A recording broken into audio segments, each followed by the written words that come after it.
Uh, uh, uh. My favorite fucking song. God, I love it. Can you believe this soundtrack has like how many songs? 76 songs. Some of these are probably just like sound bits, but at least 60. But they just play the same four for like the 20 to 30 hour runtime. Like this shit, dude, all the fucking time. This is why you see me defend the Echoes of Wisdom soundtrack just a little bit. Just a little bit. Because this one is really bad. Anyways, let's get back to the halfway decent soundtracks. How about that? Alright. We got a tier list. I don't remember whose. This is Actors. Yeah, I'll never forget it, dude. That's the sound, the mark of a good soundtrack, right? Yeah, I've already forgotten Echoes. I don't remember a single song that wasn't just a retread of an old song. Alright, guys. Let's lay some groundwork here. That's my groundwork. So we are doing the great Zelda tier list. I didn't get to every single game, and we'll go over which ones I didn't. Because honestly, I just want to play them on the right hardware. And I'm just kind of been busy. I've had other shit going on in the gaming world here. But for the most part, we're going to hit almost all of these.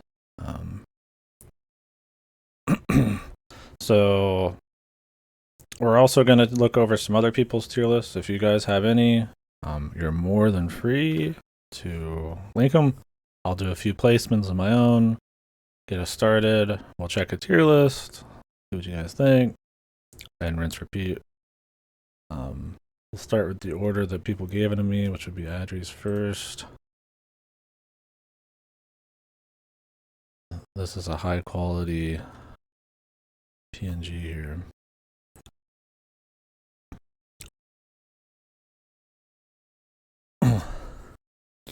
Stuff during the bulwark that made me go. Oh yeah, good. Weep. So yeah, we'll keep the music lower here. For the people watching VODs and shit, you're not gonna be getting audio. It's just gonna be my voice. Just put on Zelda music.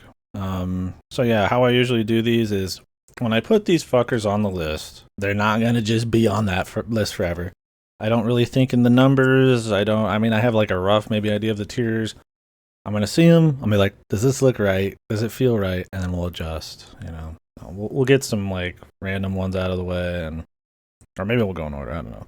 Ones that'll be tough, I might wait for. Another thing with Zelda is, man, I played a lot of these a long time ago. Definitely one of my favorite series. Playing them for a long time. I've played a lot of them a lot.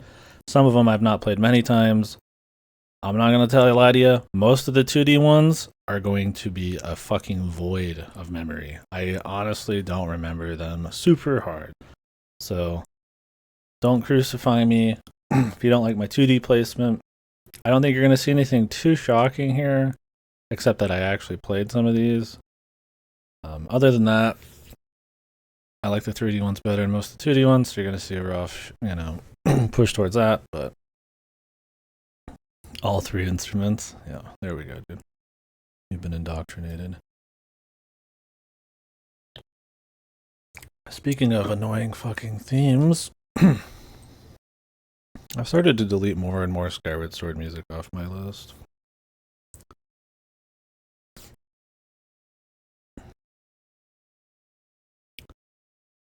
There's some good stuff, but there's also some bullshit. Alright, so anyways, I guess we'll get started. Let's start by putting on the ones that I've not played.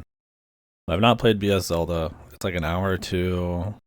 It was like a streamable over some kind of like TV device thing back in the day. It is playable in some capacity. It's like an hour or too long. I just never gave enough. It's just gonna be bullshit. I just never got around to it. At least I think that's what this is. What the fuck is this? Oh, this is BS Zelda. What is this? Look, I haven't played it either. They're both BS Zelda to me, okay? So I haven't played these.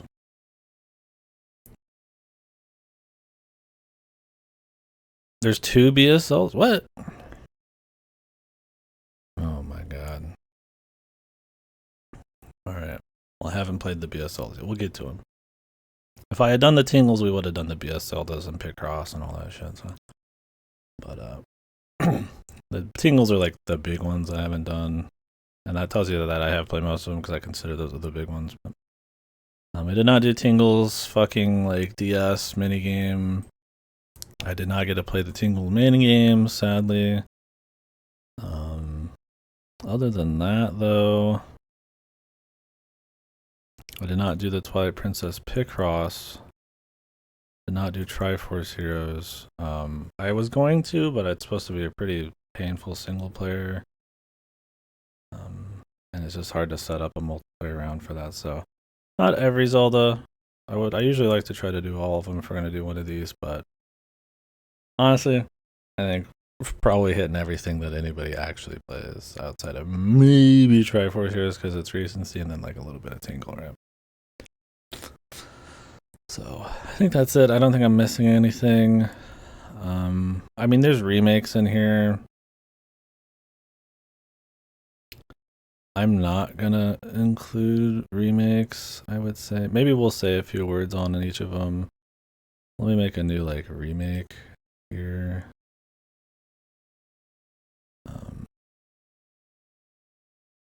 Let's do that.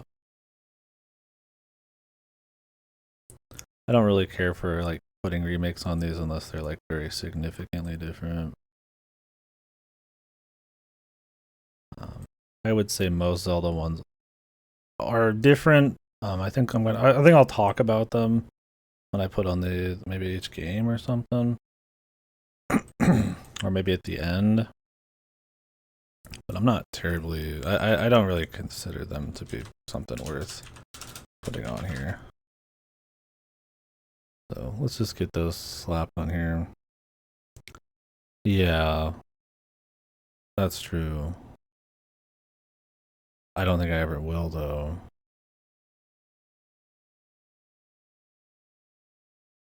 Let's just put that on. I mean, I guess it's in both technically. I better to put it there.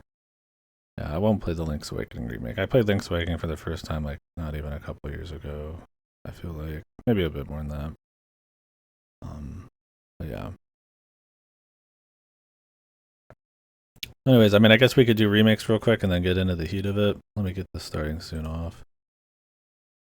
So yeah, what remakes do we have? We'll just say something real quick about them. We got the Wind Waker HD port. I think it adds enough quality of life elements to it, and doesn't destroy too much that it's probably the way to go. I really wish they hadn't messed with the bloom. It looks kind of ugly, but it's a kind of a timeless art style in the first place, so I don't know why they really bothered. So I don't really like it in every way. I don't think it's like a perfect remake or port. I think they overstep, but it does its job. Same I would say about Ocarina of Time. You get some good quality of life. Most areas retain their atmosphere. They kill the Forest Temple, which is kind of annoying. I guess we could tier list the remakes here. How about that? I think the Ocarina of Time one is better than the Wind Waker. Yeah, I think for the most part it's fine. I think being able to have boots on D-pad type of shit or on touchscreen is a good touch. That's a nice one. That's enough there, and then a couple like areas with songs and shit. Oh, we got the cactus one. We got the rideless one. Whose was this? Wait, is this the rideless one? Yes. Okay, you double did it. That's fine. Right, back to this. So yeah, I think Majora's Mask is the worst of these ports by a long shot. It kills a lot of the atmosphere, not all of it. It changes how mechanics like the Zoras work, and it feels like shit. It makes it just less fun. Grezzo's good at that. They're good at like changing shit to just make it less fun. my opinion, Wind Waker HD is basically as good as it can get for a remake. I think in the grand scheme of remakes, it's pretty high tier, Adri, for sure. I still don't care for like some of the art direction changes. I think it's kind of pointless, and it's kind of outside the the Call of Duty for a remake.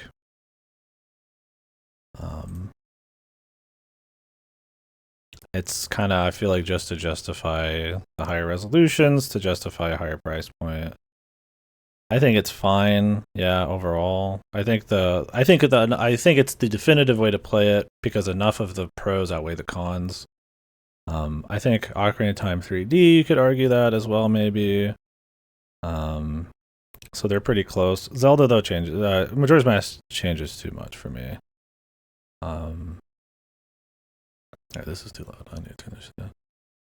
I don't like the Zora changes. While I like the better Bomber's Notebook and all that, changing all the bosses, changing their rooms, changing the atmosphere, changing like mechanics like Twin Mold and all that shit. Grezzo's feeling themselves a little bit with Majora's Mask 3D, and it comes across as tacky and not fitting very well with the game. Things like Deku Scrub physics not working correctly, so some of the old placements of the pads don't even work right unless you get like crazy ass running starts that you didn't really have to do before because of the dash. Just it's very shoddy, not very polished, with big sweeping new changes with some of the mechanics and bosses that just are worse.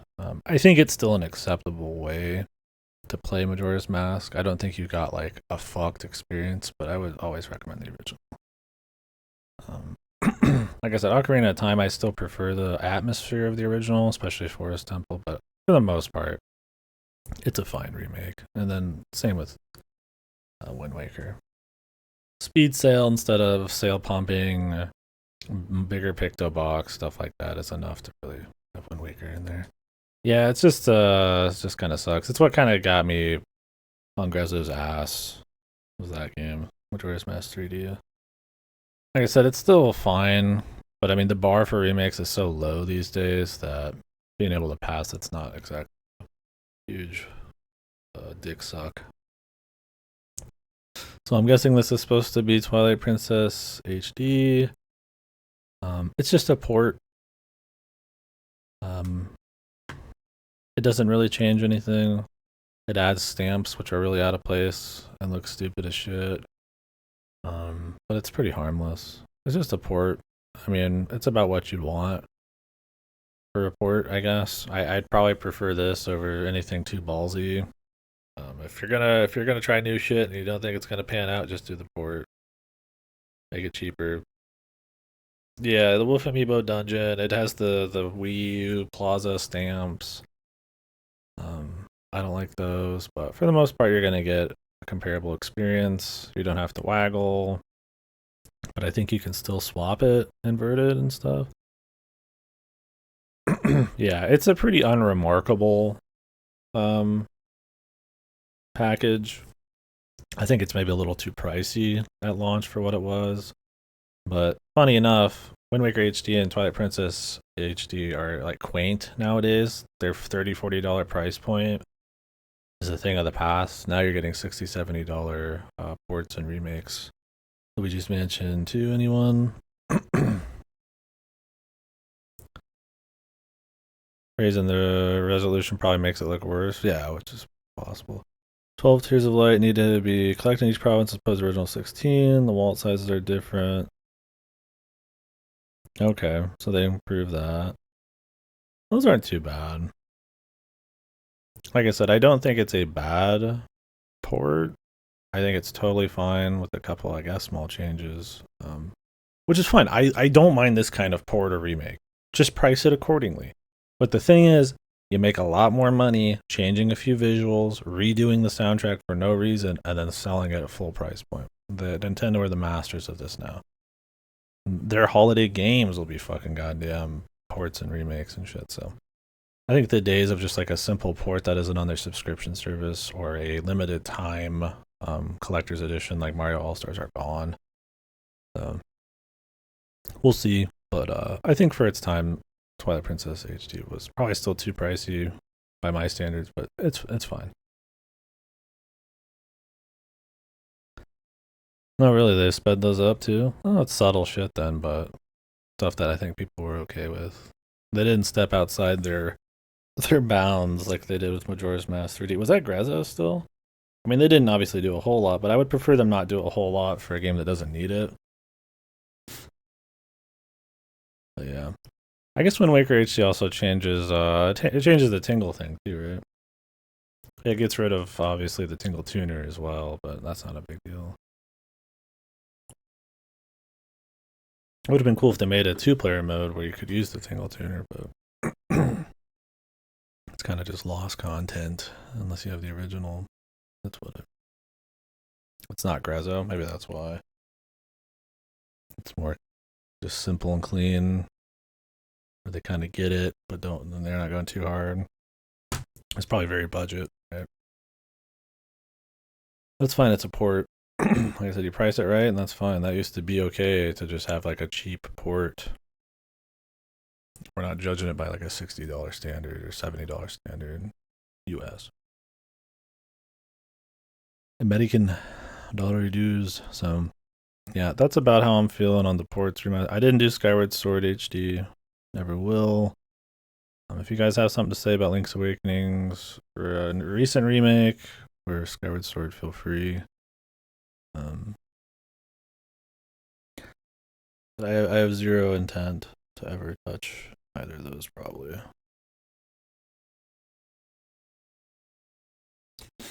SS isn't made for stick controls. Yo, thank you, Rocky. Yeah, that's kind of the whole gimmick. And if you don't like the gimmick, you're probably not going to like a lot of Skyward Sword, but completely axe it. I don't know if they completely axe it. 32, man. 32 billion years old, man. Ancient wizard. But yeah, so I feel like the whole point was kind of the motion. So to not have it, while it might be like more accessible for people who hate that stuff, you're also gonna not get the full package. So I'm not surprised. It doesn't quite feel right. Sweet. Nope. Death creeping closer every day, man. Looking forward to it. But yeah. What else was I gonna say about Skyward Sword? Oh, the amiibo thing was pretty shitty in that. The what was it? Where you get like fast travel or some shit? By having like the bird amiibo or some bullshit. Anywho, those are my remakes and stuff. Here, I'll tier these in the order I give a fuck about finally playing them. How about that?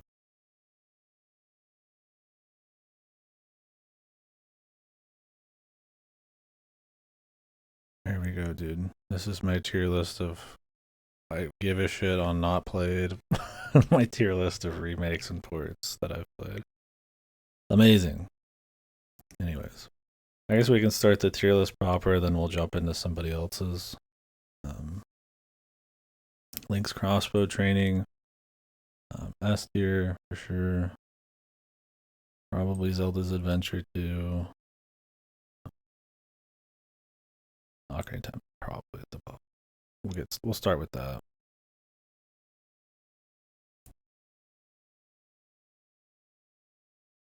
What do I want to start with? Link's crossbow training wasn't that bad, man. Well, I don't think I'd be putting it in the top tier. What's an S tier one for me? We just get it out of the way. I don't care how basic bitch pick it is. I don't give a fuck. It's got a crispy ass campaign, nice pace. Maybe not the best side stuff in the series, but a lot of dungeons you get to at a pretty nice clip. Nice themes, great soundtrack. Themes, like visual themes in each place, right? Very distinct dungeons. A lot of soul, a lot of details. They still hold. There's still new details I'm finding out every single fucking year in this game. Um, yeah, that's my thing. Is like this is not going to be a challenging list. You're just going to see games that you probably don't see on a tier list very often. I'm not saying this is my favorite Zelda either. It's just up there. We're just going to move it around, right? It could be my favorite. I don't know. I'm probably not going to pick like a favorite. We'll see. But yeah, I think it's just clean. It still holds up really well. I mean, we're not even historical shit, but just like it just plays nice. Good list of items. You know, not really a wild story, but like with most Zeldas, it's got an atmosphere. I think some of the weakest parts of Ocarina of Time are like gold Skulltulas are kind of lame sometimes. Some of the field secrets, some of the hearts in general are kind of lame, especially ones that require like bombing random spots on the ground. It gets shown up pretty hard by Majora's Mask and side content, but I think just the run through the campaign, the general side stuff, how tight and condensed everything is, it still holds up really well. Yeah, MM's problem is it's the side content is where it's at. The dungeons are fine, and I like the fourth one quite a bit. Even stuff like Woodfall's cool. They're different, you know. But it's more of a field side content game and a vibes game than it is the dungeon crawl, where I feel like it's a good yin and yang. Because Ocarina of Time's not the best with side stuff, and it doesn't have as strong as an atmosphere maybe as Majora's Mask, but it's got a really nice just run through.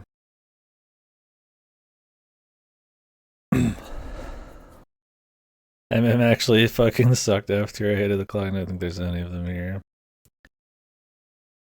I don't know if we got any like. Are there still people who like really just hate MM who've actually played it through? I get maybe not being interested on it, like interested in it just to, like conceptually, but are we over? It's kind of like where Wind Waker got a lot of hate for looking like cutesy, and then that just died.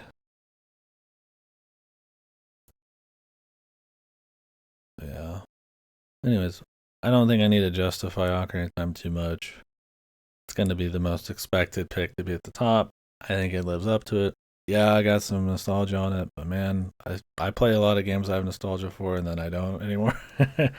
Like Ocarina of Time still just really holds up. It's a really just like fun, clean game to go through. I think timing can be really good in some games, but it's pretty inconsequential in Majora's Mask. Not inconsequential, like it matters, especially if you're going for 100%. Um, but it's not like a huge deal or anything. We just jump into Majora's. We're already talking about Majora's Mask. I might as well put it up there. I think Majora's Mask is up there. Maybe in the past I wouldn't have thought that, but like I said, I really like. I think the side content is probably some of the best, if not the best, in the series. Um, really distinct atmosphere and tone. It's going for a lot more of like a dark emotional thing. It doesn't have a lot of like text and story, but it's got a lot of like strong scenes and just kind of a vibe. It's a vibes game. I really like that. I really like all the side stuff. The different masks are cool. Did it? Yeah, I don't know. I guess when I do each dungeon, I mean, it's been a long time since I played it for the first time. When I do each dungeon, I mean, I just go in fresh, so fresh as I can with the double slowdown. Yeah, I think the time mechanic in this kind of gives it a uniqueness. I like seeing the village and all the different people kind of change over the 72-hour thing. That's not something you can really get without just like an actual story progression, so that you get to see it everywhere and then it kind of goes back and they can play with these like dark kind of like themes and then they come back to just it being normal and stuff. I think it's a really cool visual and it creates a pretty strong feel. Mixing up the gameplay with the different forms is a cool way to kind of throw some spice on the Ocarina of Time setup. Yeah, another great song soundtrack. You're gonna notice most of the ones I really like have great soundtracks. Koji Kondo's a fucking machine. Um, yeah, there's just a lot going on in Majora's Mask. Like I said, I don't think its main dungeons are the best. I don't think every boss is the best. I think there's some cool ones. Um,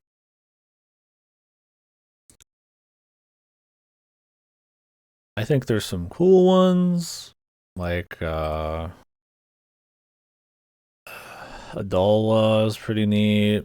He's mostly that's another atmosphere one more than a gameplay one. Goat's kind of cute because you're rolling around on the Goron. For the most part, though, they're just like fine. Like Twin World's kind of fucked. Yeah, the soundtrack does a lot of work in Majora's Mask, and not just this up.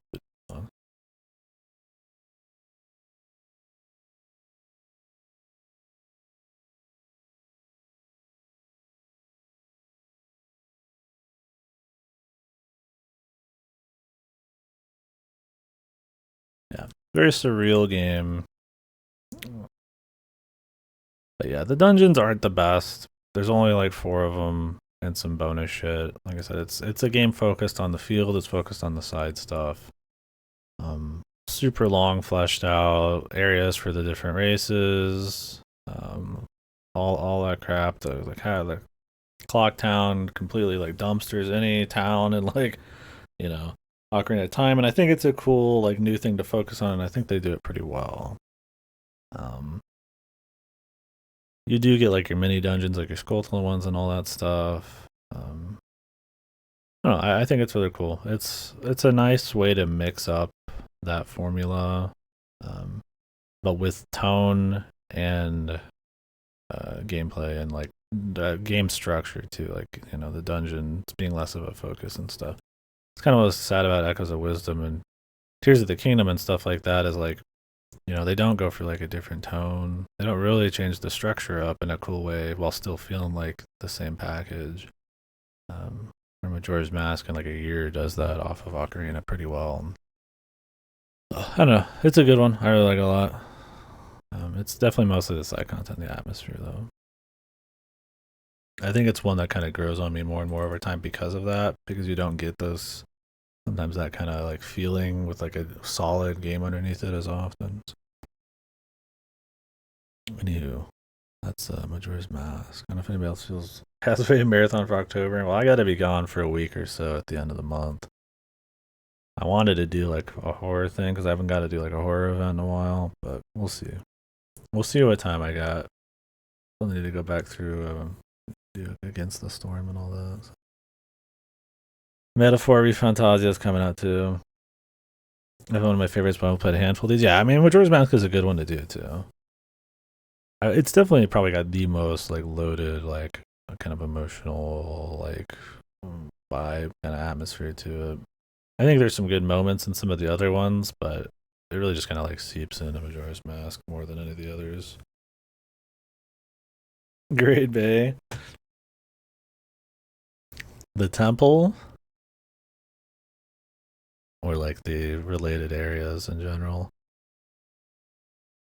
The eel stuff's a little, and the pirate stuff is. I feel like cute set pieces. You don't gotta be there super long, but sometimes that stuff gameplay wise is a little crazy. The temple itself is probably my. It's probably mid tier for me. Like I said, I probably like Woodfall and Ikana better. But I like that they made like a water temple that has like it's just more of like a machinery, like steam kind of thing, without coming across as like a steampunk deal. Um, so I like that feel of it. Pathfinding and all that is not too bad nowadays, but it was a lot back then. So I think that's where, um, there you go. I think that's where a lot of people don't like it. But I think the puzzles, yeah, the puzzles mix well with this like machinery. You're in the middle of the ocean in this fucking like oppressive machine thing. It's cool. I like the feel of Woodfall. Not in the 3DS one as much. It's way too purple and you can see too much. So on the normal version, it's very dark. Like a doll was like he like fades into the shadows half the time, right? But in the fucking 3DS one, he's like goofy and he's flying around. You can see him and shit. Um, but yeah, I think it's not an amazing dungeon, but I think it's just a clean dungeon, and I like Adalwa pretty well and his sound effects and shit. Yeah, I would say Stone Tower is much more like impressive, right? Like I think Stone Tower clears like a lot of Ocarina of Time ones, but Ocarina has the pacing, the consistent bar quality, um, and the variety and stuff.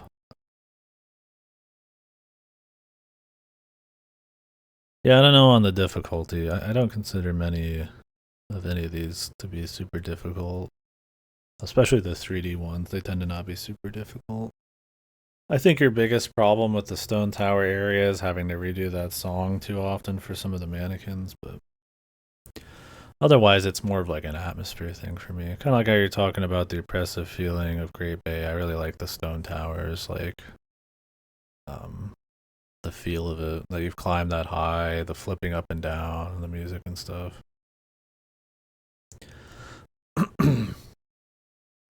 Like for me, it's like Majora's Mask doesn't have many dungeons, and some of them, I think the snow one is the worst. Um, I think it's just because I think it looks boring, and if you ever fall, it's a fucking nightmare to go back up. Goron shit sometimes is jank. It's a cute idea, like a super vertical dungeon. I just think it's fucking boring to look at. It sounds boring. It's pretty much the dead last for me on the dungeons in Majora's Mask, but serviceable. Yeah, sure. Yeah, serviceable. Yeah, I think the most divisive is definitely Great Bay. Um, I think Great Bay is more interesting than say like a water temple in Ocarina of Time. At least they're doing stuff and it has like a feel to it. But as far as water dungeons go, I mean it sucks way more in the 3DS version because Zoras suck more, but it's fine. Like I said, it's mostly the atmosphere for me, and that it's not completely linear or anything. The snow one is memorable. Yeah, I mean, I guess that's a strength of Majora's Mask. Everybody's kind of got something they can say about each dungeon, right? Is there like an agreed upon best dungeon in like Ocarina of Time? Is it as divisive? I mean, most people would say the Water Temple's the worst. I think it's a little overstated in Ocarina, but oh yeah, Forest Temple's the best. Yeah, that's the one. I was like, I know there's one. I like Forest is probably the best. Water Temple, it's hard to separate myself from how I feel about it nowadays and how I felt about it probably when I first played it. To me, Water Temple nowadays is kind of boring because I do a circuit 3 times and it's over essentially. So it feels very like tedious. With the other ones, you're kind of like just going through like gauntlets and fucking around. I still like Water Temple. I don't think I hate any dungeon in that game, but it's got issues, I guess. Yeah, first playthrough. Yeah, for me, it's like I'm gonna have a different feel because I've played it like dozens of times.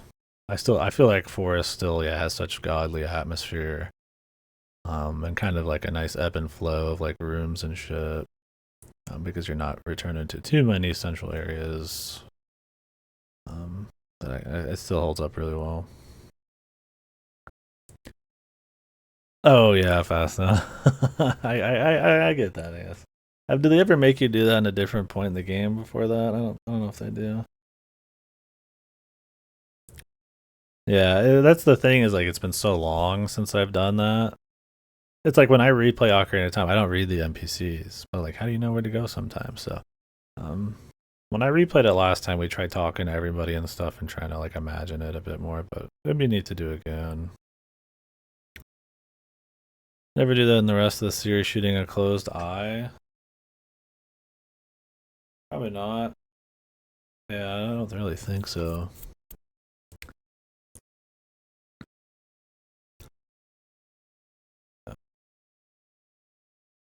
I gotcha. Especially I mean, you wouldn't assume there's nothing to open, it just twists the hallway, right? But I think that's a really cool effect, too. There's so many cool effects. The Wall Masters, the Phantom Ganon is really neat. The different poses coming together as you go. It's just a godly dungeon where it's like nestled into this forest and shit with the spooky moblins and all that. It's just a good setup.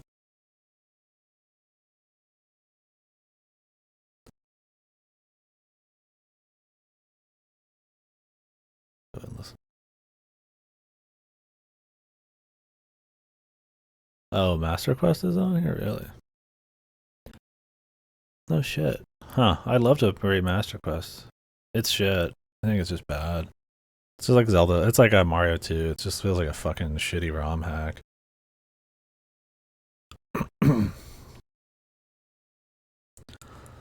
I would never want to play whenever I do randos, I never put Master Quest dungeons in. They're just lame. They're just boring or gimmicky. It is actually OT's first ROM hack. Yeah, I mean, pretty much, right? It is. And it feels like it. Yeah, so if I was going to rate, I mean, I guess we could make up a rating for it later. Oh, wait, I can choose a file. Somebody get me, or I can find one here. I can add stuff.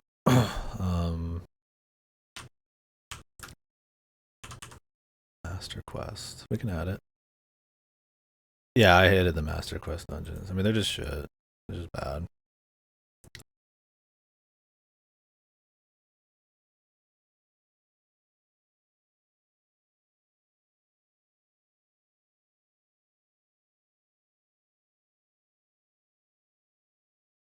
Give me a sec. Yeah, I never did second quest. I never want to. Give me a sec. We'll add this. Okay.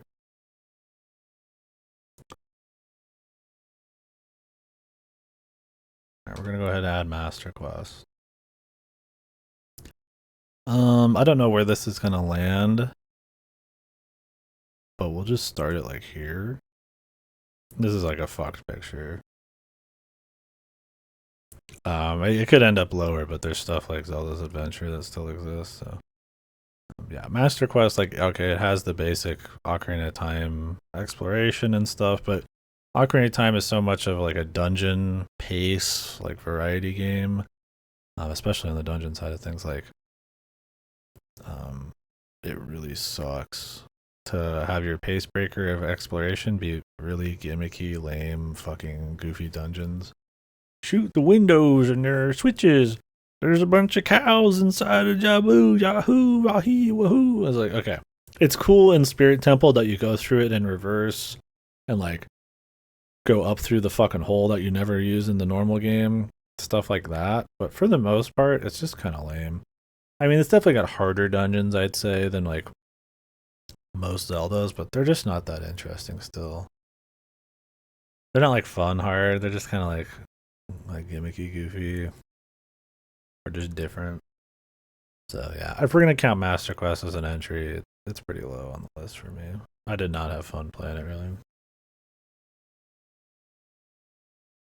But yeah, I don't know. So anyways, yeah, Ocarina of Time, Forest Temple. I don't know what my worst would be, even counting kid dungeons. Yeah, I would say they started to find their groove by the end of Master Quest, but even then, you're just done with it. Like, it's neat, but it's like, whatever, dude. I don't even care. There's a lot of potential, like, room to do it in Spirit Temple because it's split between child and adult, so you can kind of, like, weave those in a different way. But, yeah, I mean, like, yeah, like, I mean, you quit at, like, Shadow Temple, so it's like, and I don't blame anyone who does, right? It's not fun. Yeah, it was the hardest and most annoying, but I would say it was probably more polished, interesting. It wasn't just like gimmick bullshit like Water Temple where you're shooting windows and stuff, finding hidden switches. So yeah, um, anywho, well, that's our first three, I guess. Maybe we'll do one more, and then we'll jump into somebody's list.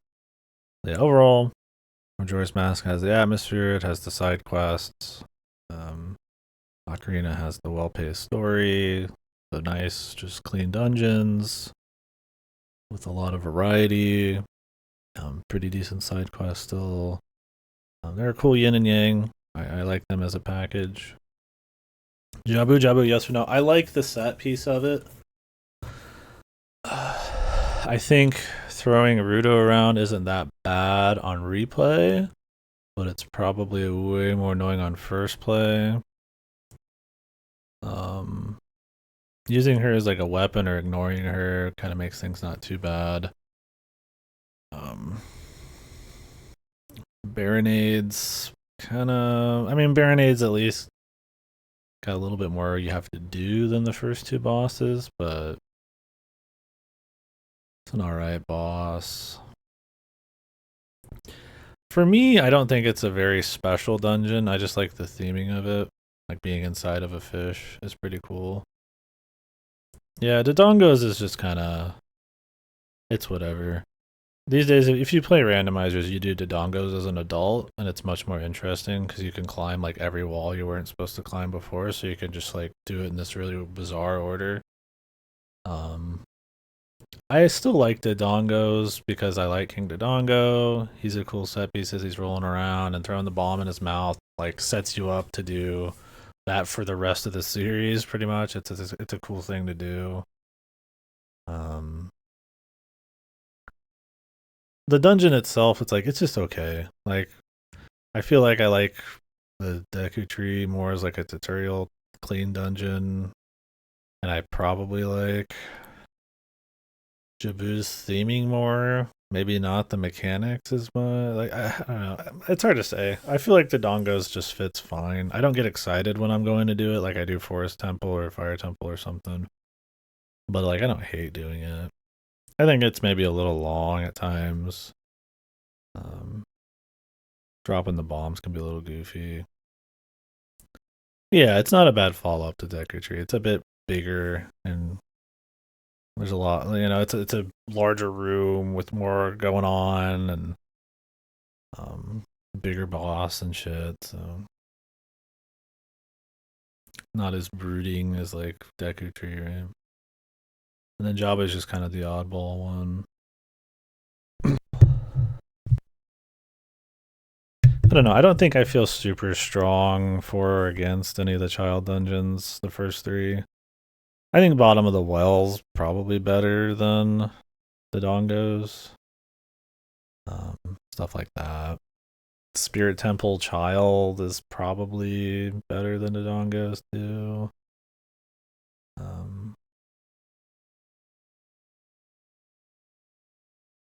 Yeah, Ice Cavern's an adult one, isn't it? But as far as mini dungeons go, I mean they're the length of a child dungeon, so Ice Cavern's okay. Fire Temple's the worst adult dungeon.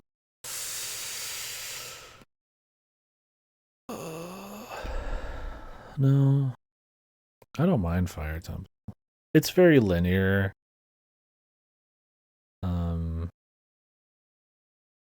I'd I don't know. I think out of the adult ones, I mean, if you don't count Ice Cavern, I'd probably say Water Temple's still my least favorite.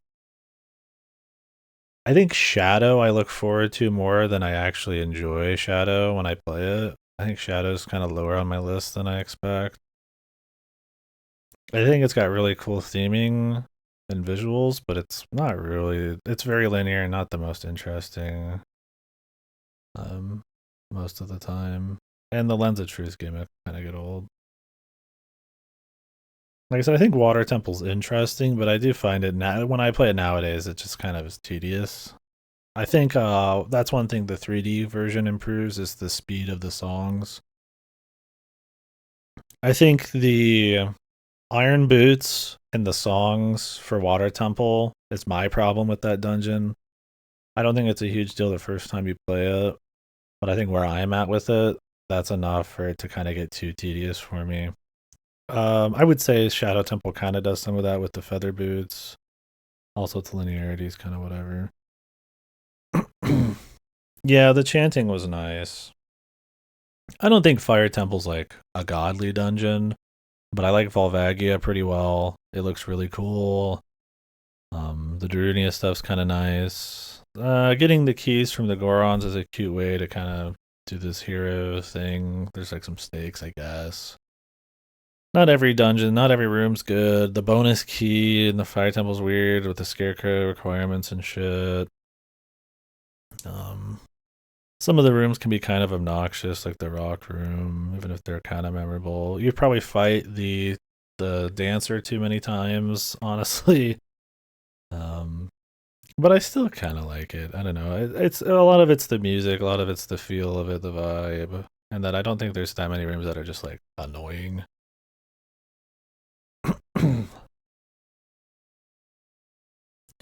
Yeah, ice arrows being used at all would have been cool. I guess that's something cute about Majora's Mask too, is they take old stuff and make you actually use it, right? Mirror Shield gets used a lot more than it does in Ocarina too. There's like a couple parts in Ocarina even use it. I mean, you get it so damn late.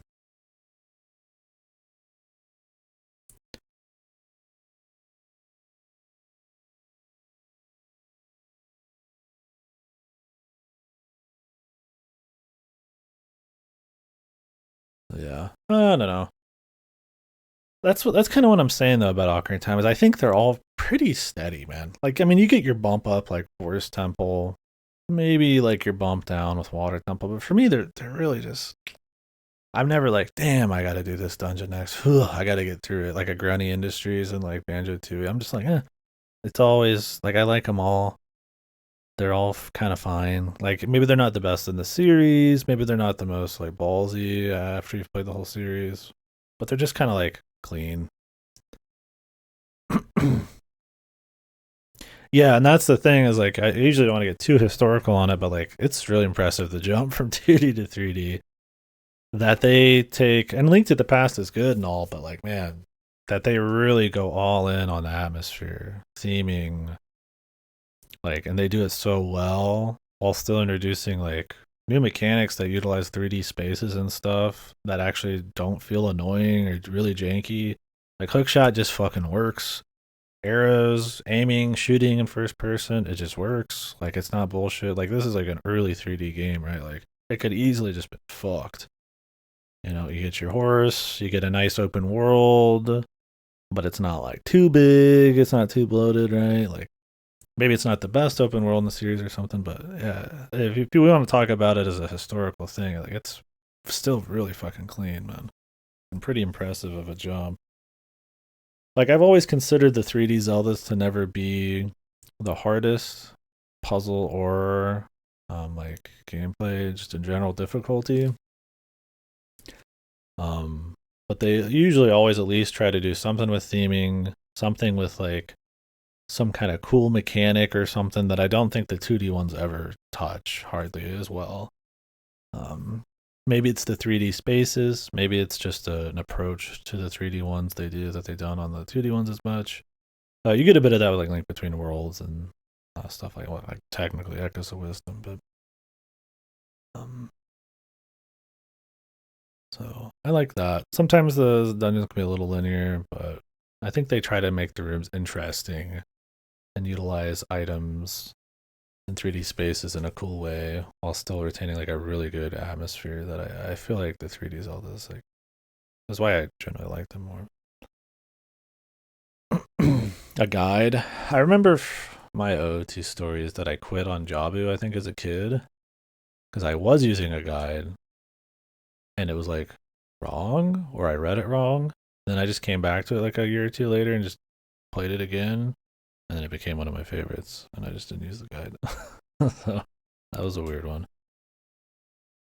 I don't know what it was in Javu's. I think it was like um getting to the point at somewhere along the way where I thought that I needed something to be raised, like the part before Baronade, the room where like it raises the thing and then you go into the room that's right before Baronade. I think I thought that was supposed to already be raised or something and I was just like confused. It's not. When jumping Fire Temple I didn't realize was possible. There's a couple weird ones in the room where you have to get chased by the fire. Obviously the first area right after you walk out of the lobby. There's a couple weird bits in there. I don't like in many of the dungeons at all the usage of the Ocarina of Time, like the Song of Time song, to do much. I always thought the blocks of time were kind of janky, and they worked, but it was just kind of like they felt always odd even back then, where they just get like warped. I think the idea is they get warped to a different time period, right? But it doesn't feel that way. It doesn't. You never actually use it in that, like, you don't even use it in that like way at all, right? It's always just like, get this out of my face, and that's it. Yeah, I've never really liked that. Fire Temple has that a bit. So does Forest, though.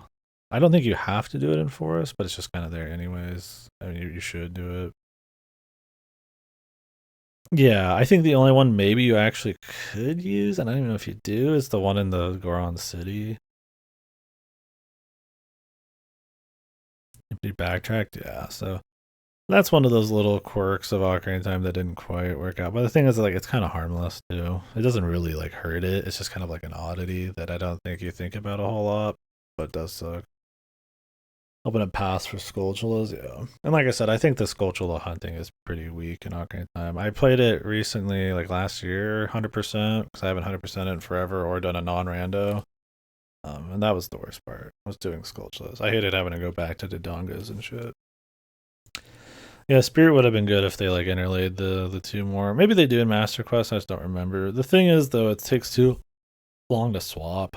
I feel like it's a relic of them making you swap more often, maybe, and then they realize it's a fucking bad idea. Like maybe if there's like a pedestal you could swap to on the fly, that'd be okay. But yeah, and that's the thing. It's only 100%. You get most of the rewards at 50. The only other one's at 100, and it's like, what, the super rupee bag? And like, who cares, right? So yeah. Anyways, yeah, I guess that's the N64 ones. We can talk more about them if you guys want. I mean, I got, well, not all night, but I got most of the night. What the heck?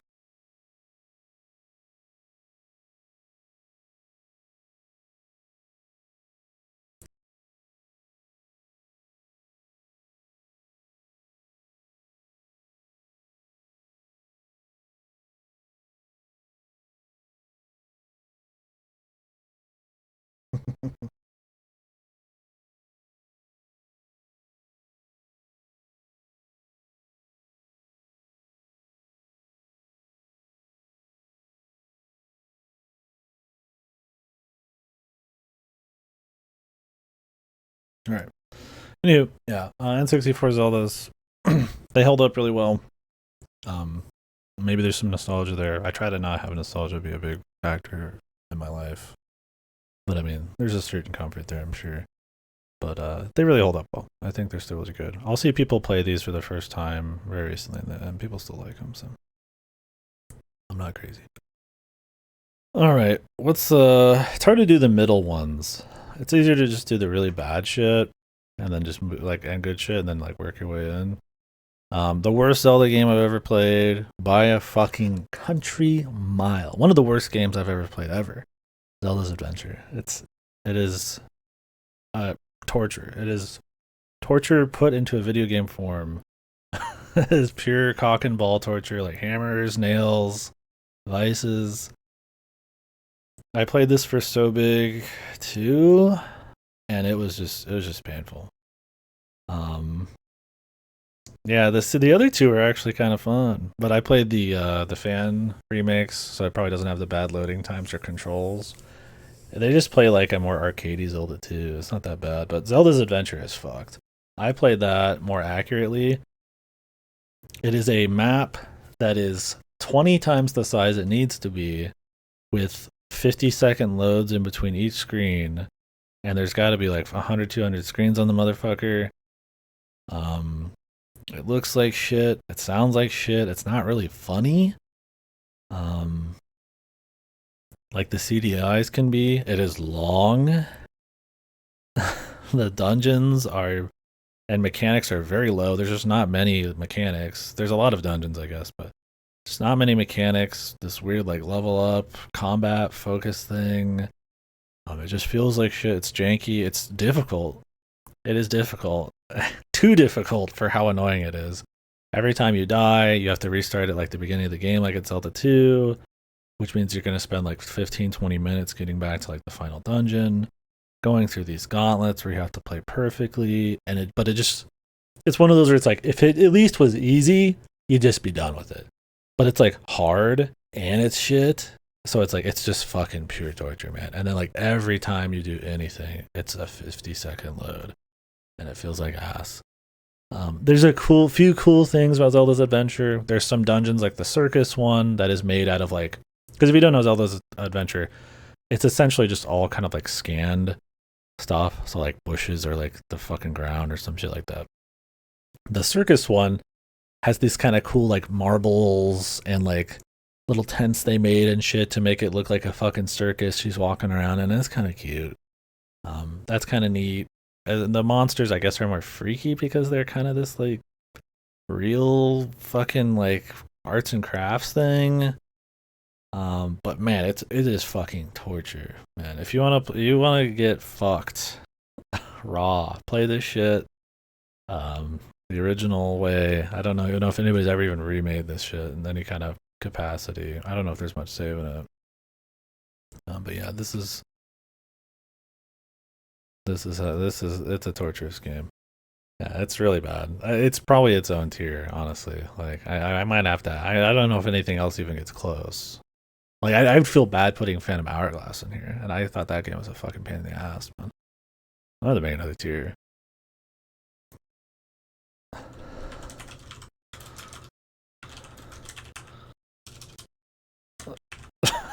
Like I don't think I can actually even put that in good faith because Zelda's usually got a pretty good bar quality. Zelda's Adventure is like that bad. Back in the, I don't think anybody had patience for this game, dude. This game was everybody hated this game. Everybody still hates it. This game is just forgotten. Like when you see the other CDIs nowadays, they're like funny. Like you'll see the funny cutscenes, haha, hoo hoo. You know, the gameplay, like maybe you watch your AVGNs, you're like, oh, the gameplay sucks too. But like if anybody's played it, it's like it's fine. Especially if you play the faithful kind of fan port on PC or whatever. It's just is this like there's a couple cryptic things. For the most part, they're like a 5 or 6 hour or less, just kind of like actiony Zelda 2 thing. They're easier than Zelda 2. The Zelda's Adventure like mind yeah, like it's on another level, man.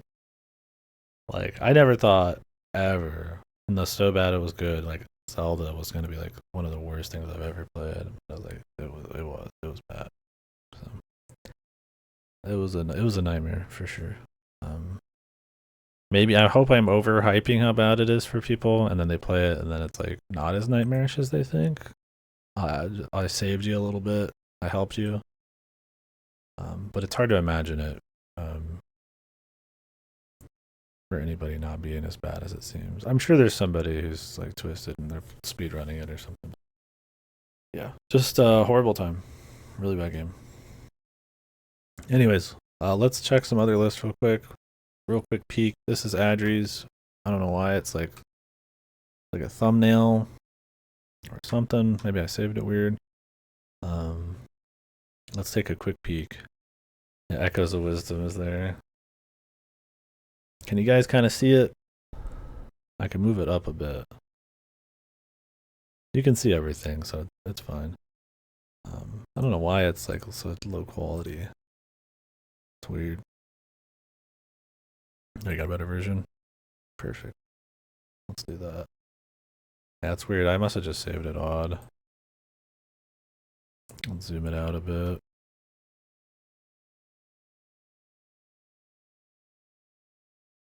We'll just move it up to here. Actually, just let me get a separate setup for this. I don't know why these are so low on the screen. I could just do monitor setup.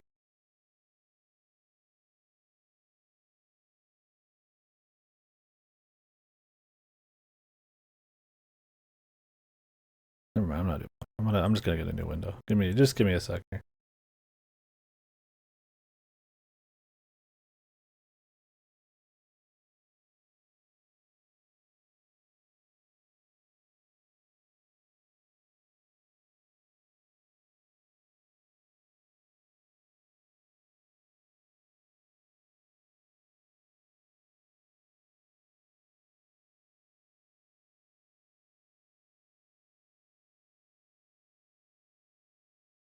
All right. I'll try not to spend too long on every one of these because I'm sure people don't have the patience for it. But I like talking about them. And Zelda's a big series, so.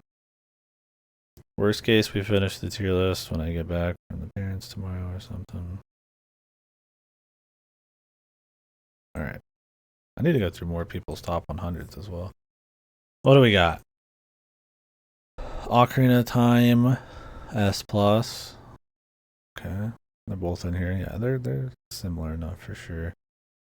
The Skyward Sword pick, man. Andrew's the only motherfucker I know who put Skyward Sword in S plus. I respect it. You got your rights. Definitely don't agree. Swap Zelda. I don't know if Zelda 2 is S plus. I don't know about that. But maybe a paradigm shift there. So why Skyward Sword again? It's the dungeons, right? Some of the better dungeons in the series.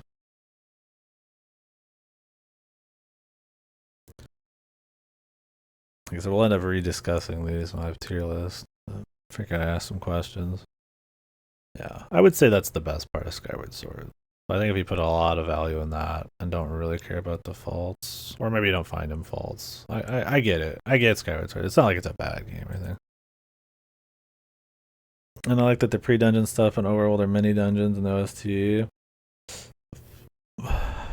Sure. The controls I get.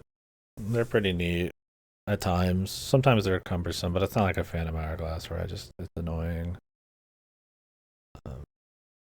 Yeah, I get you. I'm trying to remember the mini dungeon thing. I mean, I remember the going back to the same areas every time you go back to each each time you retread them, they like remix the base areas over and over at the orb. I always didn't like that a whole lot, but I get you. I think Skyward Sword's a bit more pan nowadays than it was in the past, but I don't think people consider it a bad game. When it came out, it was considered a godly game, but I think that's kind of every Zelda.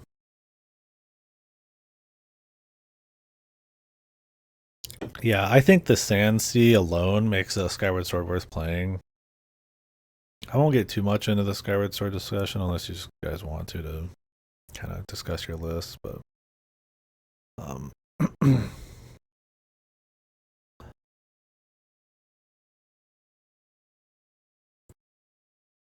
for me, and we'll talk about when I put it on mine. My problems aren't as much in dungeon and not as much in gameplay, I suppose. Let me find it on my list here because I have certain stuff muted.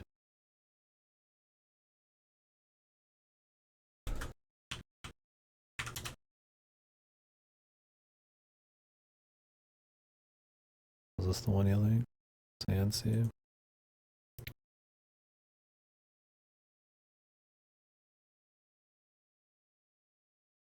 Yeah, I think if you've got any kind of love for the 2D ones, which I know Andrew's a little bit more mixed on the 2D games.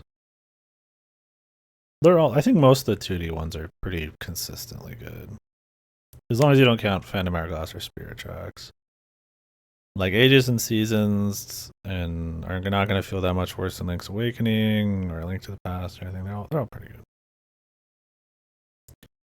But yeah, there's people who have more of a divide with the 2Ds over the 3Ds, and I get that. I feel that way about maybe where I tier list them, but I like them all still the same. So. Or I like them in general. Yeah, I prefer Seasons myself. Yeah, middle school. I think I played Ages when I was young. I came back and recently played them not that long ago, both of them. This is the wrong one. The sailing one? Are we looking for mining facility?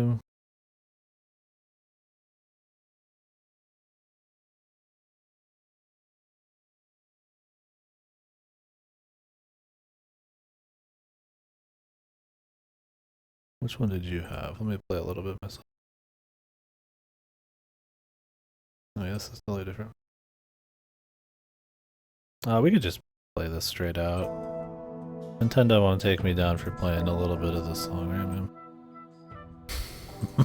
Not that I'm worried about it. We're just discussing it. It's on my list somewhere, but mine's an ancient, like I think game rip or something. When it came out. Yeah, okay, I get that. Breath of the Wild. I think Breath of the Wild's a cool S+ pick. I get that for sure. It just does some really special shit. So, neat. Twilight Princess S. Didn't expect that. Twilight Princess is one that I think gets a little bit of shade. I think it's good. We'll get into that later, but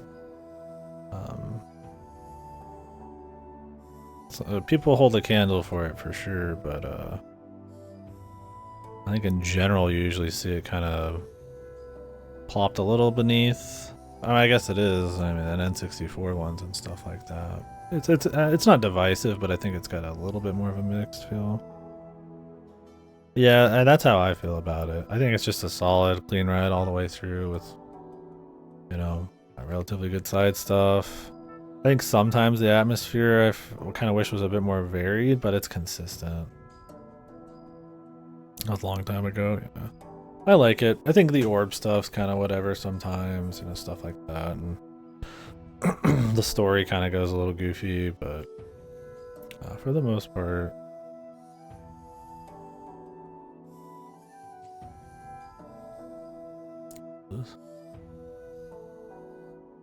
I think it's solid. I totally respect that. Yeah, let's look at sins real quick. Sorry. Yeah. Sick list. Okay, Link to the Past in the original, and then Wind Waker. Yeah, I mean, this is the tier list I'd be linking to people. Yeah, the most qualified. This is the ultimate tier list, yeah. I mean, at least you got the order right. Wind Waker is definitely above these. Based on it. Accurate. True and accurate.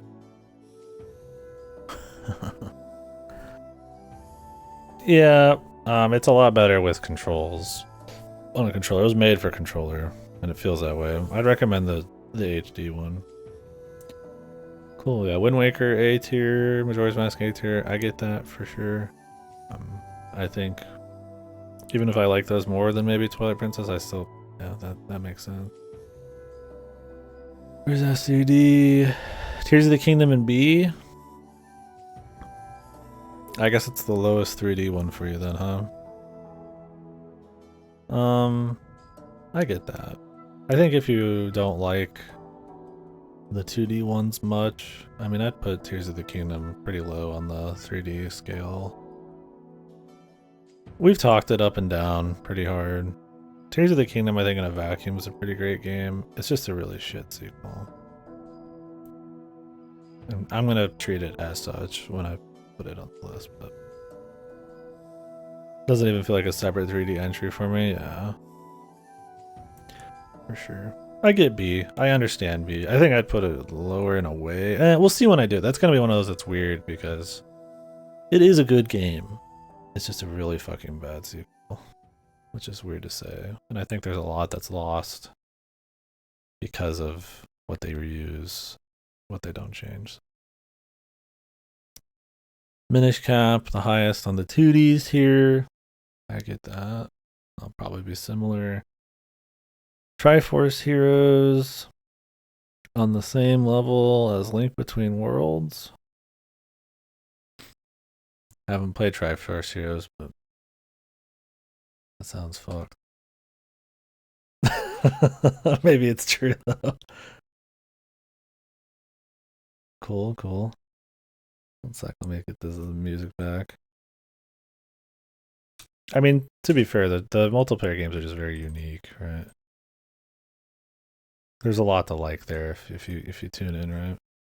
Yeah, yeah. Oh, yeah. Then kind of, I feel like I'd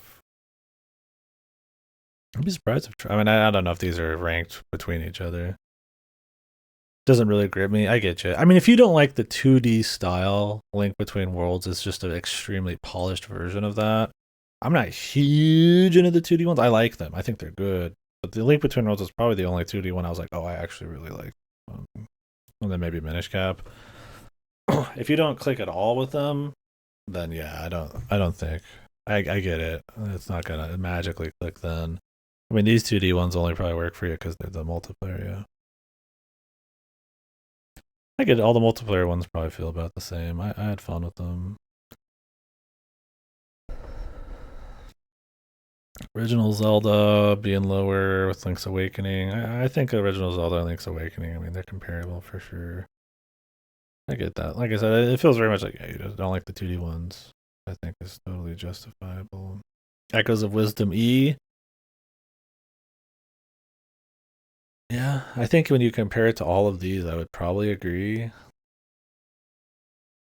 I'd maybe put it above. I don't know. The original Four Swords we did was not that bad. It was kind of fun. Like, it's not as robust as Adventures, but really, it was still pretty good. I still like the ones in D enough. Yeah, I can't speak for Link's Awakening remake, but yeah. Just this is just like that's why I don't really put the letters even on mine because I'm like, yeah, because I still like them. It's just more comparatively. Yeah. Yeah. Link's Away. I think Zelda 2 gets some shit. I think people are coming around on it a bit.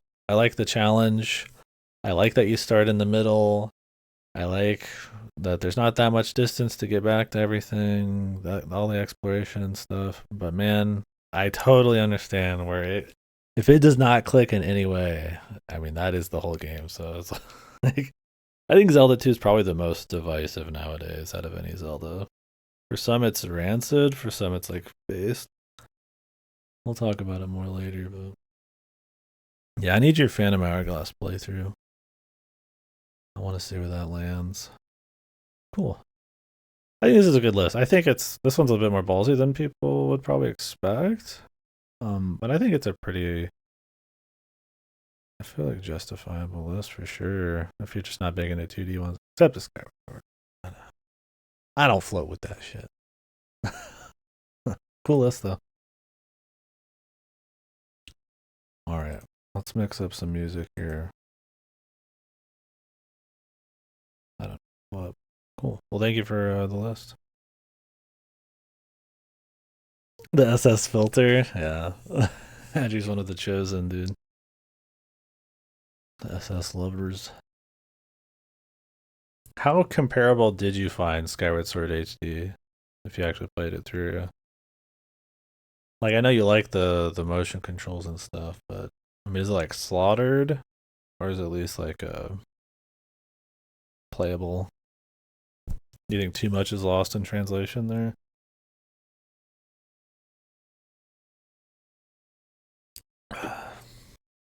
I don't remember how much of the neat dungeons just really like the motion stuff is like. I mean, it's always there. It's always a part of every moment of this series or every moment of the game, but it's not overly gimmicky where like it completely relies on motion to make anything cool happen.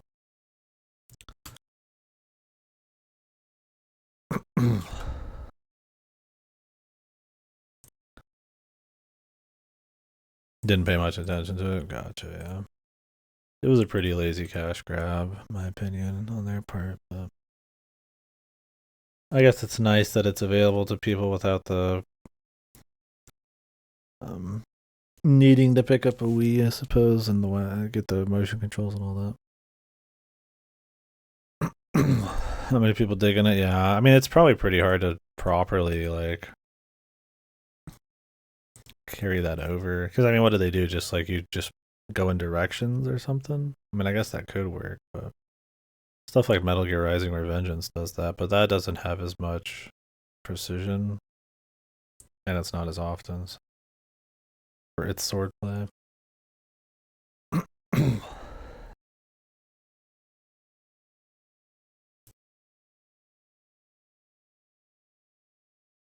less dexterity can be painful, yeah. Which, I mean, you're fucked on the motion too, then. I don't know. I guess it depends on what you value. I mean, if it's somebody who likes Skyward Sword, they're not probably gonna like a non-motion port of it, but I could also see it having this problem. You didn't hate the SSHD or the original?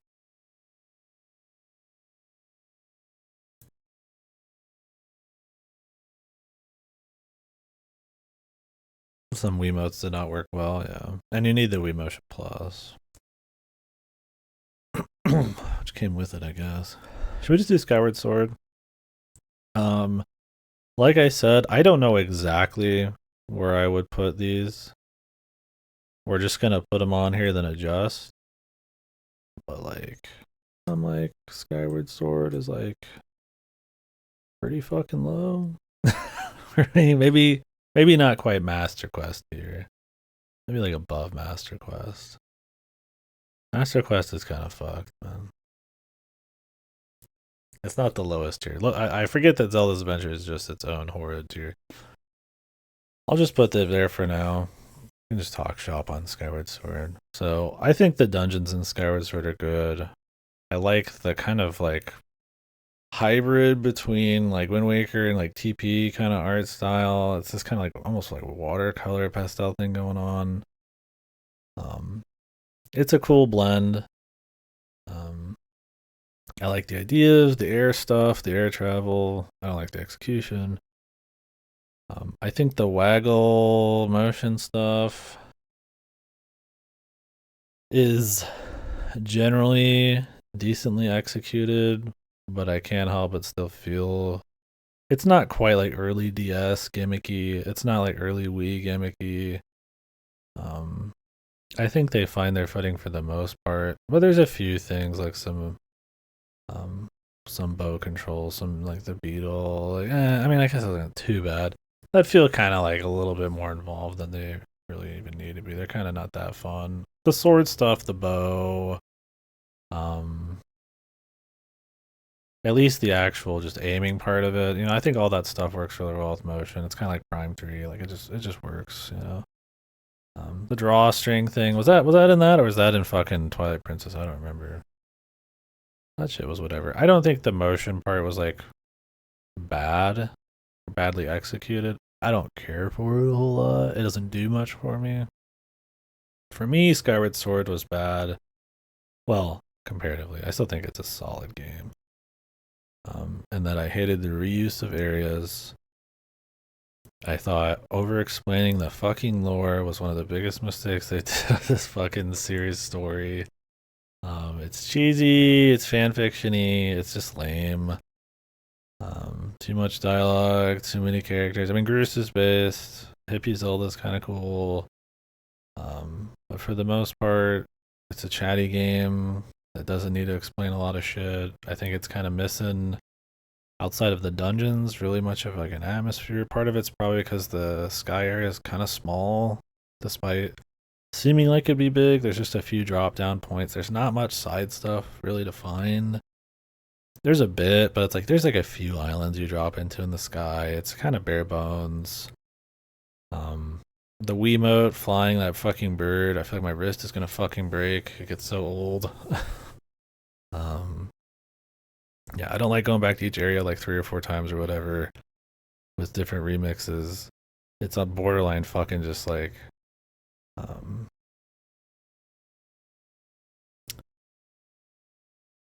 don't know. You wouldn't call it asset flipping, but it's almost stretching that butter a little too thin for me.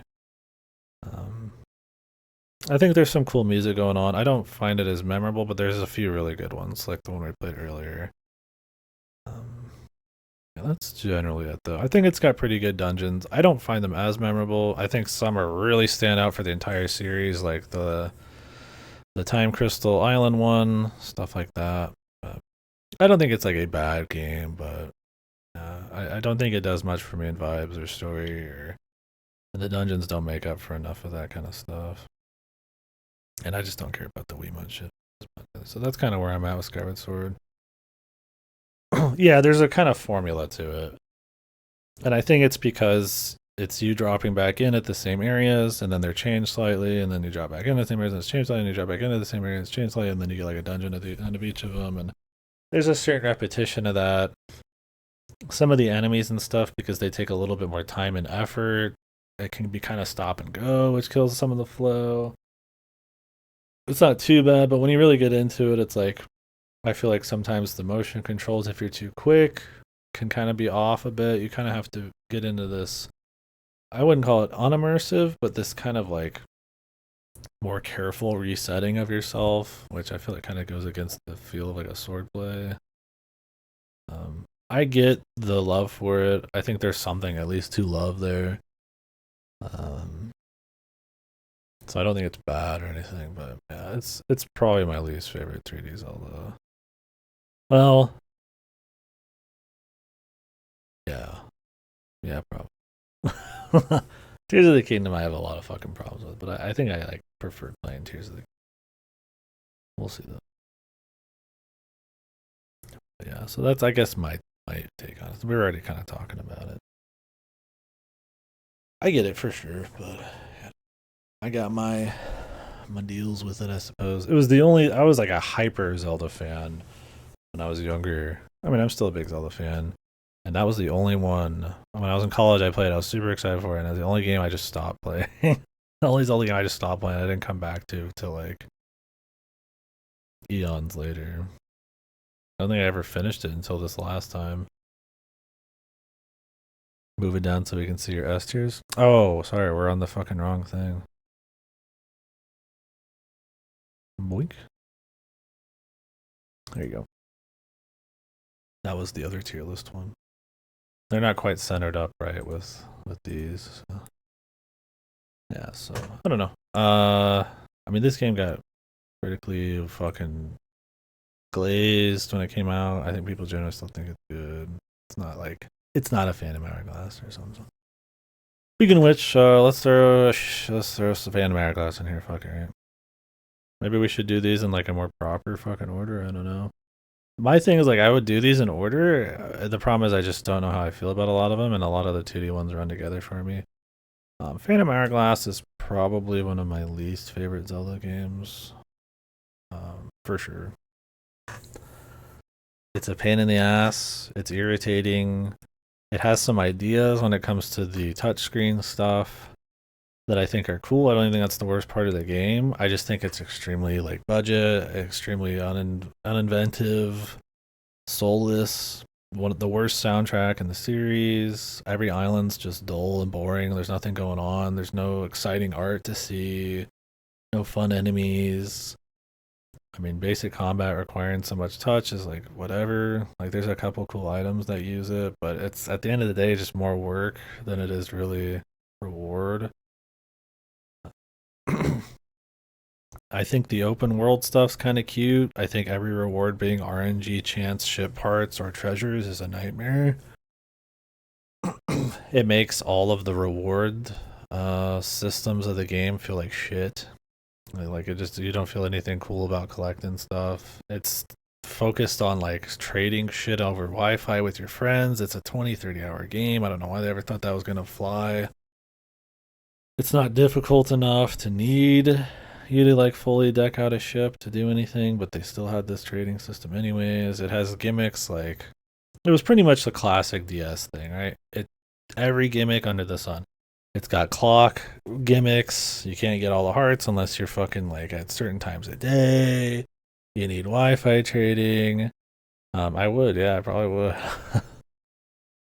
Get lost in it. Touch shit nonstop. There's a bit of mic stuff that's janky. Spirit Tracks kicks that up a bit. It's just a very unpleasant game, and it's not even just the gimmicks. That's what you're gonna hear most people bitch about Phantom Hourglass with. It's the tone, it's the visuals, it's just boring ass world and level design and shit. Super easy, just fucking pass through dungeons. Some of them have some cute stuff to them. I think the bosses are pretty good. They do the dual screen verticality pretty well. Some of them suck, like the pirate ship one. But man, other than like really the open field theme and the water, And the sailing where you kind of like program it, there's really nothing good going on with it at all. And even that sucks after a bit. It definitely hurts by Spirit Tracks because it's just a rail shooter. Because you just auto tell it where to go, and I don't know. There's cool ideas there, but it's kind of like an Echoes of Wisdom on roids. It's just got extremely shoddy execution. And it was in that era of DS games that are more focused on gimmicks over quality implementation of the unique little novelties of the system. It just throws everything in the kitchen sink and just goes for it. It's definitely one of the more unique Zelda games, those Spirit Tracks, but I don't care how unique it is if it sucks. So that's kind of where I'm at with that one. I don't know, where are we at now, man? Keep doing good ones. I'll do Wind Waker now. I think Wind Waker's. Oh, I guess we could do Echoes of Wisdom here in a minute. I don't know. You know, I some days I'm like Wind Waker's one of my favorites. Some days I'm like I like Majora's Mask more. Some days I'm like I like Ocarina more. These are kind of the upper echelon for me. Wind Waker's definitely one of my favorites though. Music's great. I like the feeling of the sailing. The art style's timeless and matches the like bright, sunny ocean thing really well. There's a lot of islands, little mini games, fun NPCs to kind of figure out. Sometimes the island grid can be a bit formulaic. Some people don't like the space. Some people don't like the tingle end game type of thing, and I get some of that. But I think, while it's maybe not always the most godly 100%, it's kind of like Ocarina of Time for me, where I think just the run through with like the highlights of side stuff is just really really entertaining. You're getting dungeons that have you take you outside a bit more, that are just even bigger in scale.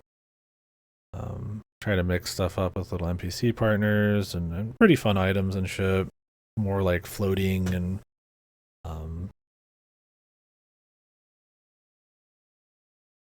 get the Zamp music, Jesus, stuff like that. So I don't know. I like it pretty well. Not every dungeon's godly. I think by the end of it, the medley and especially the Makar dungeon kind of aren't always the best. I like what they're trying to do. I think they could maybe have that part be a bit more free. Tingles around there too. I think it's got more apparent flaws, but I think its atmosphere, it's kind of improved combat in some ways. Generally, like pretty steady bar of quality on the dungeons, and then of course the ending. And I really like the main story, and the music. I think all of that kind of outweighs those more what people would consider glaring problems.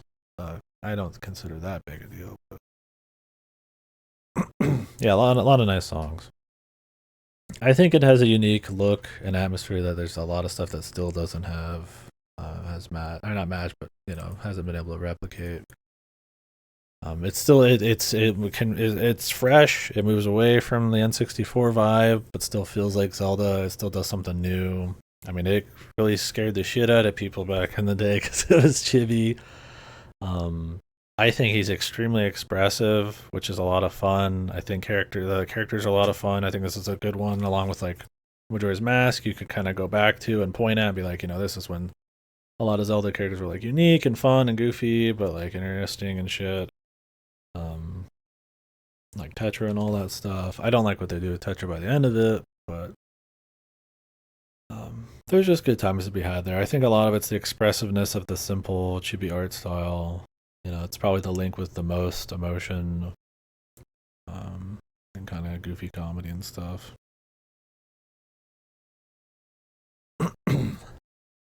I'm still in my S tier, but I never care for how exaggerated they are. Yeah, I like the exaggeration myself. I like that kind of cartoony, like expressive kind of vibe. The game kind of wears its like story on its sleeve a bit more than the others. Like it's about saving his sister, and he's crying, he's doing the thing, and he's like, oh, and Darunia or whatever, the king's coming down and he's blabbing about Hyrule and it's all like, melodramatic, and then Ganondorf's like sitting there doing the keynote shots and stuff, and it's very about kind of like putting those parts of the story, that kind of vibe, like more in your face, and I feel like the expressive characters and stuff kind of make it work pretty well without needing to be like extremely dialogue heavy when Link's around and shit. Weren't sold out till the final 2 dungeons. Interesting. A lot of people think the final 2 are a little here at times. I think it depends on how you feel about the NPC stuff. Like I said, I still like those dungeons. I think those are the dungeons that can get a little tedious for me. I think they also hit at a point in the game when you've been playing it for a while, because Wind Waker does feel like a longer one. Even if maybe it isn't, it just kind of, because of the traveling, the distance, all the big events, it feels like kind of this longer thing. Or something like Ocarina, you're just kind of knocking dungeons out, right? There's no going to Jabu in the fucking storm or sailing to like some big island and doing all this bullshit to get to the top of Dragon Roost. Even if it's not technically way longer, it just has like that feel. So. Yeah, I thought it was just enough. I think if you don't get into the music, you don't get into those nice kind of what do you call them? The camera shots. They had some cool camera angles when you're riding on the thing. I mean, if the music wasn't as good as it was, yeah, maybe it wouldn't hit. Like, if those moments don't hit for you, I guess I could see where you'd find it more boring. But man, there's just nothing quite like for me jumping in, hearing that fucking song, just rolling. You're not that far in between each island. Yeah, it can feel maybe a little tedious or repetitive because they are always in the grid. But it's like it helps you know where stuff is without getting too lost. I think if you're trying to fill out the actual map using the fish, it's maybe a little too tedious, but I don't know. You get the big twisters, you get the storms, you get the giant octos. They try to make there be like events when you're out there. It knows, we were talking about this during Phantom Hourglass, it knows not to overdo it. It lets you just roll to the music, enjoy like the waves blowing off the fucking, they try to have the waves kind of come off the fucking the ship as it's cutting through it and all that. And it's kind of like a nice feel. It looks cool. It feels kind of like this little adventure, this little journey. They fucked that up in Phantom Hourglass. They took it way too to heart what people said about Wind Waker, and it turns into a fucking non-stop tapping rail shooter. And then you just don't get to enjoy the sailing at all, right? There's got to be some down moments. And I think Wind Waker had a good balance of like jumping and shooting and stuff. I think your biggest problem with moving around on the open world for me was playing the song, which they changed in Wind Waker HD to just like let you swap the fucking wind like with like a button press. So that's pretty good. Yeah. I think Wind Waker's a more trying 100% for sure.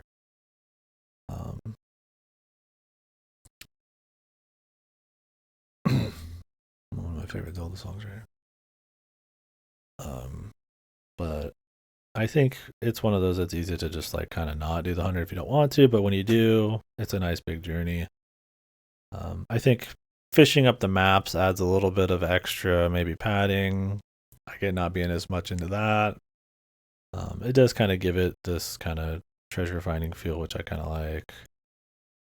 Needing a lot of that for Tingle, though, I get that's a bit of a bitch.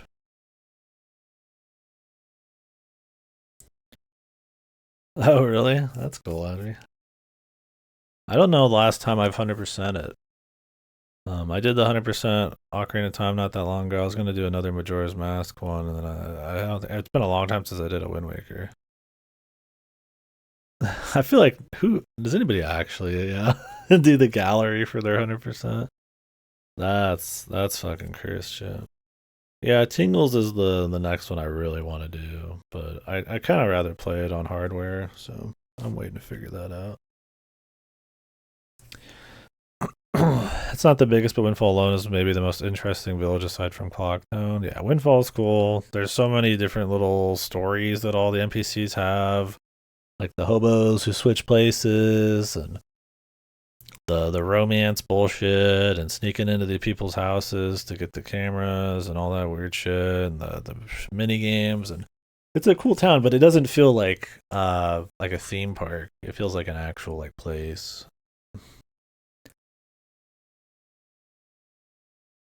You do the gallery once in your life. It's a lot easier in the HD one because you get like 10 to 20 photos. But fuck that otherwise. I don't think I've ever finished the gallery. I've probably only 100% of Wind Waker like once or twice, honestly. Ocarina's one I'll 100%. Usually not every time. Majora's Mask I do pretty much every time. Wind Waker I rarely 100%. Twilight Princess I almost always do. On replays. But yeah, I would like to do a Wind Waker 100% again. But yeah, I don't know. I really like Wind Waker. It's an atmosphere thing. It's a freshness thing. It's the feeling of the adventure feel without really being as like long as like a Breath of the Wild, right?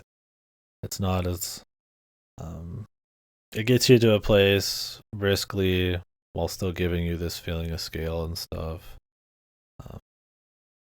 Like how you land on a smile island, there's no music, it's just the ambient sounds. They don't try to make it epic. Yeah, it makes it more immersive in that way. You just hear like the crashing of the waves and stuff like that, and they're not super big areas, and then you move on to the next one. It makes it feel more like an actual thing. And I think Breath of the Wild kind of goes for that when you're not in shrines, and then it feels very like I got there and now I'm in the thing. But I wish there was more stuff like that.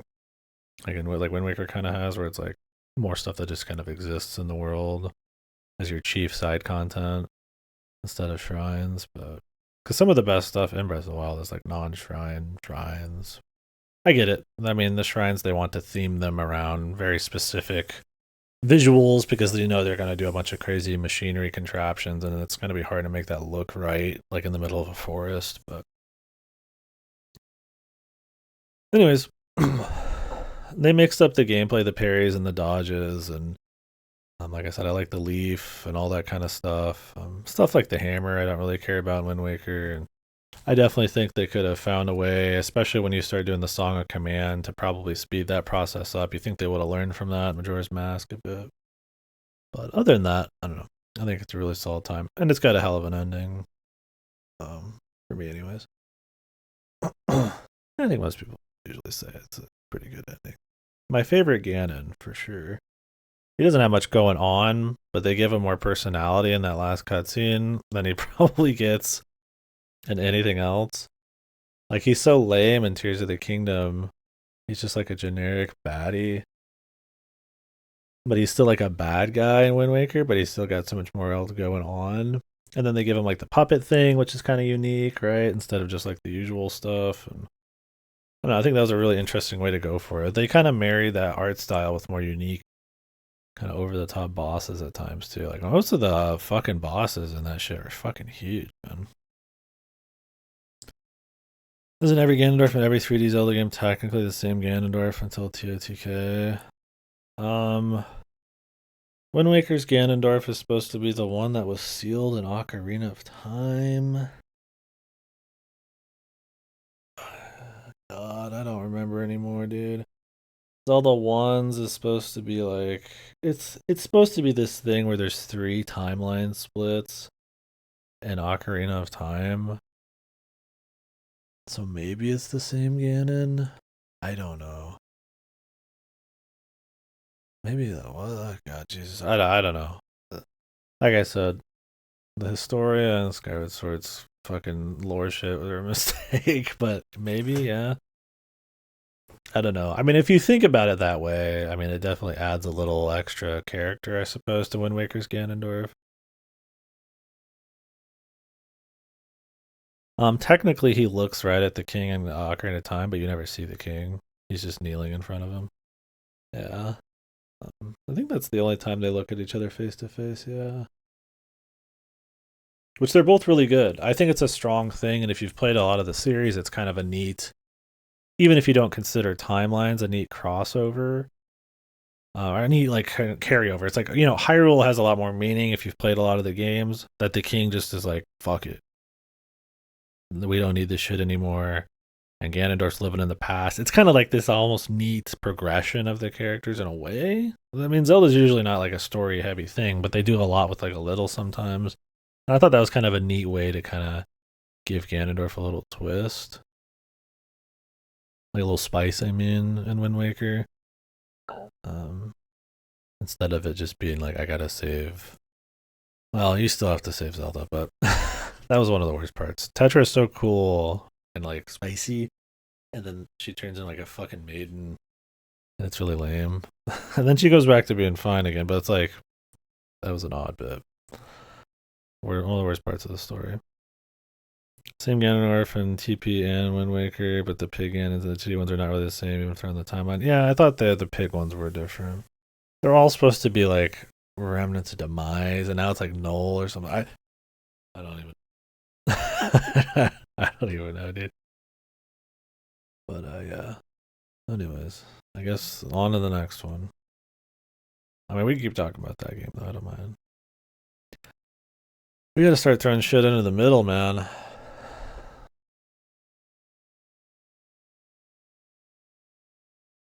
Null, yeah, Null. And fuck the Triforce, dude. It's the prima fucking energy now, dude. Whatever the fuck that is, dude. Maybe I should start throwing like 2D ones in.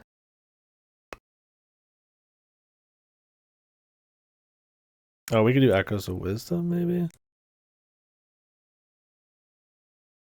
Yeah, yeah. There's just cool like little NPCs, and it's like it's something they fail at in Phantom Hourglass too. Is they try to copy the art style, but none of them have as interesting like silhouettes or like aesthetics. But then they also just don't have little stories like they did in Wind Waker, right? Like they had like fun little things happening or little bits of character you could like spy on them and they would do shit. I think it's something that's honestly gotten lost in Zelda. Echoes of Wisdom has none of that. There's a little bit of that in like Breath of the Wild and Tears of the Kingdom, but it's mostly those are mostly very solitary games. I don't even think Skyward Sword does it for most of its NPCs. Groose is like your outlier almost.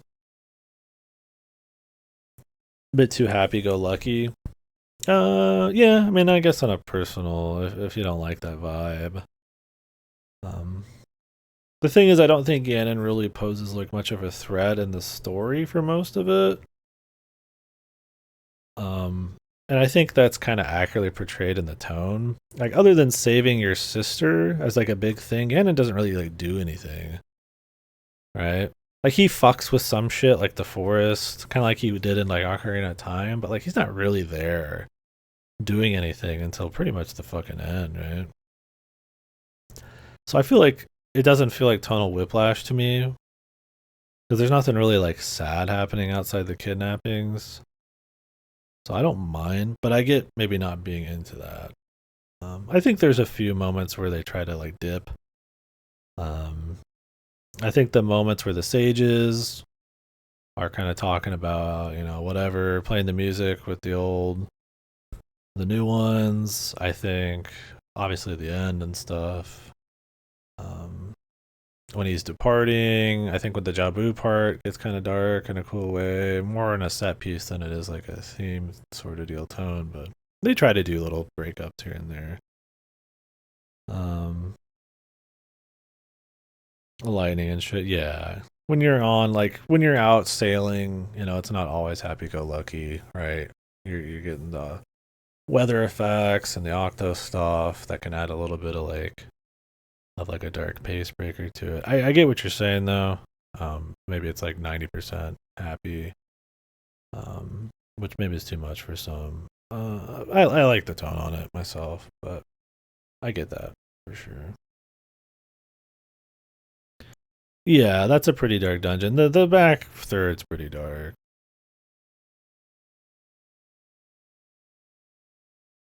Yeah, Zelda's Adventure tier. I can't put anything on the same tier as Zelda's Adventure. It's just that bad. It wouldn't feel right. Yeah, Frozen Hyrule's good. Yeah, I get that complaint though. I think that's what they're going for, though. I mean, you look at the art style and all that, and it's almost a surprise that it even has like a very strong like theming by the end of it or any seriousness. If you want one that does look like that is all happy go lucky, it's like you get Echoes of Wisdom, you get Phantom Hourglass, you know, where there's just like no spice, right?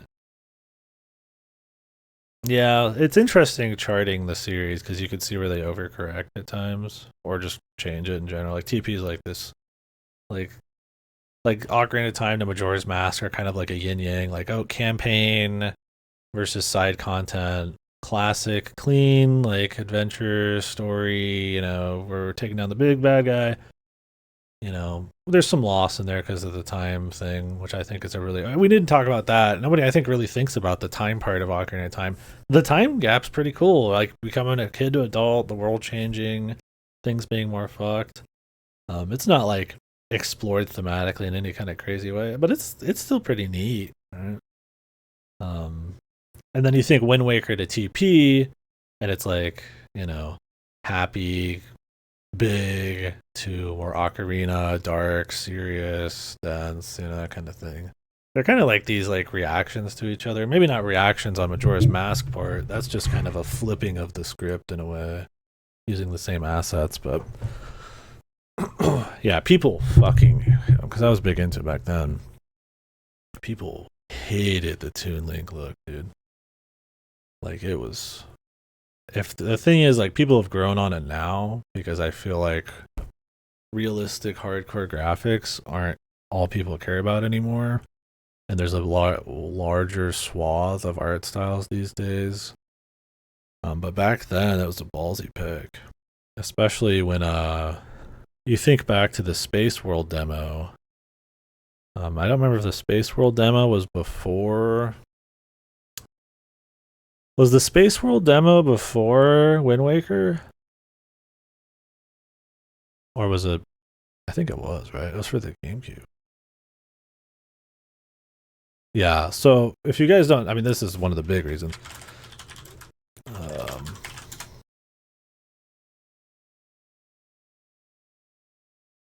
let's find it here. So this was at like a trade show before. This was like, okay, the next Zelda. Like imagine Wind Waker, and then it's like, this is the next one, dude. Let me get this set up for you guys. I'll just do a monitor capture. I haven't watched this in a while. Yeah, so imagine you're going from Majora's Mask, super brooding, serious. Like people don't love Majora's Mask at this point, but like, you know, Ocarina of Time's still the king, and then it's like, this is your next, like, this is the, is this it? Where's the Link one, dude?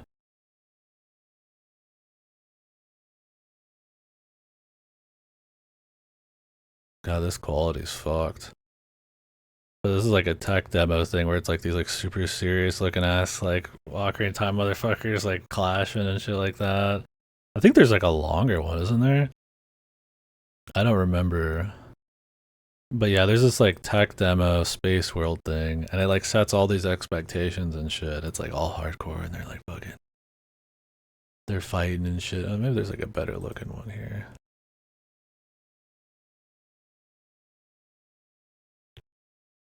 And then you go from that to like Wind Waker, and you know this is back in the day when like new graphics and darkness and edginess was like at the peak. Like you got to think this is the early 2000s, right?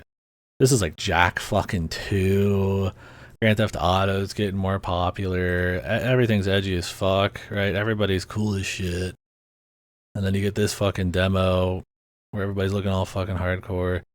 And then it's like Wind Waker comes out, dude. And it's like super cartoony, super goofy, happy looking, and people just shit, right? Nowadays it's like, well, Wind Waker is like really fucking good.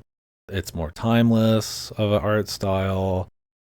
There's more swaths of like art styles nowadays. I mean, people still care about graphics a lot, but like the gaming landscape is so much broader now that people don't have as much problem with it. And then the thing is like, yeah, so you get so they make Twilight Princess afterwards because people bitched about Wind Waker, but you know, people liked it. But like, so they bring this in, and then people are like, oh, it's too dark now, and it's too bullshit. And that's when I think like Nintendo probably just stops giving a fuck what the fans think. Skyward Sword's like right in the middle. Oh, does he? That's a weird one. You gotta imagine this tech demo is made by just some randos.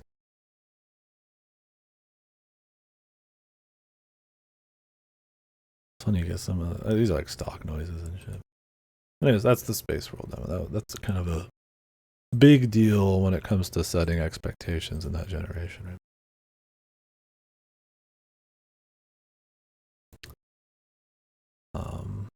But yeah, TP is kind of a response to the negative reception of Wind Waker's art style. Not the game itself, but a lot of people had to warm up to Wind Waker over a very long time on the merits of what it is. And like I said, nowadays people don't really care as much.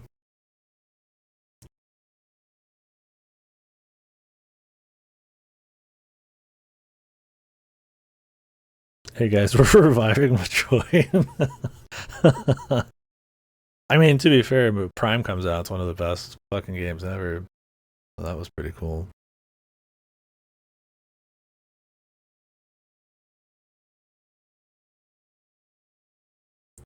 Well, I mean, obviously they're not that beholden to the fan reactions, but like when you look at the criticism that these games got and then what comes out after, like clearly they're listening a little bit, right?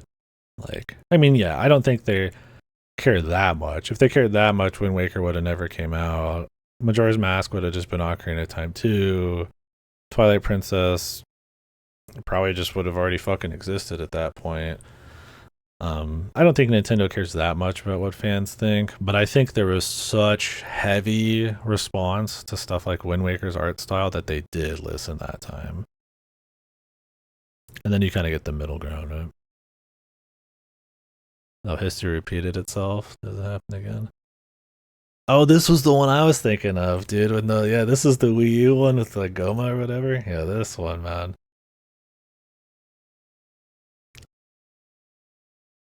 Yeah, they keep doing this shit, man. Yeah, the GameCube generally I feel like underperforms a little bit, but I think a lot of it is that art style and shit. But the GameCube was a lesser performer compared to like Xbox and PS2 especially. This does. I mean, these do look cool. They all looked cool. I mean, the other one was a little cheesy, but they don't do these demos anymore because they know people are gonna go rampant, man. This one looks like a fucking Unreal Engine thing now, which is sad that Unreal Engine shit's made you think that now. But do you guys remember I talk about this every time we talk about Twilight Princess, but the early Twilight Princess trailers. Let me see if I could find them. There's actually so much different stuff in Twilight Princess and like a different vibe in the early trailers. Oh, you guys can't hear this shit, man. Yeah. No, there's just like a shitty song over. The other one didn't matter either. It was just like Ganondorf going hooah hee. No. Yeah, I don't want it to get muted, but I don't care that much. You're not missing much musically. I don't even know if this was part of the music in the original demo for this.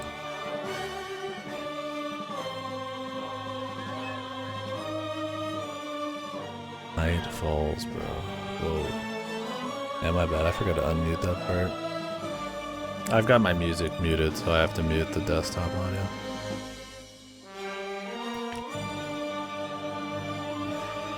I don't know what this fucking music is. I mean, maybe it was playing at the show or something.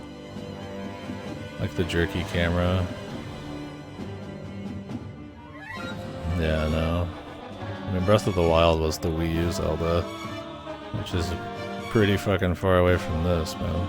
Okay, same thing, but now the lighting. Look at the lighting, man. Look at the reflections. The last song? Oh.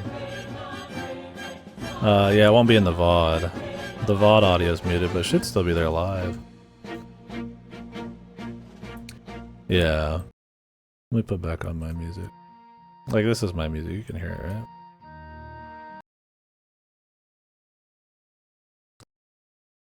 You guys hear this music?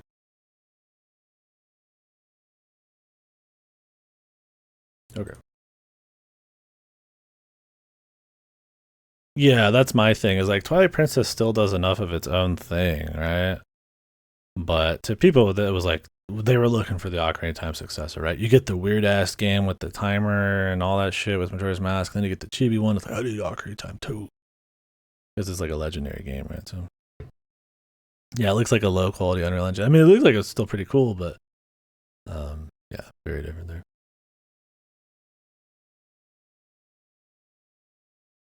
So let me find. I'm sorry if I missed anything, guys, in the chat. Feel free to repeat yourself if you want.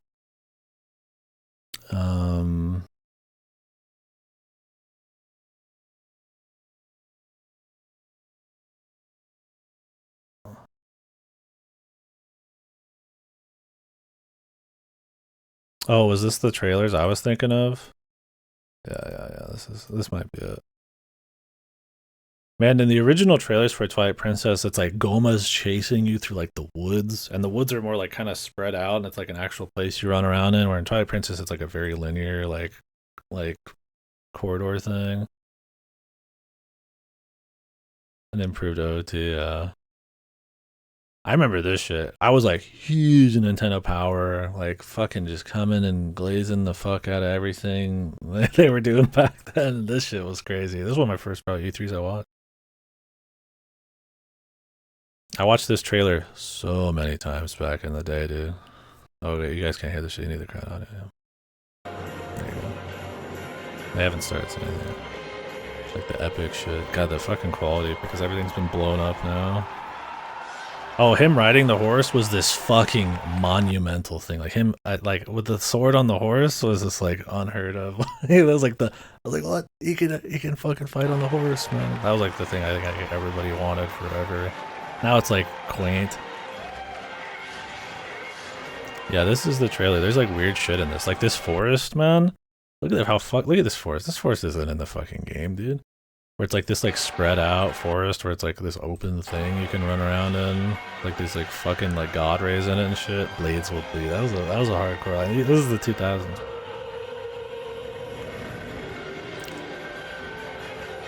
Yeah, they sucked it fucking off, man. They glazed the fuck out of it, dude. The force is still kind of in the game. The Goma one was the one that really isn't. I don't know if the Goma one's even... Oh, dude, yeah. Fucking Miyamoto, dude. This shit was so goofy, dude. Where he comes out with the fucking sword and shield, dude. I miss E3, man. That's so fucking cheesy, man. Where's Chris on, dude? He's here to slay some moblins at the fucking laundromat, man.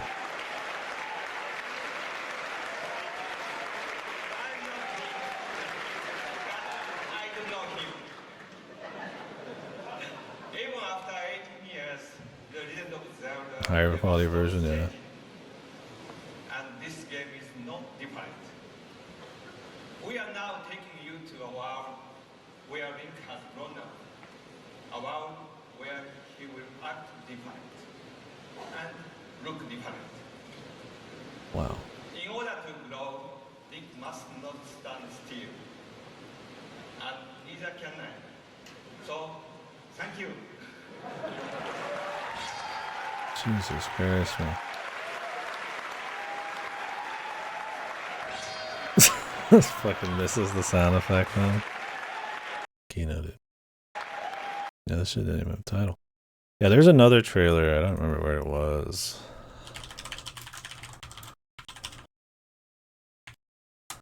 Where'd that go? I always bring it up. It's the one with the Goma. Is it the 2005 one?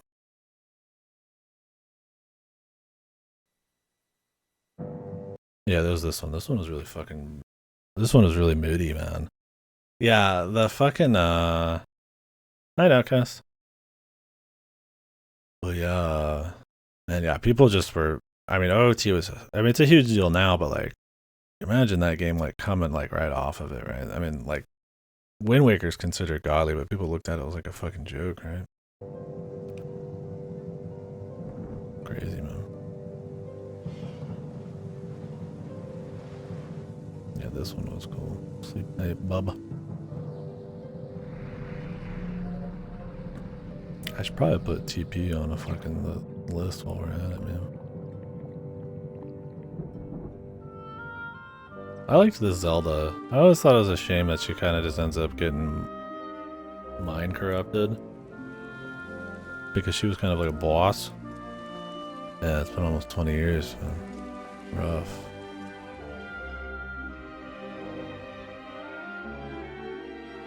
Is this the one that has the Goma part? I always look for this damn trailer because I bring it up every time we talk about Twilight Princess. Damn, man. How many... This really was the generation for the furry awakening, man. Shit like that.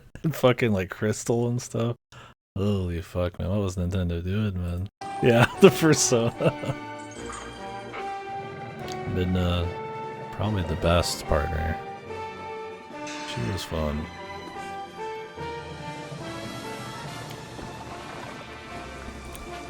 Creepy little freak.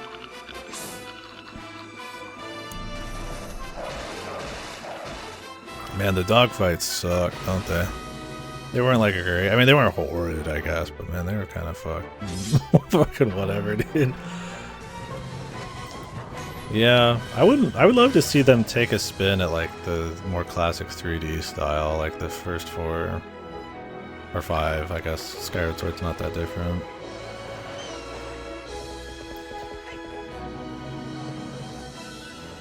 Where's the Goma part, man? I'm always like, where's the Goma part? They did not make it into the main game. Is it in this trailer? I mean, it's a year later, dude. Maybe it's not. It's in a different trailer. If somebody finds that trailer, because I keep forgetting where it is, hit me up. So there is a trailer where it's like Goma's chasing you through like a fucking canyon or some shit in the woods. The Goma's not in the fucking temple. He's like fucking like a different Goma chasing your ass through the woods, and it's pretty cool. But it's like it didn't make it. It's always cool to see that stuff in trailers, and then it's like not there anymore. Anyways, let's just do Twilight Princess. I'm already on it. Yeah, there's one where it's like Goma's like you're like running from Goma, and it's like this kind of like half pipe in the fucking like canyon, and it's like Goma's like chasing you around. It looks like in the fucking Harry Potter thing or whatever, or like Shelob's coming at your ass. But you got double audio. I always talk about it every time I talk about Twilight Princess, but I forget. Anyways, Twilight Princess, I put it like right there, probably. I don't know if it's quite my like top tier, but it's fucking close, man. I've replayed Twilight Princess a lot. I like the tone. I think maybe it's a little one note at times. And I think it kind of lends itself to just being slightly boring at times, especially when you're doing Twilight stuff, because it is so like kind of droll sometimes. And that's the only reason I probably put a little lower. It's got some godly dungeons, like the mansion one and the ice area. It's a pretty dense world with relatively enjoyable side stuff. There's no like really annoying shit like in Gold Skulltulas. Well, okay, the post souls and shit are kind of bad, but it's not the worst thing. For me, there's something about the aesthetic that is like not as interesting at times, but there's still a lot of variety within that aesthetic. I like Midna a lot. I think the dog shit's kind of whatever, but it's not too bad. I don't hate the yeah, so Twilight Princess came out pretty much at the same time on the GameCube as it did the Wii. So the Wii version has a waggle version where they invert the entire world because Link has a left-handed person, but most people aren't. So they invert it on the Wii. And then you waggle a lot. That's how I first played it. And I didn't mind it, but it's better to play the controller, GameCube, or on the new version.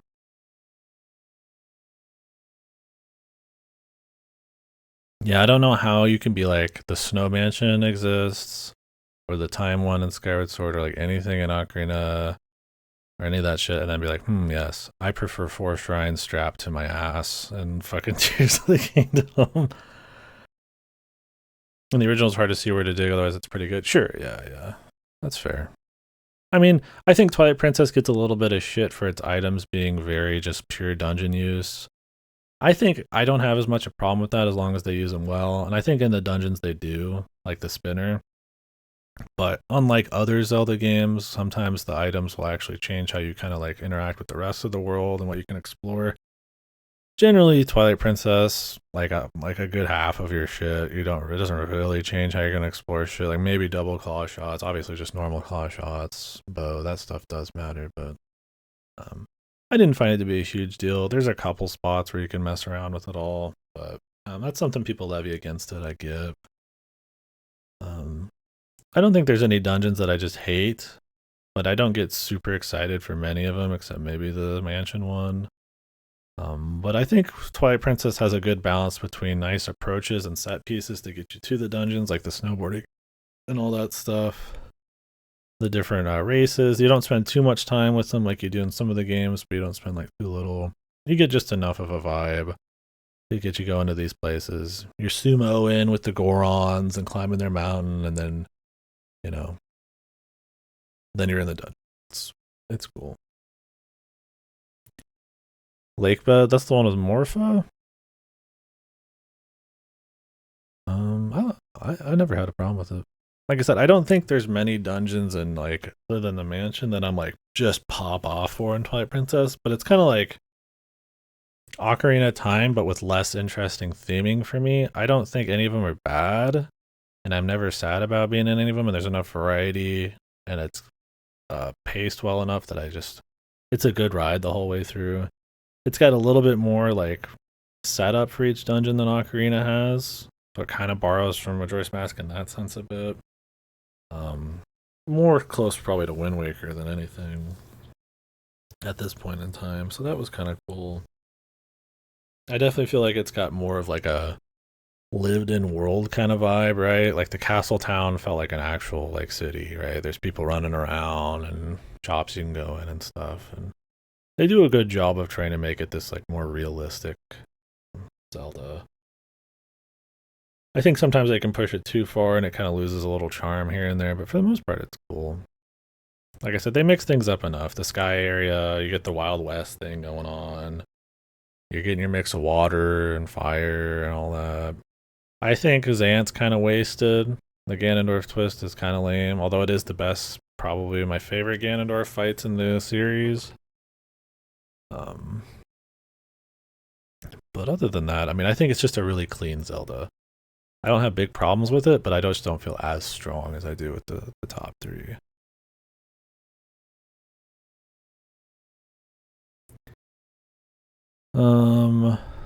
Yeah, the updated Zoras and Gorons look nice. I think the NPCs still look expressive and like stylistic, the humans and stuff, without being like overly serious looking. Like they still have exaggerated features and stuff, so they're not trying to make it too grim or hardcore. Like they know it's still Zelda. So I'm glad they didn't like overcorrect in that front. But I like Midna quite a bit too. He's fun, a nice personality to kind of go with everything. Kind of spicy. Those are always kind of a good contrast to Link. They tend to be some of the better ones, like the hat, or like Spirit Tracks Zelda, or Tetra's kind of that way, although she's not really with you as much. Tattle's kind of fun on that front. She didn't say a whole lot, and then like Midna's great and shit like that. Not Try from Echoes of Fucking Wisdom is a boring motherfucker, dude. One thing TP has are a lot of two or little details that hint something about the world or story without getting too deeply into it. Yeah, there's a lot of show don't tell. I mean, it's kind of like the other Zeldas where that's more atmosphere based and they set an emotion with it, and then you could like scry little fucking details and stuff. Like in Wind Waker, we can kind of like people doing shit. And there's little bits of little touches like that.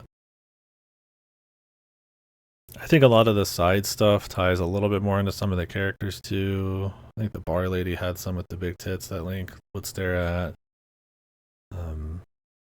Other fun little characters like the fucking gold Poe guy and Agatha and all that kind of shit. Like they still have memorable characters despite swapping the art style. I don't think they get memorable characters anymore. One, because they just don't have good scenes or dialogue, but two, because they're just not really that fun like in the design anymore. Like I feel like the new Zoras and stuff look distinct, but like I don't really think anything about any of them anymore. Hero Shade's cool if you're big into lore. I don't even know if that was ever confirmed. Or if it was just supposed to be like just some guy.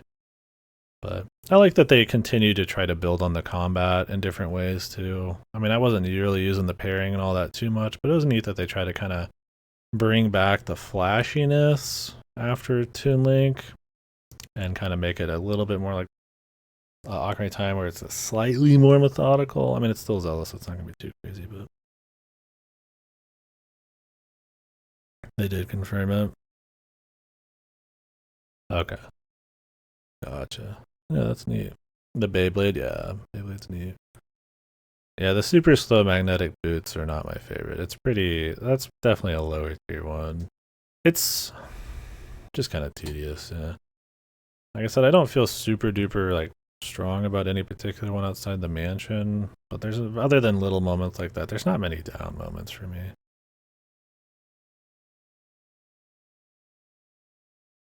Poor lad, man. He deserved better, bros. They would never have the balls to do that shit anymore.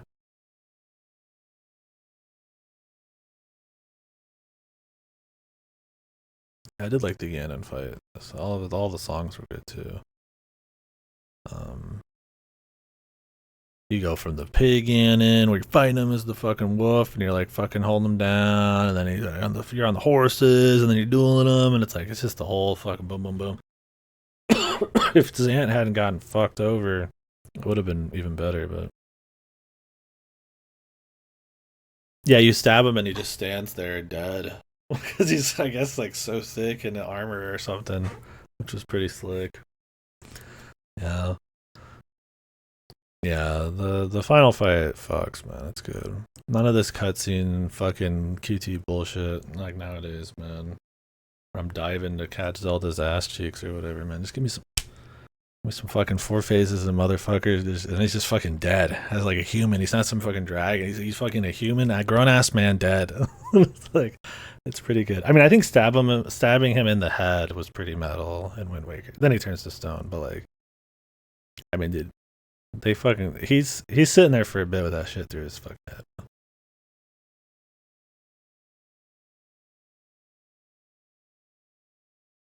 Oh, okay. Let me check.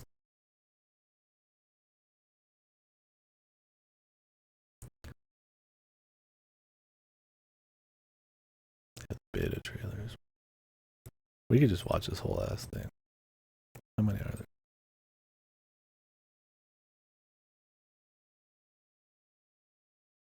Yeah, this is the one we watched a bit of. Let's see the next. Oh, I got you. Yeah, sorry, I keep forgetting. I have to keep changing so many things. We didn't miss anything. This generic epic ass music is like, dude. That was another thing about, I guess, Twilight Princess. I think it's got a pretty good soundtrack. It's very fitting. It's got some bangers. But I don't think it quite hits the highs the first three 3D Zeldas do. I still think it's a leagues above what we're getting nowadays, but and then stuff like Midna's Lament and all that's really, really strong. They still know how to try to make an actual cool song, but what did I miss it? Go back to the dogs. Dog. I don't even remember dogs being in like the bone dogs. Yeah, he's like punching you. Luis. Are those in the game? I feel like they are, but I don't really remember them. These like horse dogs. This is a different area. Yeah. This dude just fucking clobbering your ass, man. These guys are in the game. The horse dogs are, okay. This baboon's asses, how could I ever forget that dude's cheeks, man?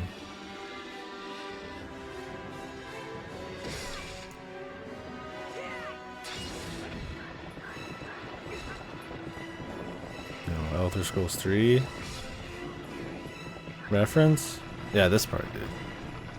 Yeah, this shit is like not even fucking a little in the game, dude. This is like completely. I mean, Goma's like in a fucking square where you beat him with giant fucking stone hands, man.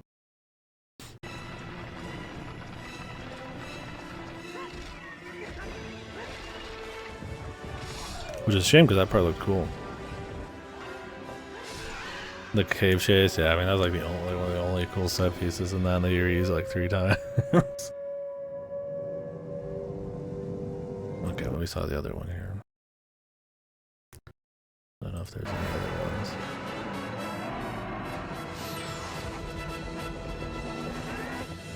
Boing.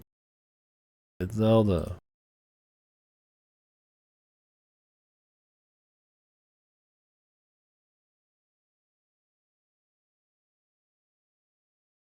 Anyways, I think Twilight Princess is really good. I like replaying it. I just don't feel. It's like right there, man. I just don't feel as strong about it. I'm sorry, I missed. The chest you need to come back for with the hook shot. Oh, did it really? The Goron Mines? Yeah, fuck that. I don't like any of that shit. That's why gold sculptals are a pain in the ass for me. Because you need to go back as like adult and stuff in Ocarina of Time sometimes.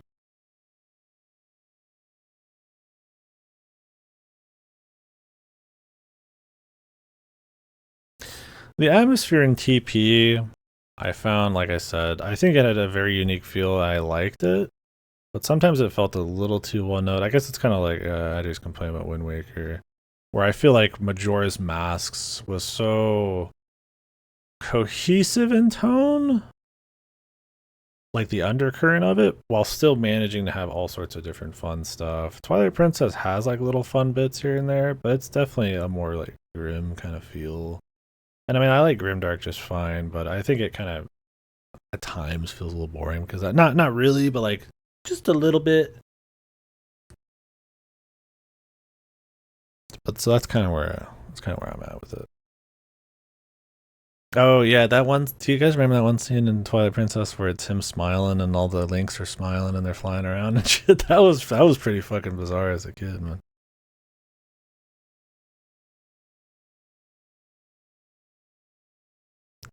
It looked too dim everywhere. I think that was kind of my thing. Is it looks like it's like evening almost at all times ish, like an not overcast. I like overcast. I like that kind of dark stuff. It was more in how it handled the variants, not that it was going for that tone. And I mean, like I said, I almost would put it in S tier. It just barely doesn't. So I don't find it to be a big problem. It's just I think that's partially that, and there's not like many like godly high points for me. It's just like really steady. That kind of keep it just a little lower for me. But yeah, good game. Close to Twilight, maybe. Yeah, maybe. Perhaps. All right, Echoes of Wisdom, bros.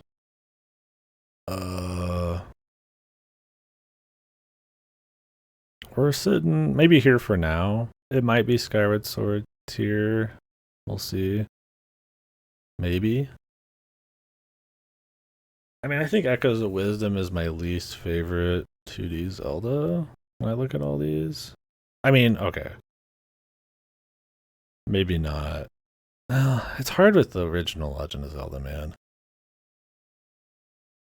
I mean, the original Legend of Zelda is clean. You have stuff you have to figure out. I find the combat to be a lot more reactive and snappy than Echoes of Wisdom. Like Echoes of Wisdom's definitely got more production and more random shit happening, but it's also a more bloated game that doesn't quite fill out its vision. Original Legend of Zelda, like it gets what it's going for and it does it. That it's a more proto version of all these other ones, I'm going to tier list it accordingly. but it's still like a good game. Yeah, and for what it was at the time too. And I'm not thinking Second Quest either. What wisdom echoed and echoes of wisdom? That Zelda was supposed to have the Triforce of Wisdom at the very end, and that she used echoes to fight. Otherwise, I don't think those words ever had any meaning in the sentence form at all. No, the homebrew with Twilight Princess at the beginning, where you could like walk around with Link on the fucking opening credits or whatever. Sharing rumors and tips with Squidverse, yeah.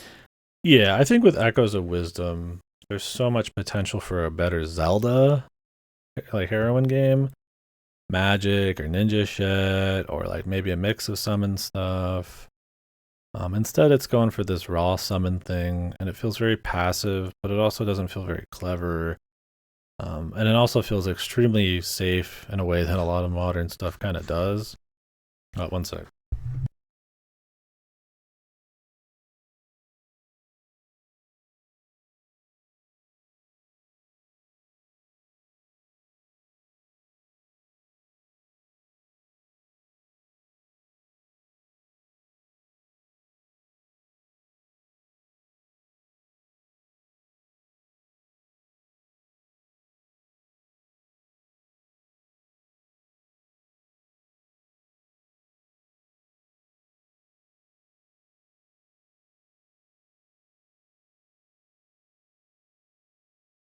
Yeah, not having the bow at the end when they removed the Swordmaster form was pretty wild. Why not let you keep the energy but then get the bow of light? I don't know, I think Echoes of Wisdom hamstrings itself by trying to balance itself too much, and it removes all the fun out of it. By having baffling UI control issues in the year of the fucking Lord 2024.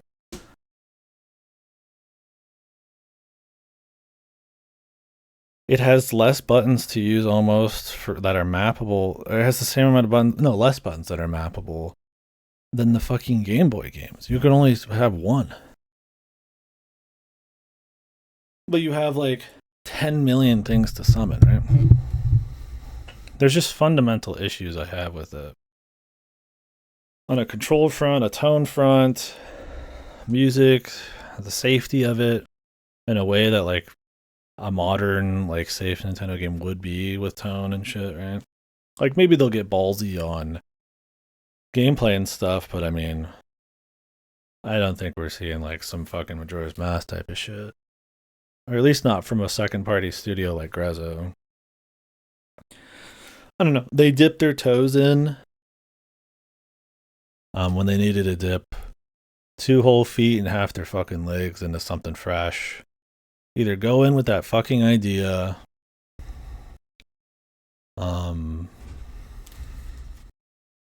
in hard with that idea, make it more emergent, make it more dynamic, have the systems work together in more clever ways, clean up the dungeons, make them more responsive to all these things. Don't make it so lock and key. Don't make it so slow and tedious. Don't make it so much about platforming. Yeah, like you could make these mechanics have something. There's not a lot of emergent gameplay, but there's enough you could have like good stuff with the proper level design. I think it's still going to be hamstrung by repetition and tedium because of the menuing and the control scheme. But I don't know. There's just so many baffling choices, like the automatons, the arbitrary quest lockout, or not lockouts, but quest spawns, which includes the automatons, which is an entire mechanic that so much shit's tied up in, the difficulty of the game, how that affects the reward economy, how it just affects the feeling of rewards. Like, oh, I get all of these materials to make potions. You don't need them, even on hero mode. I mean, I probably play a little better than like, you know, the average Joe is buying 2 games a year or something. So it's like, maybe they're going to need a little bit more than that, but you have so much. Like, nobody's getting excited for getting another Twisted Pumpkin. Oh boy, I just got a Twisted Pumpkin It lets me wind the key better on the extremely missable or easily missable fucking automaton thing that isn't even that fun to use. And it's just like,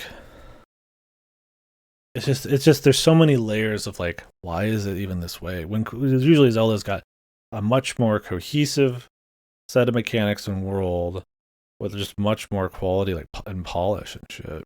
And this, it's just like, why this doesn't work with this? It doesn't feel polished. It feels jank. You know, the quality of the dungeons and stuff is low, which I guess you get that nowadays still with 3D ones. But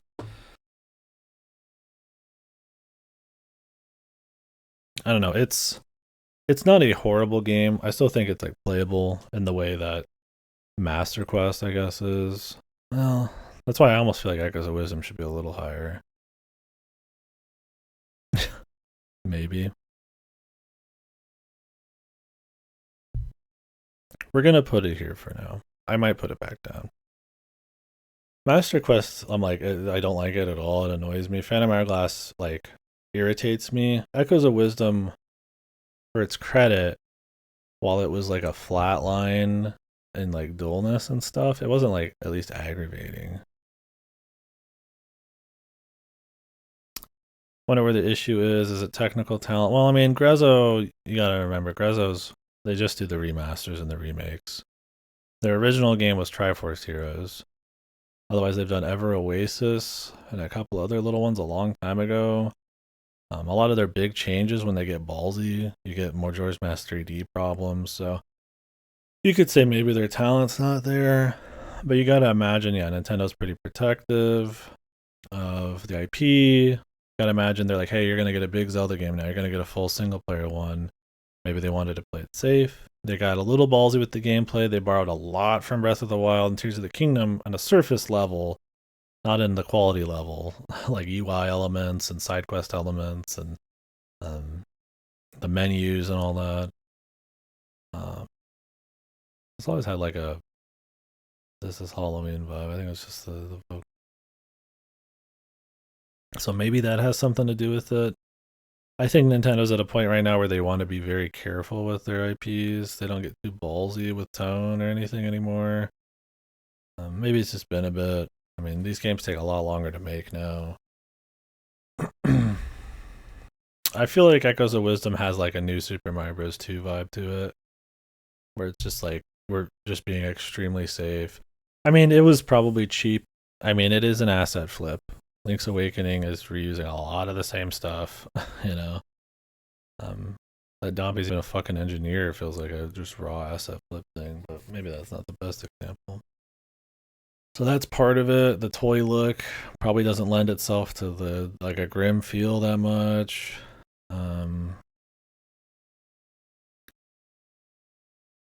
Yeah, we've been hitting the heavy hitters, so we've been talking a lot. Nobody's gonna have anything to say about crossbow training or anything, but I mean, yeah, maybe this will be a 2 day thing. I do have to go somewhere tomorrow morning, but I got a bit left.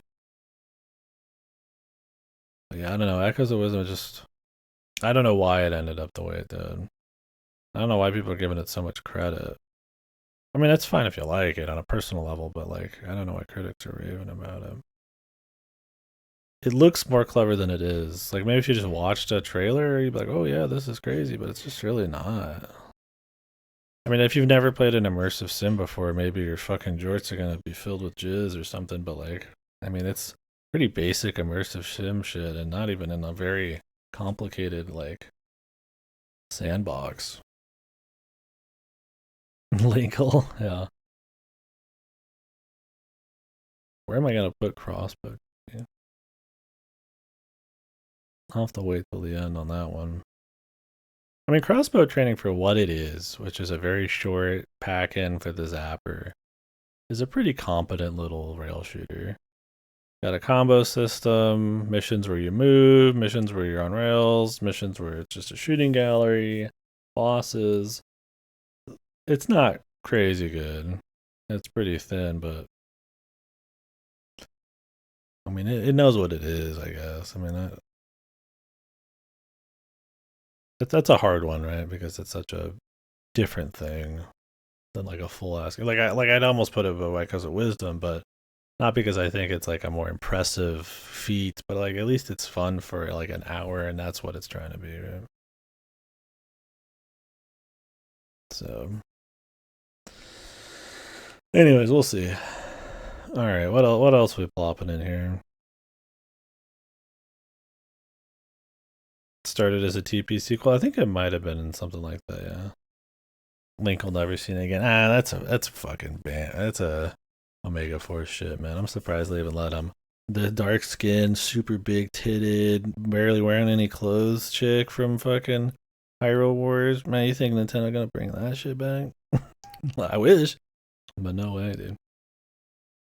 I mean, I guess the Gyarados are kind of like that, but like she was like super fan service, right? Like, I mean, I'm surprised Omega Force got away with as much as they did.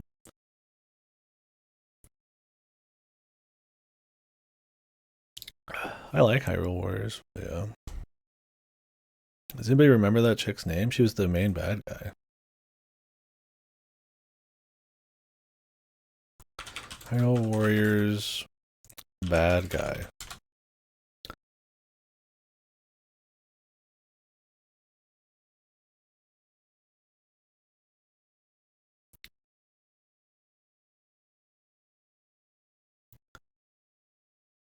Yeah, this chick.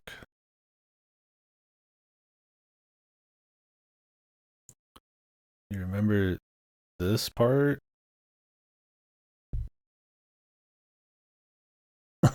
Yeah.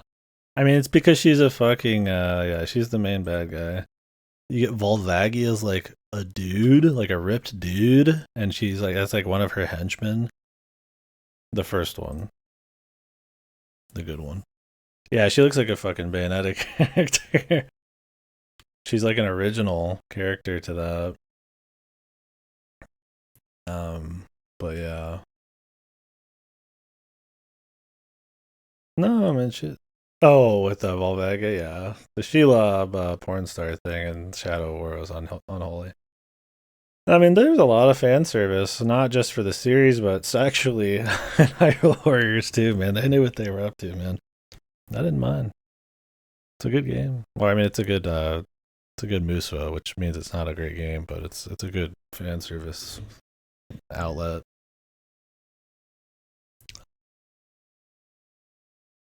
No, she's in it. Yeah, more sexed up than I think any Zelda character probably at all.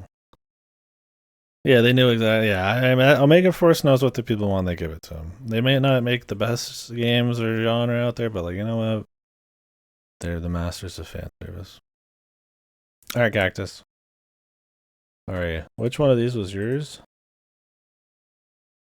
I guess we don't have time to go through it right now if you're going to bed.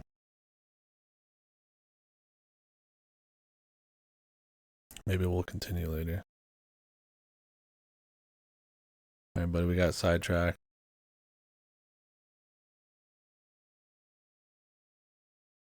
I'm down to look over any tier list if people want to talk about them at any point, so we could always do another time. No one is more sexed up than our himbo fish boy. What, in Breath of the Wild, the Tears of the Kingdom guy? I mean, this chick was sexed up, man. She might have had straight ass jiggle physics. Same top three as you. This one? Give it a quick peek at least. Oh, Sidon, yeah, yeah. I mean, there's definitely a lot of like sexed up ones in Breath of the Wild, Tears of the Kingdom, like Urbosa and all that shit. Get you going. But I mean, I don't know, dude. That chick in Hyrule Warriors is. Whoosh. Alright. Fast Blast. Link to the Past. Zelda 2 is a pretty interesting pick.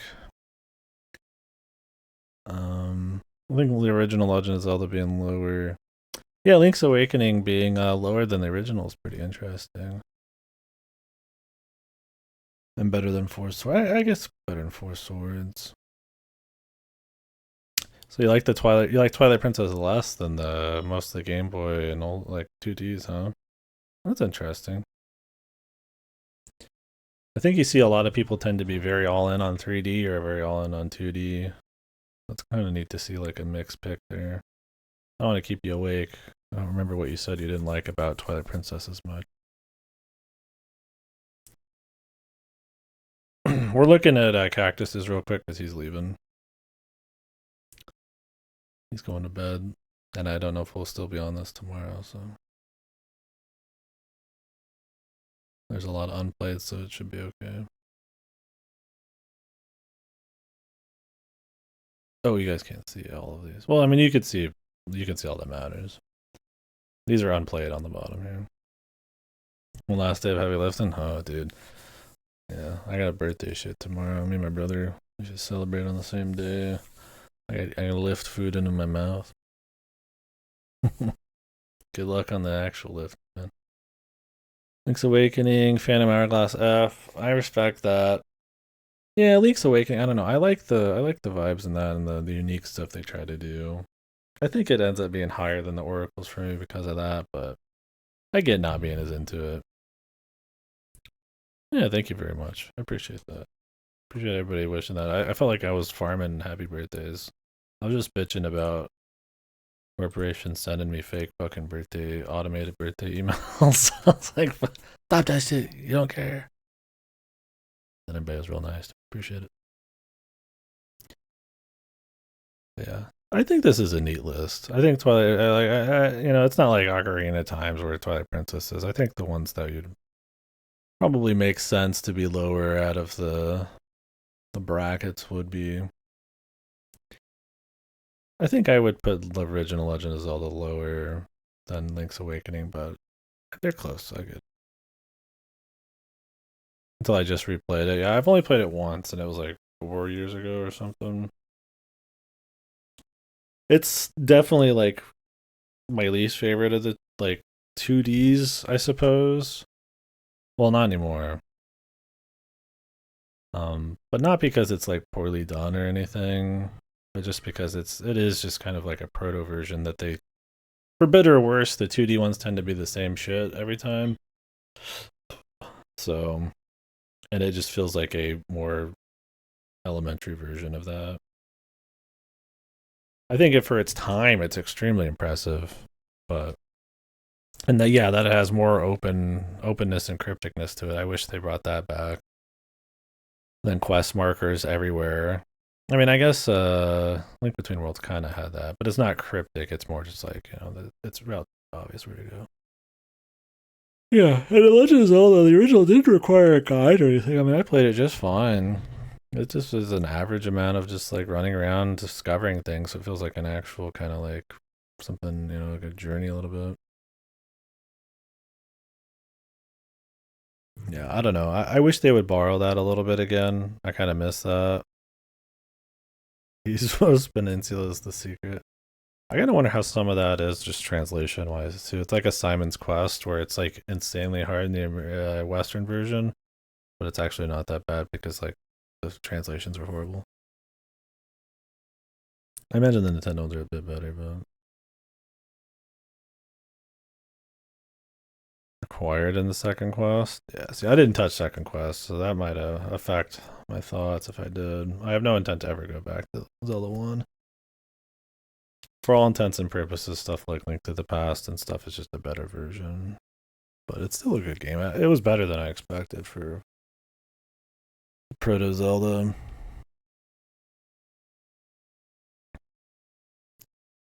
Yeah. Well, solid list, though. Sorry to keep you awake. Why is Zelda's Adventure and you're unplayed, bro? What's up? You dare link a list without playing Zelda's Adventure, man?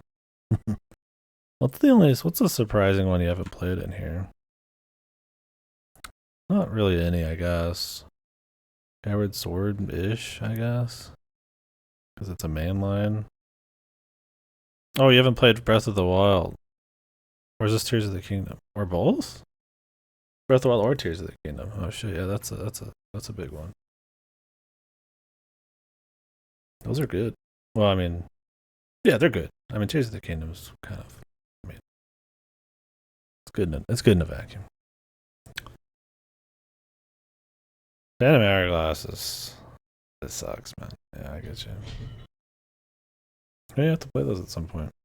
Well, thank you for the list. Sorry if we busted through it. I didn't want to keep you, man. you want to keep chatting about shit, feel free. Man, that chill ass music. They always reuse this music. When are you gonna make your own cool ass music, man? Koji Kondo can't fucking carry these people's fucking soundtracks, I guess, anymore, man.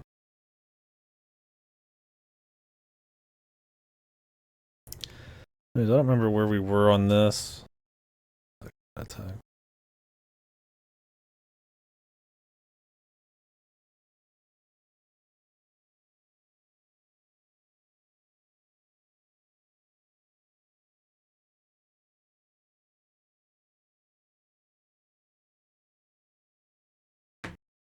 Alright, so where are we got now?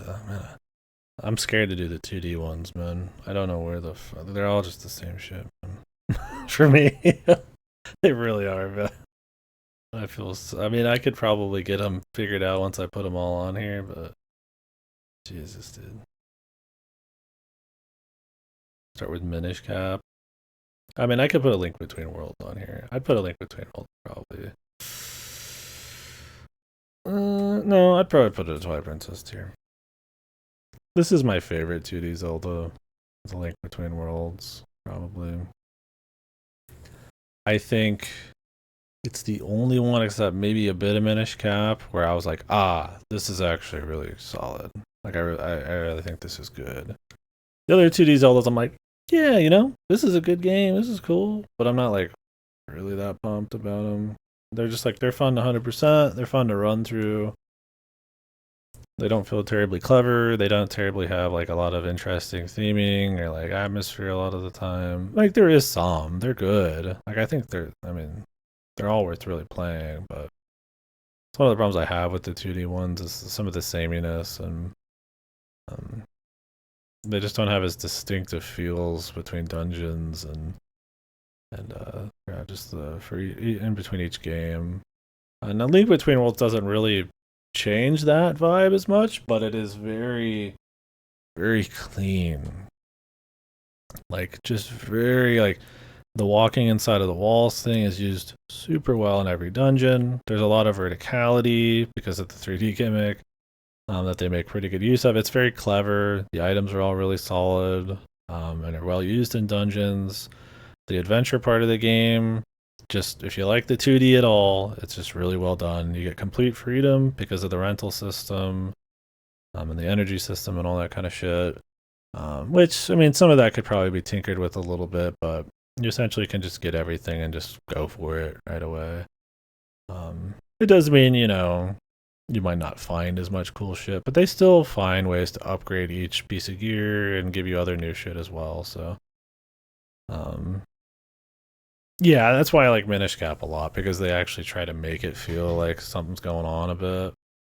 And I mean, Link's Awakening has a really cool premise. They were inspired by like Twin Peaks and shit like that, but like it just doesn't have the same feel. In practice, it doesn't feel that crazy, right?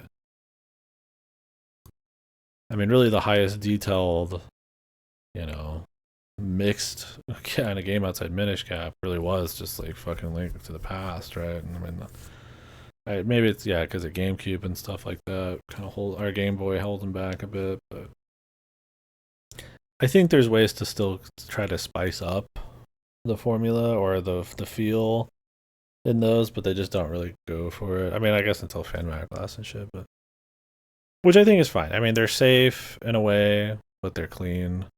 They're good, but it just kind of makes them less distinct and, in my opinion, less stand out. Like, they're all worth playing. They're all solid. They're all good games, and some of them are like influentially like good big deals, like Link to the Past and stuff. But like, they're all very similar. And if that similarity doesn't really punch high for you, like, there's no reason to think they all would. But yeah, Link Between Worlds is just, I feel like, very polished. Where Echoes of Wisdom is like not polished at like all. It doesn't feel clever. It doesn't feel like it has a very cohesive, just deep understanding of its own mechanics and how to use them, like like good level design and stuff like that. Or a tightly paced world. Even in the, like Link Between Worlds, like you get a collectible system, and it sucks that you can find it really late. I think that's one of the bad parts of it. But they tell you in bracket or in chunks on the map how many are in each area, so you actually want to find everything. And then like X of Wisdom, it's like there's no way to know really, and it's just like so you don't even care. And the reward economy, while you generally have too much money still, you need quite a bit more, and it lets you buy permanently items, so it can feel pretty rewarding to get money early or to find it in places. So I think it's just a really the most cleanly done 2D Zelda by a long shot. So not too annoying. There's no like really like just oh god this part's just really annoying or anything like that. I mean I don't think it's like giga ballsy on like tone or locations or anything, but um, it does the 2D formula like the best. So where are we at after that? Whoops, I lowered my fuck.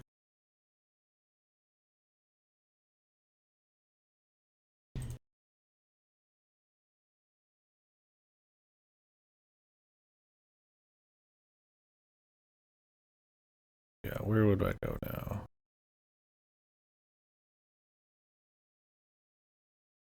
Minish Cap. Um, I'd probably put Minish Cap in the same tier. I would definitely say it's less than Link Between Worlds, but I'd say it's in there.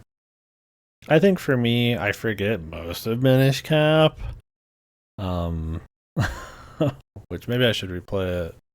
But the partner, I think them actually going for an art style more distinct than the usual 2D ones, and I feel like nailing it pretty well. The little dude in a big place kind of vibe, right, is a cool way to mix up the locations and stuff that they don't really do in the 2D ones very often. Some of the approaches, some of the dungeons, like the theming, they actually try to do something with it. And that's what I kind of wish more of the 2D ones did.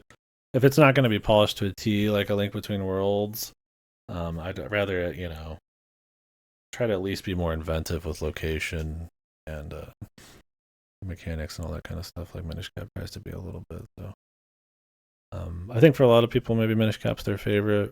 I would have probably, it was my favorite to Link Between Worlds. I played it like 4 weeks ago or something, or 5 weeks ago. um, but yeah, real solid one. Most of it's in the art direction and the theming and stuff. Yeah, right. That's because Capcom stopped working on it, man. This was Minish Cap was still Capcom, right?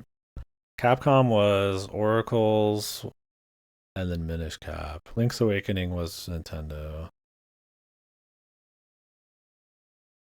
Yeah, it's funny. Like, yeah, you get Minish Cap, which is inventive, but still has the 2D formula, and then yeah, now 2024, you get the 2D formula with faux inventive gameplay and the most boring fucking reuse, like yeah, like typical tropey map possible. The original four stars, yeah. I don't know. I don't know what happened. Yeah, I get, like I said, I don't find a lot of, honestly, I don't find a lot of any 2D Zelda to be super memorable. I have a really hard time remembering what happened in most of them because they all are very similar. They blend. So I think the ones that stand out in some ways while still having a pretty good art quality tend to be higher on my list because of that. It sounds like I'm really trash in 2D ones, and I do generally like them less, but I still really like them. But it's just a problem I have with them. I feel like the 3D ones are much more distinct in between each entry. They try to do a lot more while still keeping to their guns. It's one of the reasons I have such a problem with Tears of the Kingdom is they don't. Anyways, next one. Where's Breath of the Wild? Let's do Breath of the Wild. This is Breath of the Wild, right? It's so hard to rate Breath of the Wild because I feel like it's fucking. I feel like it's it's like tarnished by Tears of the Kingdom for me. Does that make sense? Like because I've done the game 100 hours twice almost on the same like like like So when I originally played Breath of the Wild, it was this extremely special game. I was like, man, there's not many games out there. I was like, I feel like I'm on an actual adventure. I see a horizon, I see a place, and I go there and I take my time and I find something cool. And there's like experimental emergent gameplay and there's a pace. And it's like so special. And there's so many problems with Breath of the Wild, but I was like, I don't care. I don't care because it's like that good, right? I mean, the story sucks. The upgrade systems kind of are lame. The Koroks get a little repetitive. Um, the dungeons, while neat ideas, tend to not be the best. Some of the power ordering, I kind of wish they were a little bit, that was a little bit better. The final boss stuff is not very good, but like overall, um, it's still a really great game. Like just the feeling of scale and adventure, the absolute freedom, giving you all your tools at the beginning. They really had it in their mind exactly how to like capture that feeling of like capturing that like the mystique of going out and finding something. It's not just like getting there, it's the journey, it's no handholds. You don't there's markers kind of, but like it's not marker based, it's not checklist based, it's not about finding content like it is in a lot of open world games nowadays. It's about the actual process of removing as much of the middleman as possible and just making it the one to one between you and wanting to explore, right? And I think maybe by the end of it, it gets a little boring because it does turn into just like, I want to get all the shrines, I want to do all the content. But it's still really strong. And then like, Tears of the Kingdom is just pure like content driven. There's no mystique, you know where everything is. It's just about hitting all of the checklists. It's not Ubisoft tier, but god damn it if it isn't a little too close for me. And it's just like Tears of the Kingdom tarnishes this world of Breath of the Wild and the feeling of it and the adventure of it that it's like it's hard to really even like think back to Breath of the Wild with the same like wonder you kind of had when you're playing it. I almost want to put it like I almost want to put it above. Like this it was like I honestly I probably would have been S tier at the time when I was playing it. Honestly. Um the thing is like Twilight Princess, especially the top 3, I still could replay them at any point. Still really feel just as strong about them as I always did. And replayability I don't think is a huge deal, but like once it's out of the box with Breath of the Wild, and they made sure that shit was out of the box hard with 2 fucking games doing the same shit. It's hard to ever really get it again. So that's why I hope in the next one they shake things up a bit, new map, tighten shit up, bring back that feeling of exploration and something to find. Cause yeah, I don't know.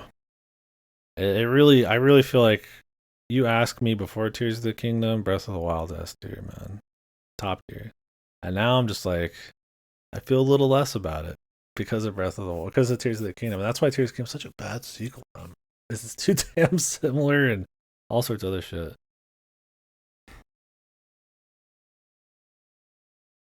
And probably be the last. I would say Breath of the Wild. I think in a vacuum, Tears of the Kingdom is still a really good playthrough.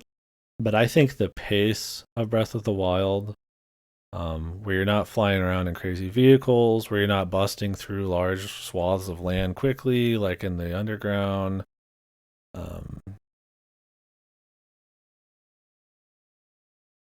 stuff like that, where it's not kind of you in an already existing world where people already kind of know you, or it's a bit more alien in the story, even, I think is more important. I think the climbing, however, yeah, everything's placed to kind of be about that kind of climbing, the limitations that come with it. Even getting certain bits of gear feel a bit more impactful, like the bandanas and stuff, because they actually have a point. Horses feel better. I would say Breath of the Wild. Now it's like there's no world where you get to play both of these in a vacuum, which is why I won't rate Tears of the Kingdom super duper high. Even though I think it's still a very good game and in a vacuum. It's just a really horrible sequel. But yeah, I would say Breath of the Wild. Like it was made, yeah, it was made for Breath of the Wild. The mechanics are just as clever in a different way. It has less menuing issues because there's no combination stuff, so I find it less tedious on that front. Um, it's more cohesive, right? Like the vehicle system doesn't live up to its potential. The combination system is cool, but it ends up being kind of fucked by its menuing. Recall and all that's maybe it's really cool, but a little too strong. I like the going up through the underground and the dungeons and stuff vertically, but it only really matters for Tears of the Kingdom because there's not a lot of caves and stuff like that or dungeons that are underground or anything. So it's like it's really good still, but it's a less cohesive game. It's just a lot of really cool polished mechanics with a few fundamental issues like the cost of vehicles, the timeouts on vehicles, um, stuff like that. And it's like I just find the skill set you get in the original game to just be tighter for the world it is, and that you've never been there before. And yeah, I don't know. It's tough to say for sure, but I'd probably say Breath of the Wild. If for anything, that was just the intent of the world, and so there's more nuance, cohesion of the world and the mechanic that this I think Tears of the Kingdom doesn't care about. It's about you just busting through it a bit more. Which the thing is, when you remove the journey and you remove the mystique, the adventure of a new place, all it is a checklist of content. It's an Ubisoft game. I'm already talking about Tears of the Kingdom. We should probably just fucking rate it.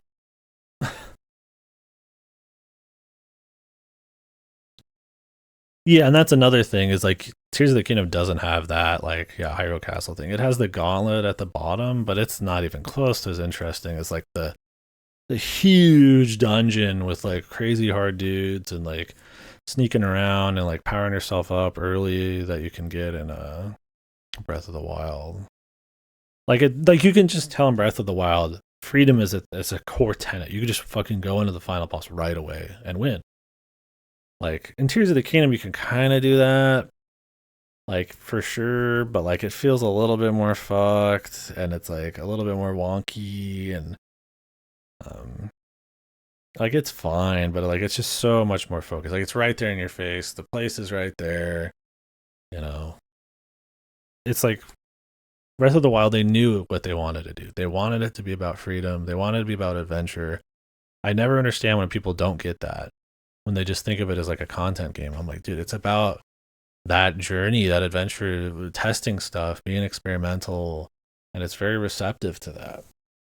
Taking your time with it. I mean, I found I got bored when I tried to be too methodical about exploring, but like other than that, and they just don't have that focus in Tears of the Kingdom. Like it's just like I mean, how could you? If you're reusing the map, it's just not going to be that way unless you really just densify the fuck out of it, man.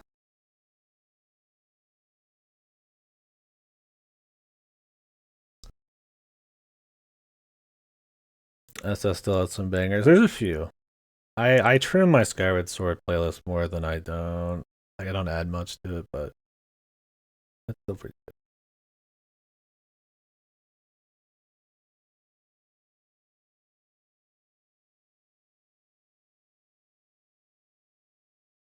Yeah, some of it's hard to say because there's so many fresh things like the glider and the powers and the world and Breath of the Wild that it's hard to imagine. Kind of like how it's hard to even rate Breath of the Wild against how now that Tears of the Kingdom's out because it just kind of like fucks with it. It's like it's hard to remember back like the purity of the feeling. Um, really have the data. Even just surrounding areas requires you to plan things out and have a good grasp of the mechanics. Yeah, even just climbing just feels like this big thing, and it's really cool, right? Or in the new one, it's just like, you just do whatever the fuck with the vehicles, and the world just doesn't feel like it's made for the vehicles as much. There's a few challenges with gliders and boats, but like it's not as interesting. You're telling me right now the world would look exactly the same if they had vehicles from Go on a new map? Like no, like it would be completely different, and they would change the mechanic because it just doesn't work that. Sounds a bit like Link to the Past. You'd probably rate it higher if the 2D stuff after wasn't so much like it. Yeah, it's kind of like that in a way. But it's like the thing is with Link to the Past versus the stuff after it is in A Link to the Past, there's an adventure, sure, but it's not a mystique of what you're going to find. It's as much about the execution of it and the density of it than anything, which you can replicate that again on a new map just fine in a 2D one. And yeah, they're a little too samey still. But Tears of the Kingdom, it's like, it betrays the entire, like, it's like the antithesis to fucking Breath of the Wild for me, right? Like, like it's not even about adventure anymore as a core tenet, right? Like in fucking the 2D Zeldas, at least like they all have a similar goal in mind. They just maybe retread it too much. For Tears of the Kingdom, it's like reusing the map is like the anti-adventure. Like nobody wants to adventure in their backyard. It's like this, you know it like the fucking back of your hand. It's like you have to really go harder on it, and they just didn't. I mean, on top of it being a fundamental bad fucking idea, they just don't execute it well. It's the same shrine problem the whole way through, right? I think it's similar, Arson, for sure, but I think the degree of magnitude is way more expressive. You cannot do that since you need to fight Colgera. That requires gliding. Putting a tower not far from the castle make it hard. The hardest one to get because that is probably the first guardian you fight. Yeah. You have to fight something in Tears of the Kingdom first. I don't remember. I went down into the pit and got into the final fight pretty early. I just didn't beat it. I didn't care to. They brought traditional dungeons back.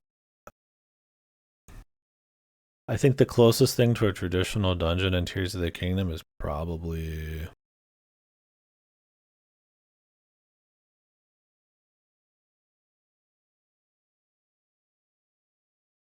the Gerdo one.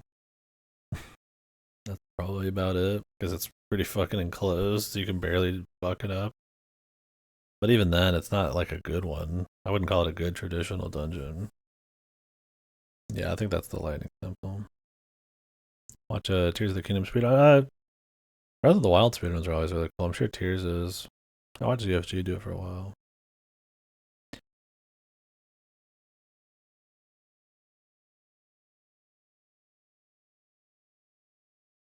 Anyways, I don't know. I think Breath of the Wild is just a very.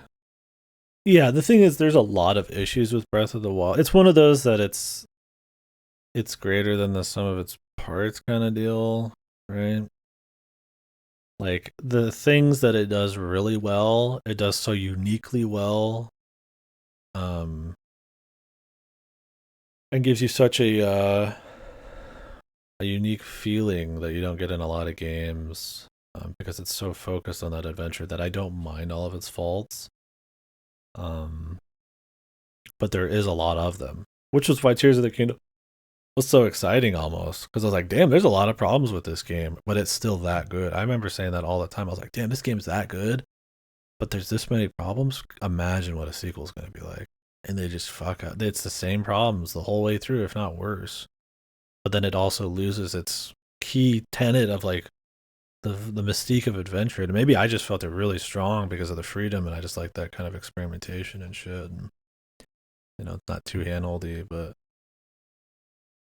yeah, they're not a good replacement for dungeons. I mean, not only is in Breath of the Wild the theming of them kind of boring because they all have the same tile set, but they're kind of short and gimmicky. I like the idea of a dungeon you scale and you adjust. I think it was a cool idea because they're trying to mix up the dungeons as much as they are the rest of the map, right? They don't want this game where you have this freedom of movement where you're just stuck in a little dungeon, right? So I get the idea of the Divine Beast, and they've grown on me a little bit, but they look so boring when you're inside of them. The puzzles aren't that interesting. The bosses are fucking lame, dude. Like, I think overall, I would like the Divine Beast if they had worked on theming, they had better bosses, and they built up the dungeons a little bit more. I think in Tears of the Kingdom, you're like pirate dungeon, like the ship where you can scale it and fly around and mess with stuff. Is probably more what you'd want like a Divine Beast to kind of be like, right? It's not the best dungeon either, but like, you make use of your movement in like a dungeony way. Well, then maybe start adjusting shit possibly after that. Yeah. For there only being like 4 of them, they're pretty boring. And that's another problem with Breath of the Wild. If I ever replayed it, which it's not a game you could replay easily, I don't think. As you know, it's very formulaic, very repetitive in a way. By the end of it, like it's shrines. There's a few outdoor shrines, like your Battle Eventide Isle or whatever, that are really good, but mostly it's shrine-based shit. And there's a lot of combat shrines against the same bosses in Breath of the Wild, and those suck. They get really old. Stone Tower Temple, yeah, yeah. And I mean, I like that much better. Well, I mean, the idea that you could just press a button and change it on the fly, right? That's how it is in like Breath of the Wild, right? Like it's this morphing thing you can climb on. It's still more rigid in Stone Tower. I like Stone Tower better because it's just more polished and thought out, but it's not a bad idea. They just executed it poorly. I don't know. They just lost their level designers. I guess they were tech. They were like concept tech level designers. They knew how to fuck with the mechanics to make a cool showcase and shrines, but that was about it, right? Otherwise, it was just maps. And the people who made the map were the fucking Xenoblade people, man. I think Monolith worked on the map on both of those. And not that there was much to work on in the second game. If anybody knows how to make really big ass fucking maps that look nice, it's probably. Well, I got my problems with Xenoblade 3. we won't say a Xenoblade tier list. But they're good at it.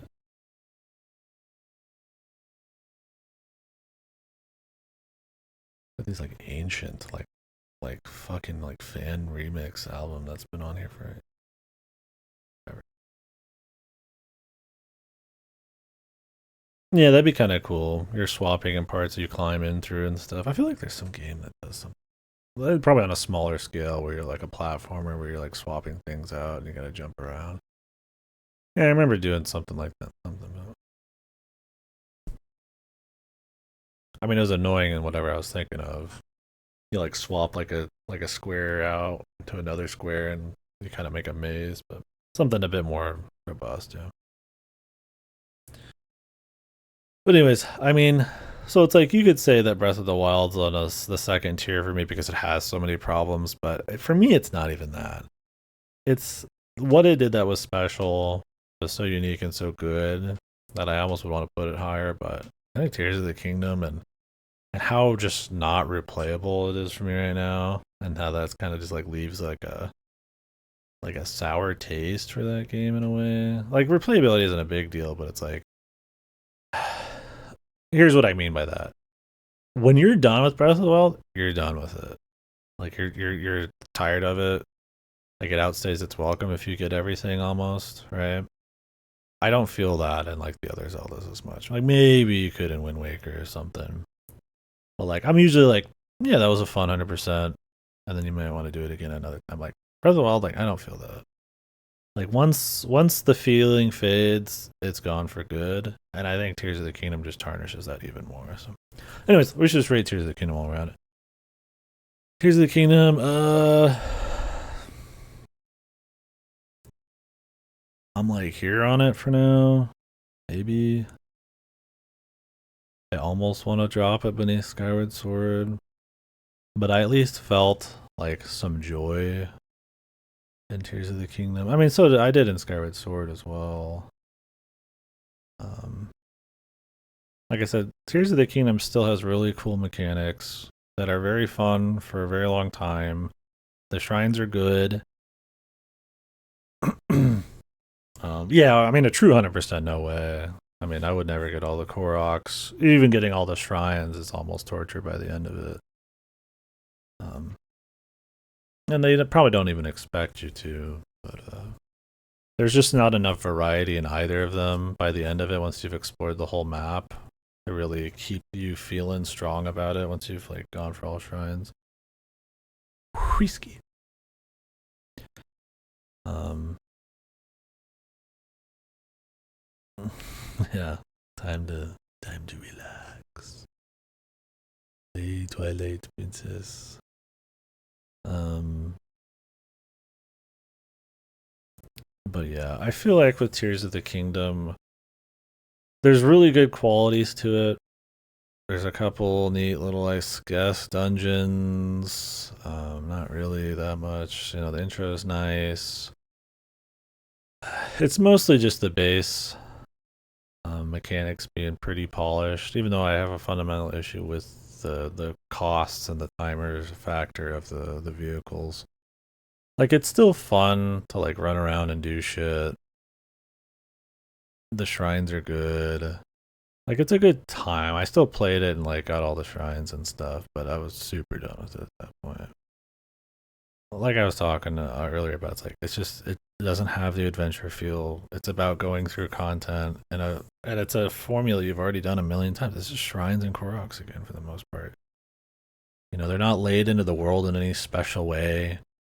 It's not this cool dungeon you just found in the world or some special thing. They have caves now, which are like sometimes pseudo shrines, but not really. I mean, they're okay.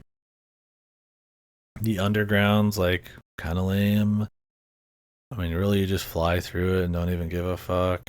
I mean, it's all right. Like, it's a fun little thing to pace break the top because the top is boring because you've seen it a million times now.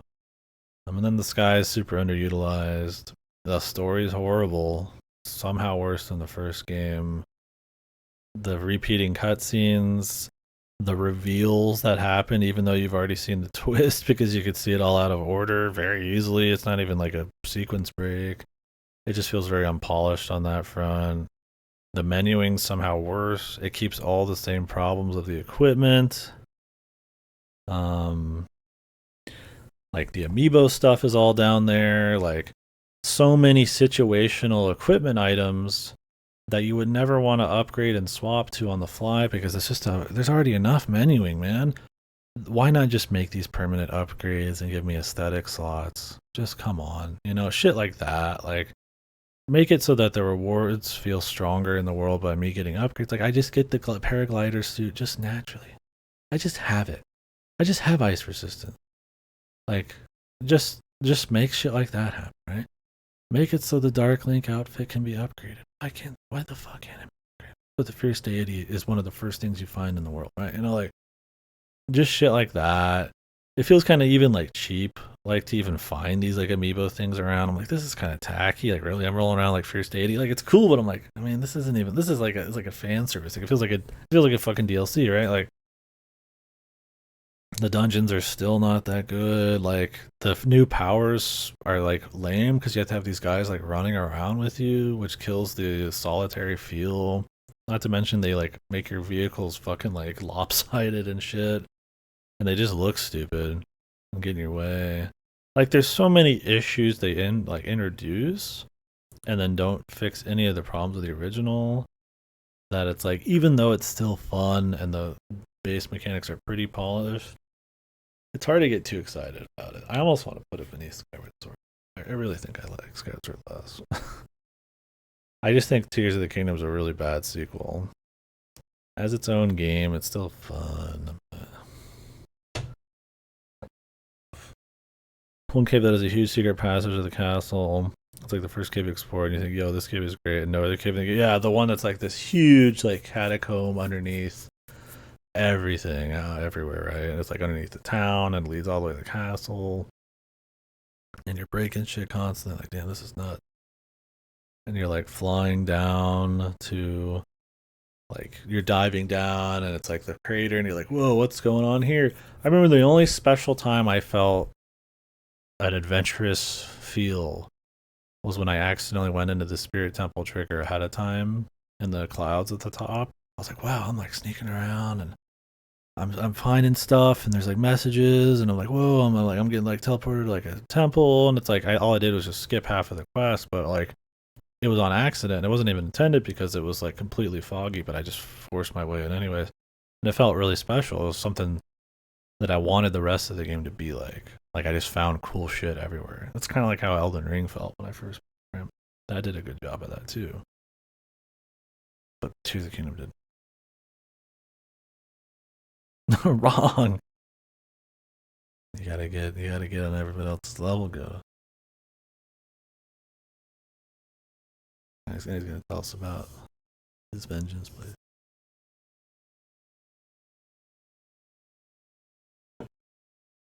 I know. I'll get to it.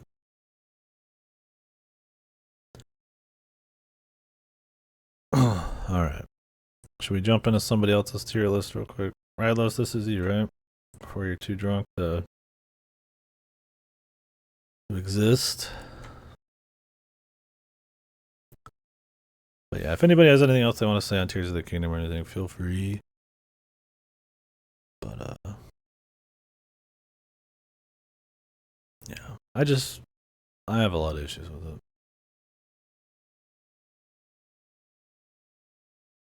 Yeah, that's a really cool part. There's really good parts. That's what I mean. Like that's why I still probably like it better than Skyward Sword. Is like it still is fun. There still is strong moments.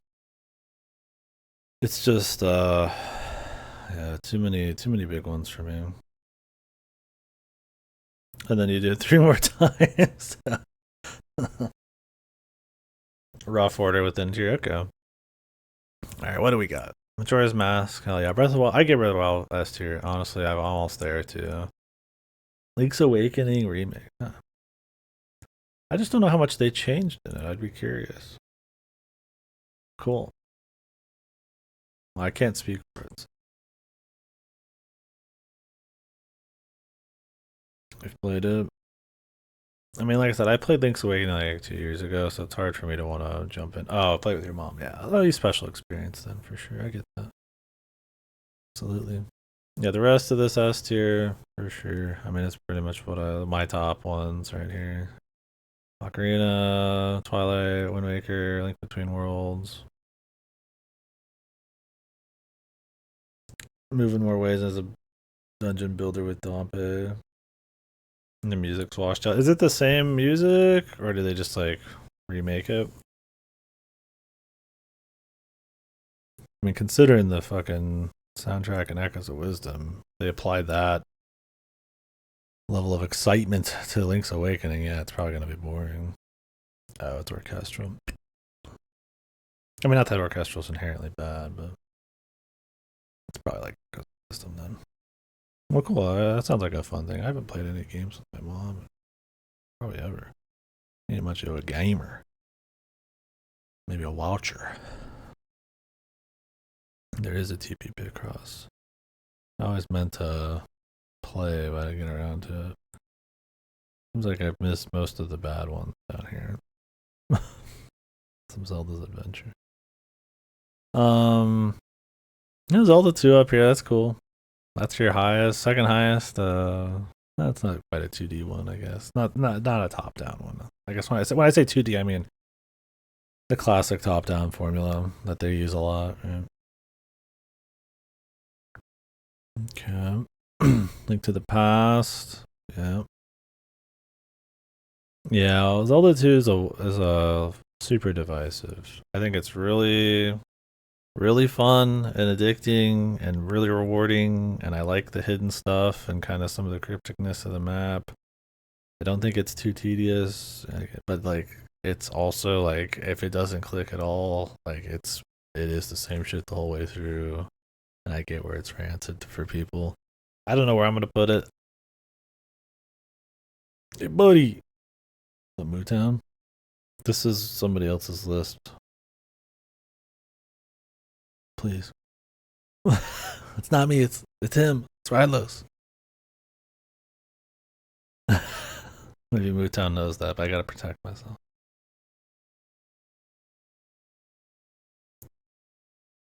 Rylos gets a pass, but I don't. I gotta watch my crossbow training placement, bros.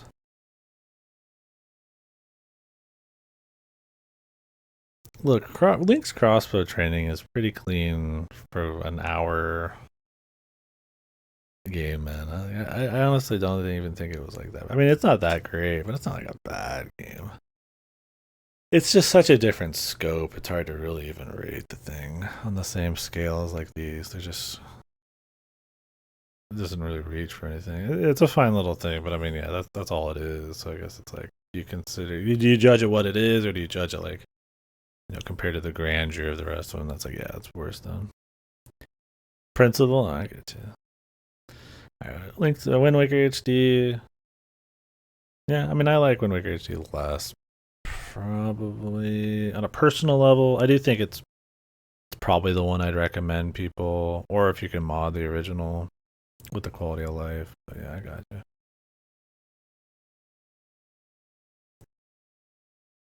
Twilight Princess in here. Link's Awakening. Oh, we got Link's Awakening and DX. I don't even hardly know the difference.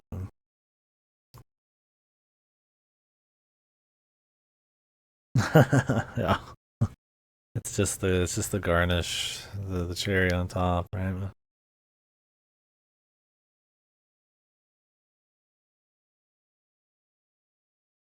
Why Twilight Princess a remake or a HD a tier below price point or the stamp shit maybe?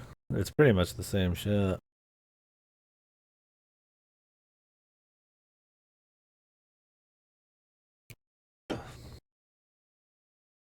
I'm fine with it. Yeah, I mean it makes sense to me if it's price point. Oh, the version it is okay. Does it use the left-handed inverted one or whatever? Like the original on Wii. Yeah, the Wii one's flip.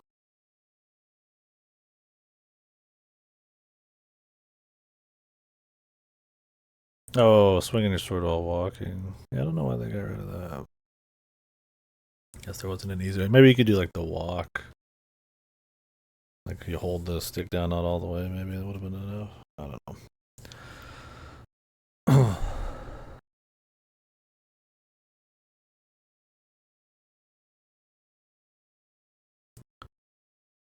Can you swing it while walking?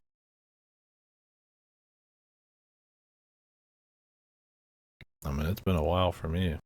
I'm just trusting the word here. Yeah, I feel like Majora's Mask 3D with mods. I mean, yeah, when you get into mods for sure. I mean, a lot of these newer versions tend to be the best. If you could just dabble in them a little bit, or go for the one with the original art style. Like Ocarina of Time, it's like, if you own it, you could do like a Harkinian or something, and that's probably the best way to play it. Oh, gotcha, cool. Yeah, I don't know. I definitely feel like. I mean, that's why I put remakes at a different tier. I get you though. Minish Cap, A tier, for sure. I think Link to the Past being higher than Minish Cap, I get that.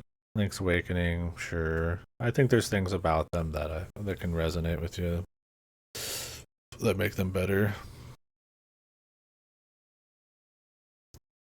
Oracle's games, you like Ages better than Seasons? I always thought people like Seasons better.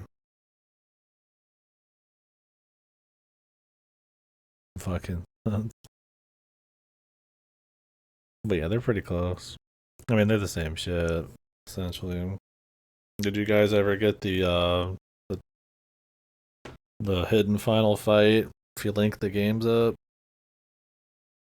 who was it again? The two chicks, Kotake and Komage. What was her name? They were an interesting final boss. Was Ganon in that, or was it just them?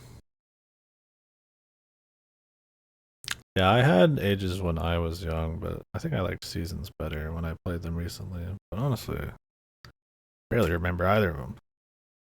Twin Rova and then Ganon. Okay, it was Ganon. I wish they would release like a double pack with this where you beat them both and it unlocks it. That'd be cool. Skyward Sword HD.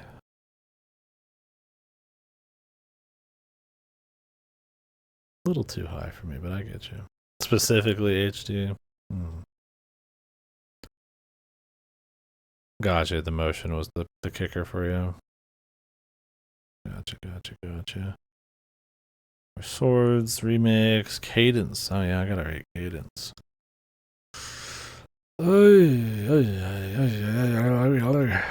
Hmm. Do I agree with this Cadence placement? Maybe. I might. Actually, I don't know. I might do Four Swords over Cadence, the original Four Swords.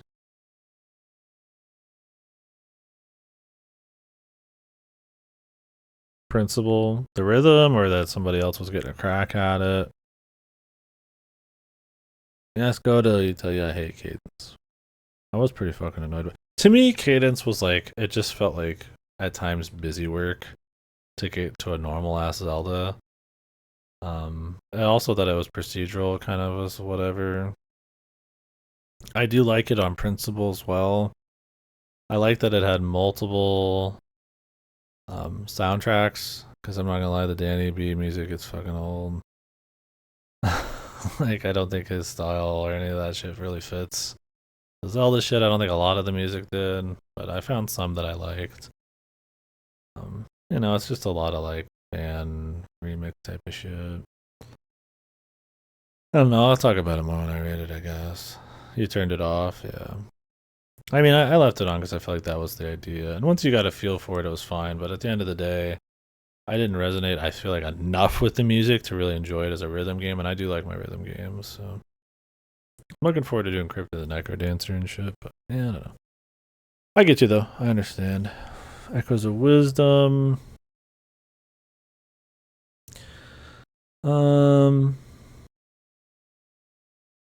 There's a few things I'd probably place above Echoes, like the original.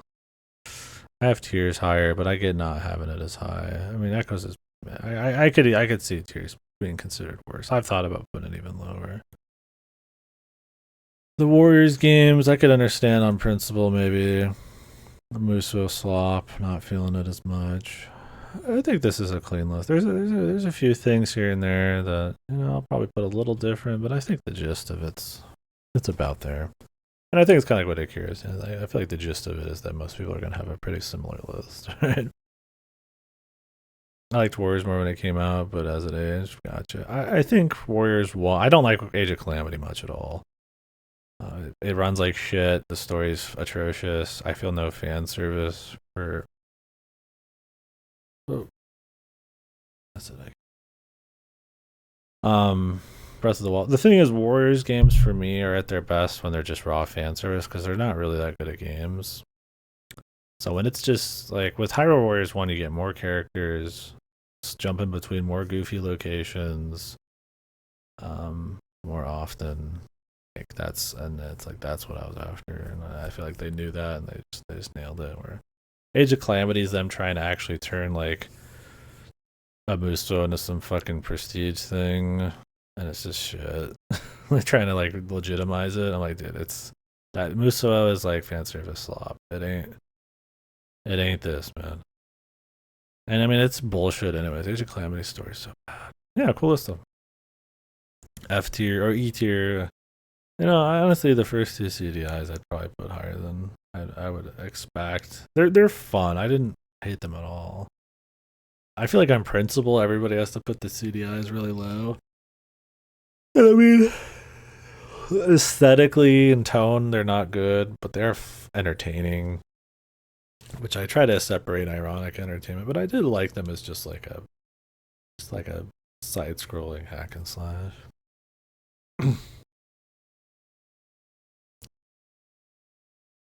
Mustos have to almost literally come with a complimentary blowjob to get in the territory of average. Yeah, that's how it is, and I feel like that's what your average Muso fan, and I play a lot of Musos. Like, that's what you go and expect, and I mean that's what you usually get. So when it tries to like be more legit, like Age of Calamity and stuff, you're just like, Like, I mean, you get some like Persona 5 Strikers, I guess. That's like a bit more there. Like, in some ways, Fate Remnant. But like, the thing is, like, those try to be more real ass games, but they kind of lose what was fun about the Musos in the first place.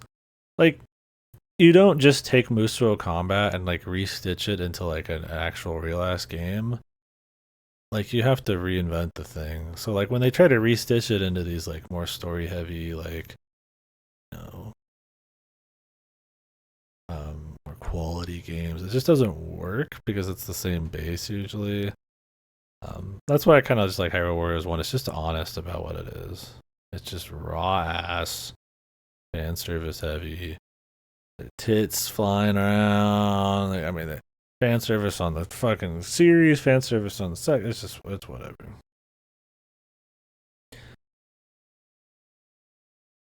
Yeah, I mean, it's cute of them to do, but it's still Omega Force, right? They're still trapped in the box, man. Dude, no, I mean, who the fuck wants to see Omega Force make an actual Zelda game? I don't. I'm with Miyamoto on that one, bro. No thanks, man. No thanks. Look, man, if Omega Force wants to make something other than a fucking Muso minute, they should. I'm down for devs trying out of the box shit, but I get that honestly, Omega Force laying out some fucking slop on the Zelda brand's probably not in Nintendo's best interest. Like, yeah, it's like the CDI. The CDI Zelda is probably still haunt fucking these devs, man. Yeah, but that's not like out of the box. That's them finding somebody who works for what they want well, and they're leading the charge. I mean, it's still the same guy running the shit. I'm fine with that. Yeah. I mean, I see what you're saying. I mean, Mercury Steam did Lords of Shadow. They did the 2D Lords of Shadow and stuff. The thing is, they pitch these things and they show them off and stuff, and then they get approved. The Omega Force probably pitched some dog shit, and they got told to fuck off and then go make another Warriors game because that's all they've made for like 30 years. I mean, Mercury Steam was probably just up for the job, and they still are, right? I mean, it's like when Rare had Donkey Kong and all that shit back in the day, and Retro has it too, and it's like, like Nintendo hands out their IP like fucking hotcakes, man. I mean, rarely any actual Nintendo first IPs are actually fucking in house these days. I mean, Fire Emblem's almost fucking all outsourced. Xenoblade second party, half of these Zelda, like Grazzo's not even fucking first party, right? Like so many of the like retros, like Metroid, Mercury Steam's Metroid, they're like Spanish. Retros like Texas. It's like I mean, they hand out their shit. They probably aren't handing out anything to fucking Mercury Steam because or not Mercury Steam, but Makeoverse because it probably suck. So I wouldn't trust them. We'll see when the Dynasty Warriors Origins comes out. Get back to Capcom, yeah. God, Capcom hasn't touched anything 2D in forever. I wish they'd do another Mega Man. Anyways, what's the rest of this one? Phantom Hourglass low as it should be. And then the slop down here. Tingles. Triforce Heroes, yeah. Yeah, like I said, about right on the money, I'd say. Well, not a right on my money, but roughly I would agree.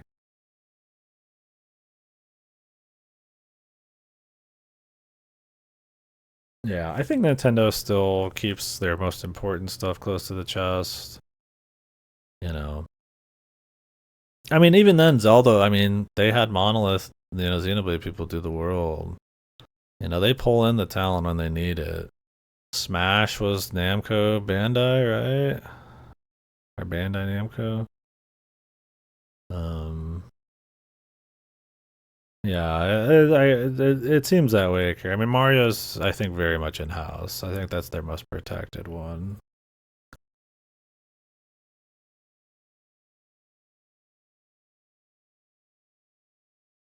Oh, Xenoblade like 4? I think that wouldn't be a showrunner, but I think it could be a good accessory to the Switch. Yeah, they could have Monolith make like a really pretty new uh big world game. Yeah,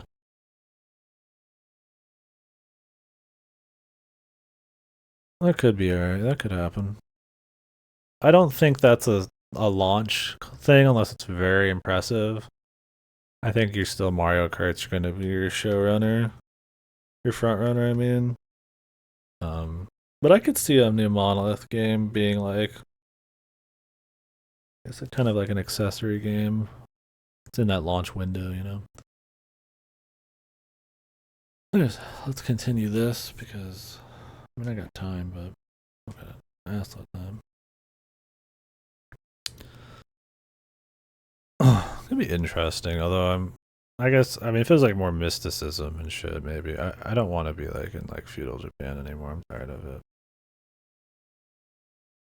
Really, I'd rather them just do original worlds. Honestly, get me out of the reality in any way, shape, or form. But yeah, more mysticism would be interesting. Like, yeah, mythological.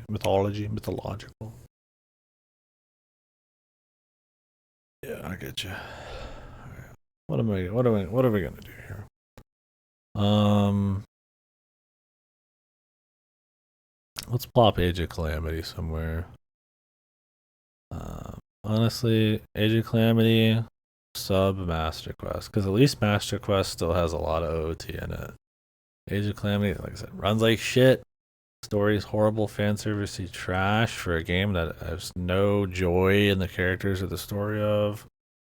I think it's junk. They try a little harder on the gameplay side of things to add more variety to each individual character. Yeah, I added it. That's why it looks like shit. I just added it like a file because people were talking about it.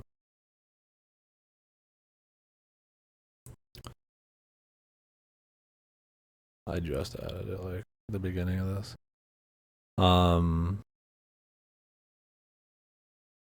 But yeah, I think Age of Calamity is just. Yeah, I don't know why Master Quest. Maybe they consider it just like a second quest type of thing. I mean, it's. You put the HD ports on here, you should probably put Master Quest. More different. Master Quest is pretty low tier, but. Obviously. Yeah. Yeah. Oh, yeah. I forgot Link's Awakening's just on here, too. Where's Link's Awakening? Yeah, I played DX.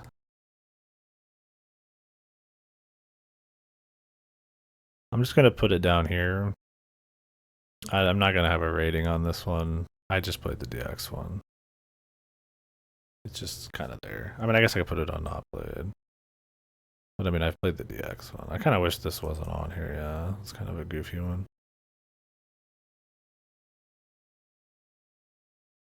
Whatever. A lot of remake, and then whatever the hell. Yeah, it's like it's not even really worth having on here.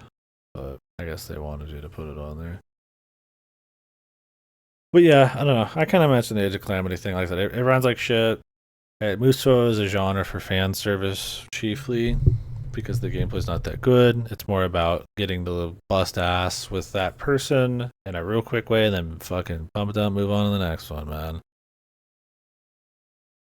The map's like, let's say, me, big speedrunner of Link's Awakening. Let's just put this down here.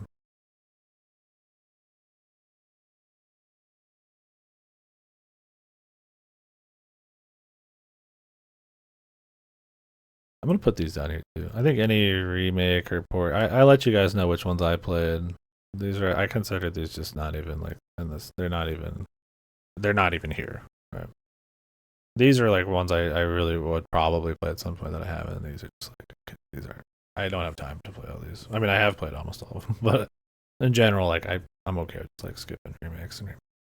It's easier just to organize it this way. Anyways, so yeah, Age of Calamity, it's junk. I think Hyrule Warriors. Do I put a fucking Muso above Skyward Sword? Tears of the Kingdom. Thing is, dude, I probably don't. That would be fucked. But man, if this isn't the best Muso, and it's just such an honest ass fucking fan service game. The thing is, it's still a Muso. And while it's just guilty fun, yeah, and it doesn't have like any physical discomfort. It's not like a great game. I'm not like, damn, I could just go for some Hyrule Warriors. I'm not playing it. I'm just like, whoa, this is just so, it feels so good. I'm just like, oh, it's addicting, and I get to like turn into Ruto, and like she's bouncing around, and I'm shooting shit, and then I'm like Darunia, and I'm bouncing around, I'm punching shit, and then I'm like Ganon, and I'm punching. There's tits flying around. It's like it's cool. There's like a Wind Waker area and shit, and it's like really goofy, and the game's pretty long, and there's all sorts of wacky places you're going to. It's hard to really consider it any better than like a big mainline one, but like it owns what it's doing. The thing is though, Musos are guilty pleasures. I don't know if in good conscience I can be like, this is like better, than like a proper one. I think Echoes of Wisdom drops the ball enough. I'm willing to put it above Echoes of Wisdom because at least Hyrule Warriors 1 knows what it's doing and kind of owns it. It's not shooting for the sky, which I mean, you can be a good game and not shoot for the sky, but it's Zelda. They can be really good and like have scope and have like balls and shit. So I think it gets outclassed in that sense. Um, Rapier Zelda, Linkle, I had all sorts of shit. Yeah, it was fun. It was before they started to complicate the Muso gameplay more. This was still very much just XXY, XXXY, XY, which was fine. But I mean, it's like some of the times that simplicity was almost fucking therapeutic. So I don't know. I would say I put it higher. Maybe this is a hot take, but like I said, I think this is probably your best Warriors game if you're a fan of this series. Um, Musos are so reliant on fan service. It just doesn't like you. I don't think you really enjoy like a Muso if you're not into the fan service in some aspect. Unless you just play like a lot of one of them, like Dynasty Warriors, because then you get into the fan service of it. Or just the idea of just blowing up with a bazillion dudes. But I mean, once you play a couple Musos, you're used to that, so that novelty wears off. Anyways, what else we got? Let's keep rocking.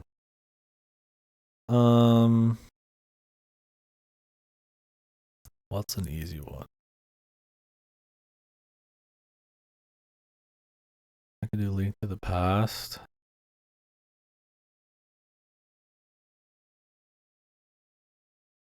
Probably drop Link to the Past right there. Maybe I'd put it in Minish Cap here.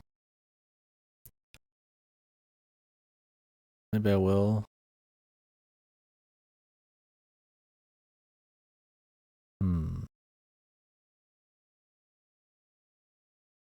Like, I think Link Between Worlds is just a much more clever, fleshed out game than Link to the Past.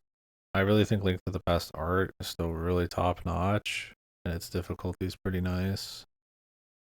And for its time, it didn't need to be like fresh or anything. It was fresh, so it's like I can't blame it too much for being overly samey for the next 3 or 4 games that came after it, beyond. But I don't want to go just purely on influence. I almost want to put this up there.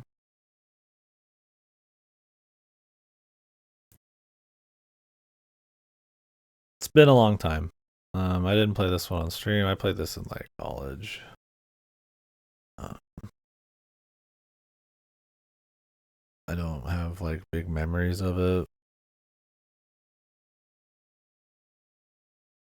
I respect it. I know its importance, but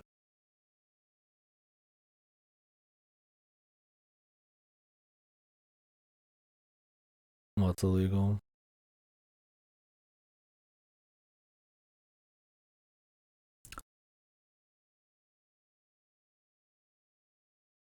Yeah, it's one of those like there's not a lot of standout moments. There's some tough bosses that give me a lot of trouble.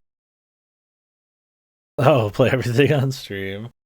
Yeah, I wish I still had all my old VODs. I mean, I don't even have VODs for the first like half of me streaming.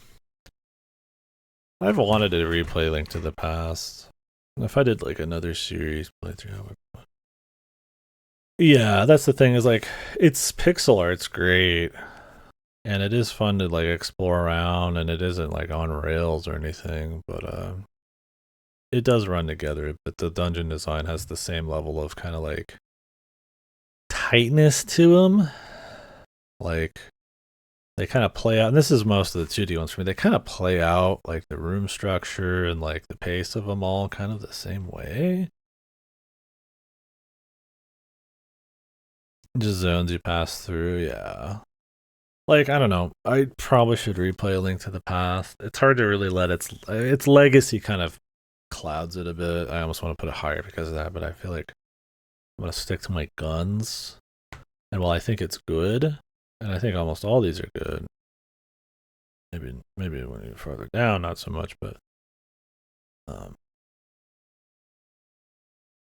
yeah, I don't know. I mean, its music is much stronger than most of the ones that came after it on the 2D front. Um, so very iconic stuff that would become very iconic for a reason, right?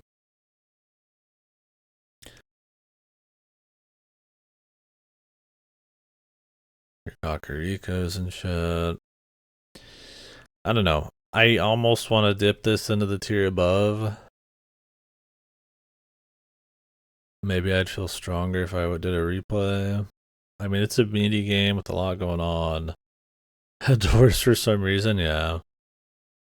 There's some of that crudeness, despite the good music and the visuals. Like, I mean, it adds a bit of charm to it, but yeah, I mean, it's just like Link Between Worlds is like obviously for me just a tier above. Just how fucking goddamn like clever it is, and the Minish Cap really tries to do something special, and while still being pretty polished about it.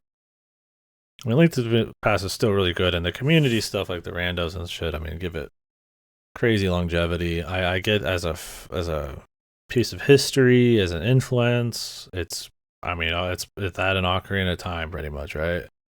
Maybe now Breath of the Wild might, depending on how the industry takes it.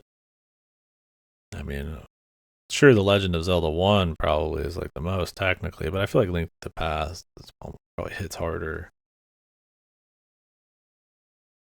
People still think about Link to the Past, where the original Legend of Zelda just kind of is the beginning, right? So, I don't know. I'm gonna leave it. I'm gonna leave it. Thing is, I consider most of the Game Boy Color ones to be a step below Link to the Past. Maybe I need another tier. Well, Link's Awakening's pretty close.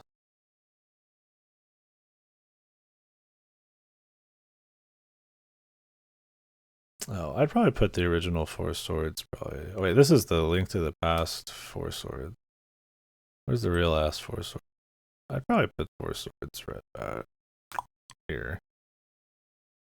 Yeah, I think I would want to replay some of them. They just run together so much. I mean, my Oracle and Link's Awakening playthroughs aren't even that fucking old. They're just so goddamn similar, man.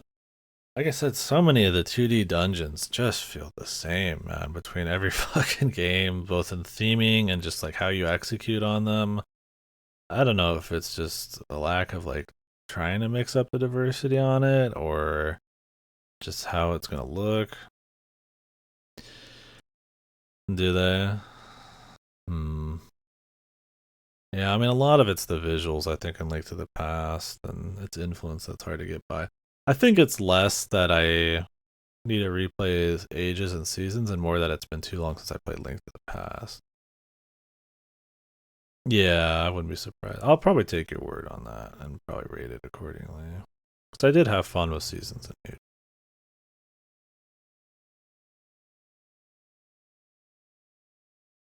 In my gut, I feel like Link to the Past is I like it better, but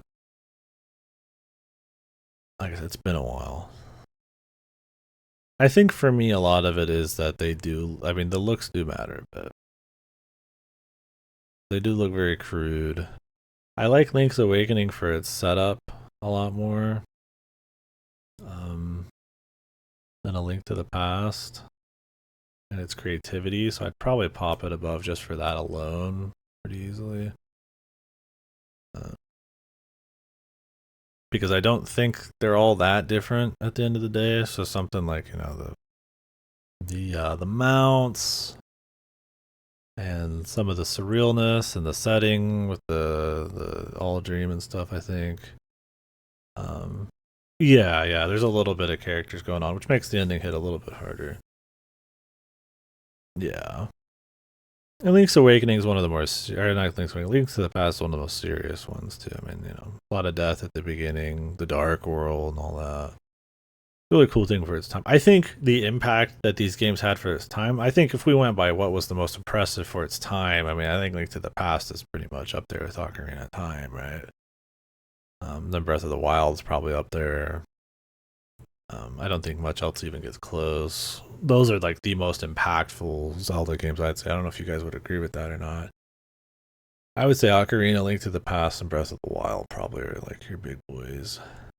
I think Link's Awakening is a big deal for the Game Boy Color and the Game Boy. And I think obviously the inception of the series is a big deal with The Legend of Zelda, but I think the actual true like amount of earth shatter, um, I would say those three.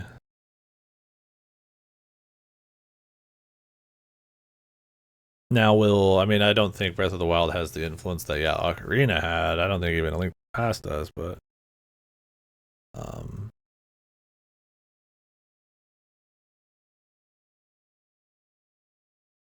yeah. But it's hard to think about these through influence alone. I don't want to.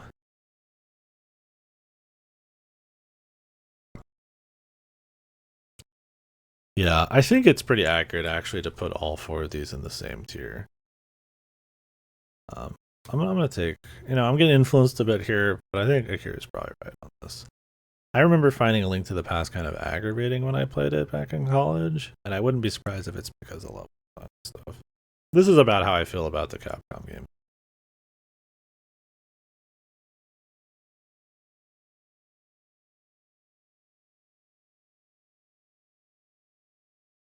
It makes it look like I don't like Link to the Past, though. I just feel pretty much equal about all the two. Notice how almost all the 2D ones are like in a fucking row. They're pretty close for me.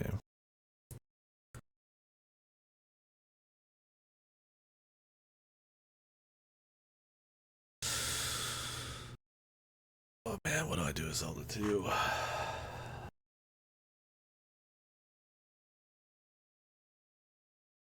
God, I might put Zelda 2 over the original.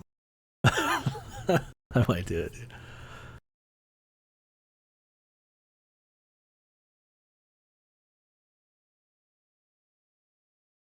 Is it a tier above these though? Ooh, that's a tough one. That's a tough one to answer.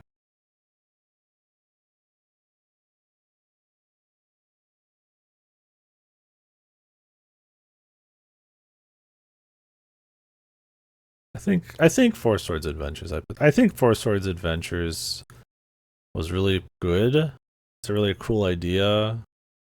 I think there's maybe a bit more co-op stuff I would have liked, and I kind of missed that they lost some of the power up stuff from the original. There was something really clean and quick about like the original that I thought was kind of nice. But having it be more of like an actual world was cool. I kind of wish you explored a bit more in adventures instead of like stages, but I get why they do it. There's just a lot of variety. It's a good time. Just a lot of um,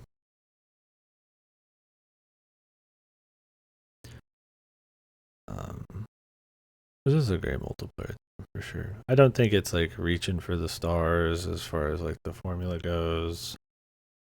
Outside of just the basic multiplayer structure, I mean, most of the levels are going to play out pretty similar with a couple gimmicks here and there and some wacky bosses. But it's a good looking game that kind of leverages a little bit of like Wind Waker's assets and sound and stuff. And it's cool. I think it's a solid game. It's definitely a must play if you can get some people together for it. But yeah.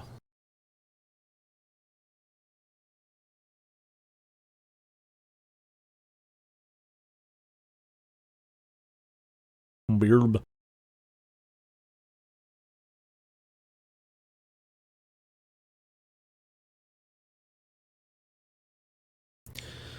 All right. Where are we at?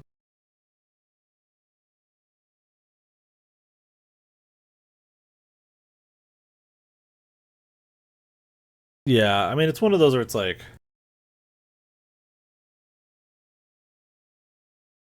I think.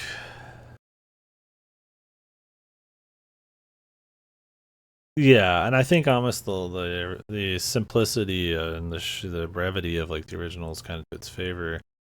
Or Adventures goes more all out, and I mean it's a better game for it, but I think they could take it even further for sure. But, especially maybe getting rid of the stage form that would have been interesting, or try to mix that up a little bit. They have areas where you do explore like a town and shit. I think it's a good game. I think it's solid. Um, it's still Link to the Past type of shit and locations and that kind of stuff to it. Um, I don't think it would be a whole crazy amount of fun solo or anything. And sometimes it is just everybody doing their own deal. So, but I think it's still pretty. I think it's good. Like I said, I mean all these are solid, right?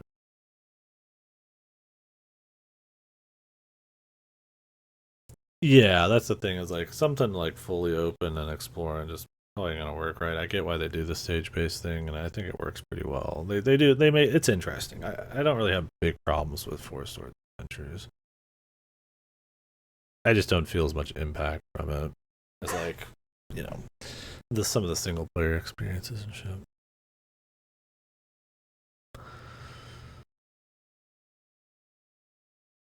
I almost want to put Hyrule Warriors over Skyward Sword.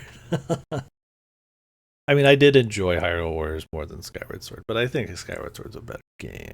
Like I said, it's a guilty pleasure. All right, where are we at here? The original Zelda 2. Um,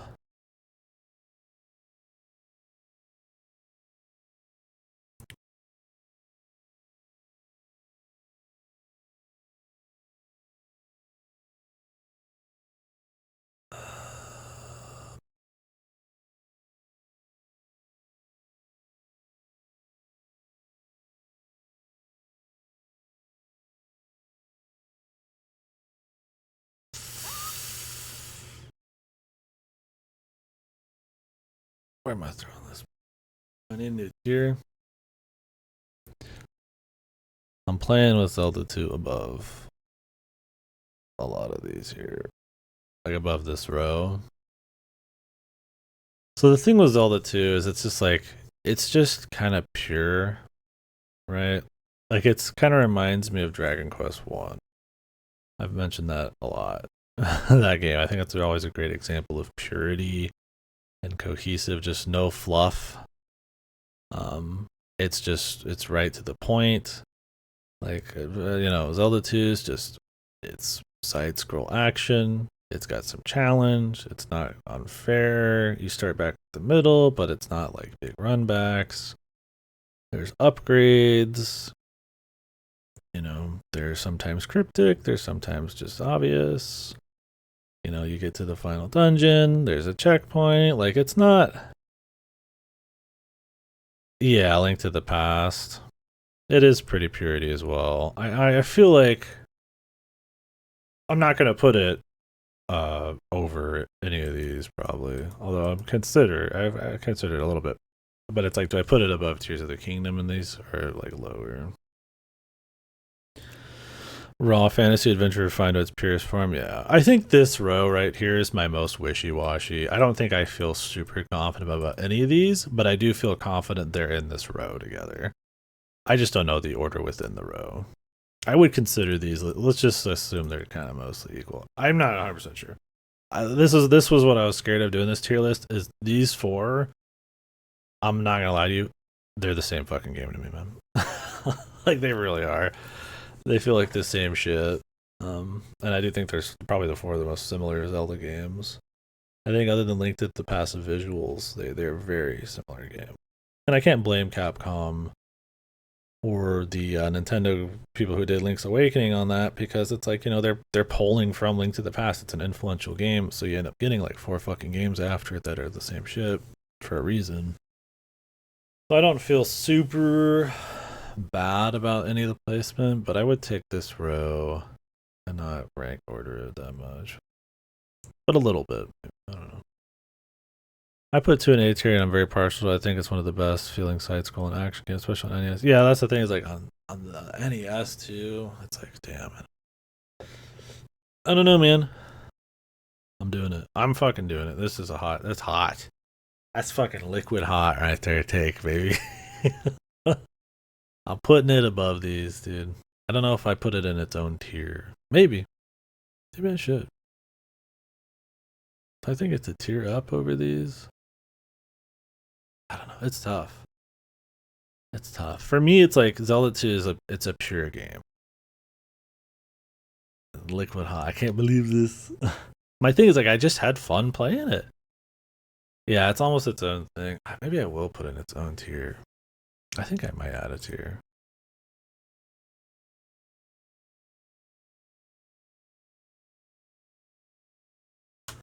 This is like the Zelda 1 like setup here.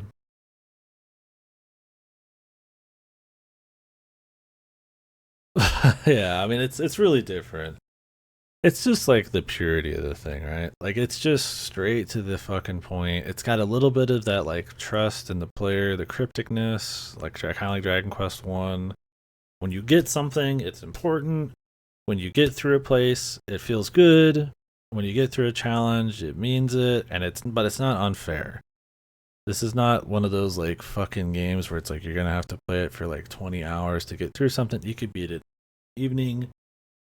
Like, you know, there's some areas that are gonna be harder, and when you die, you go back to the start of the game. But like, you just walk your ass over there. You learn, you improve. It's the same character. You don't lose anything. You just show back up at the beginning. Nothing's lost. And that's something you don't even see a lot sometimes nowadays, man. Like, it feels good to just get right back into it. There's nothing bullshit, and you're not wasting your time other than just the failure state, right? Like, you just go, and it's like it's kind of cool, man. It's pure. It feels all right, man. Like, I like it. I did not expect to like have fun beating it. Now, I mean, maybe if I didn't cheese the fuck out of Shadow Link at the end, man, maybe I'd feel different. But you know, everybody cheeses that guy.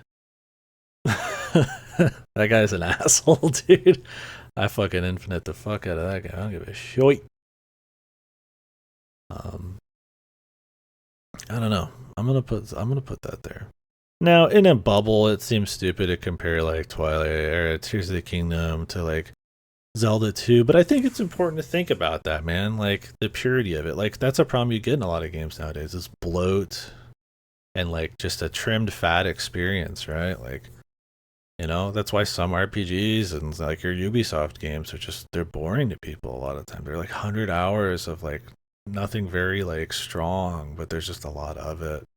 And I don't think Tears of the Kingdom's in that same aspect, but I have a lot of complaints about Tears of the Kingdom. I think its intent and what it nails matters a lot. And it's like for Zelda 2, it's like it knows what it wants to be. It's clean about it. It's fun. It's not it fucking knows when to step the fuck away and be done. Like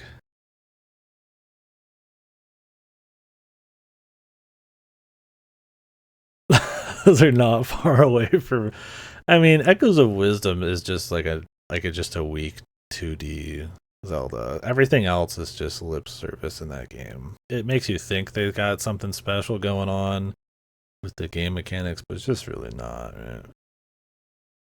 I don't know. I mean, yeah, if you want to judge the whole thing on trimmed fat, I mean, that's a different story. But I think that's something about Zelda 2 I feel strong enough that I want to put it where it is.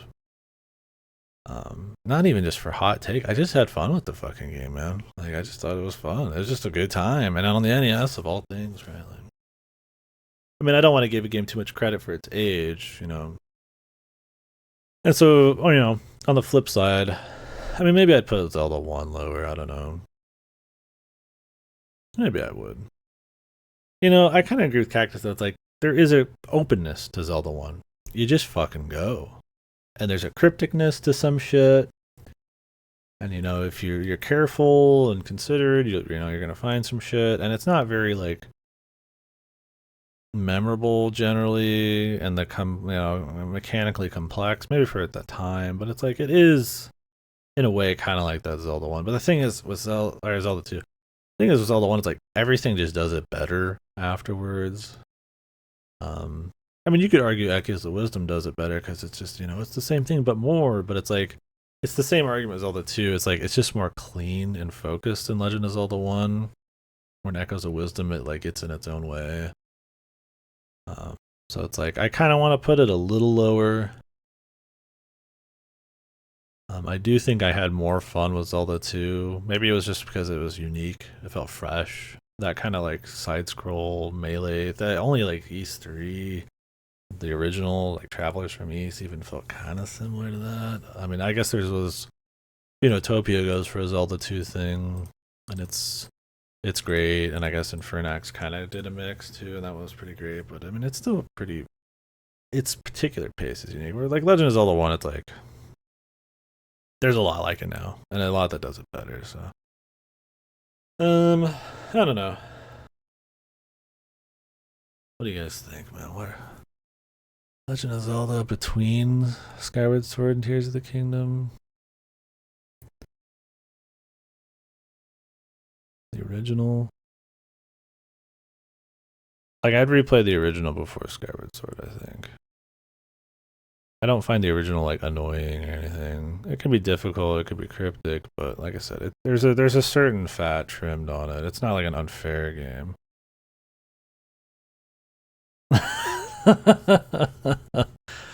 Damn, where would that hit on the tier list, Arson? Sounds like fucking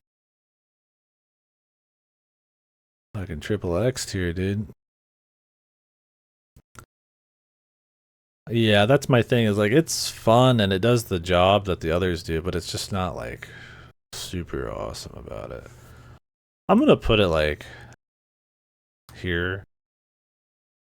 This is maybe a weird Link's Quest for Ass. The Newgrounds one I always remember is the Flash animation with Raven from Teen Titans. That's the famous one where Slade's banging her, dude.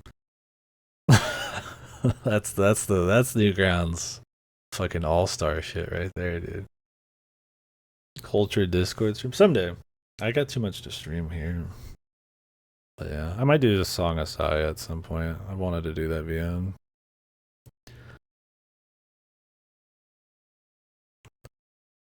Man, the good old days, dude. There was probably a bunch of Naruto ones too, but I was never into Naruto.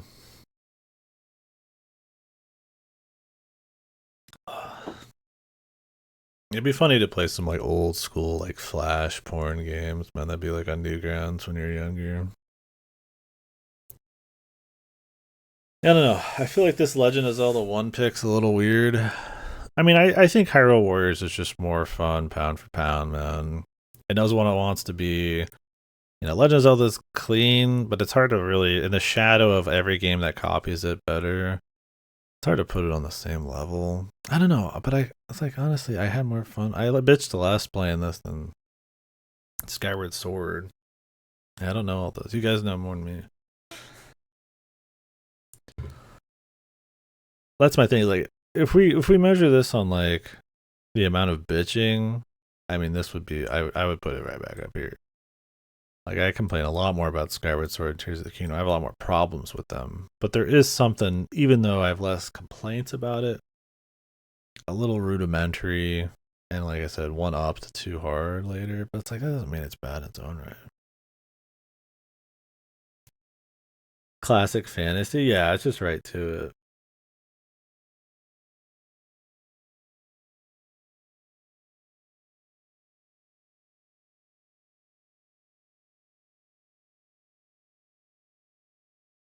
I don't know. This one's tough. Digital side, like cyber side, or like anime.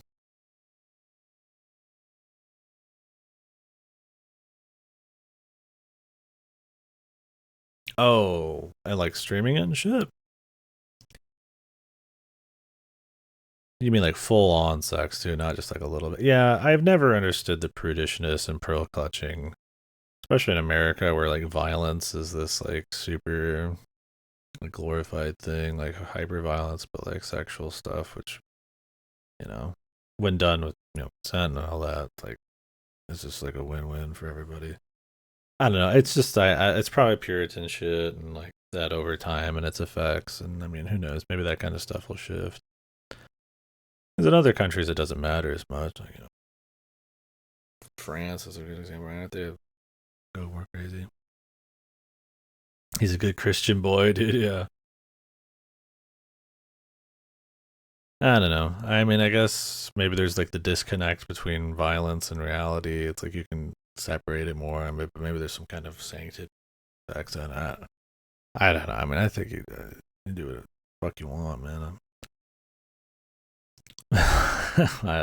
Like if it was up to me, I would just allow everything. Well, not everything, you know, not hurting anybody, right? I guess I shouldn't say everything when we're talking about. That's a pretty wide fucking thing. I just mean like I could play like a porn game on stream or some shit for the shits, or that just features nudity. I mean, I don't really play porn games at all. I think I played like one. It was the what was it? Monster Girl Violent Prologue or something. Just was free out of pure curiosity. I just don't really care for the time spent on them. But I have absolutely no problem with putting sexual stuff in things. I hate censorship. Within reason. I mean, I guess there's always a case for something.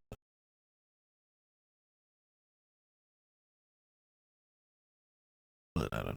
But I mean, there's nuance to it, but I definitely think sexual stuff could be eased off a bit. Not just on streams. Anyways, where were we? Legend of Zelda 1. It's tough to place. I think yeah, I could trailblaze straight to the ban pile. That'd be epic. And then I'd get banned on YouTube too. Yeah, at the end of the day, I'll talk the talk, but I care more about being on this platform than I do any of that shit. And that's the problem. Fall in line, man. I enjoy it too much. I would never, break any TOS for anything like that, right?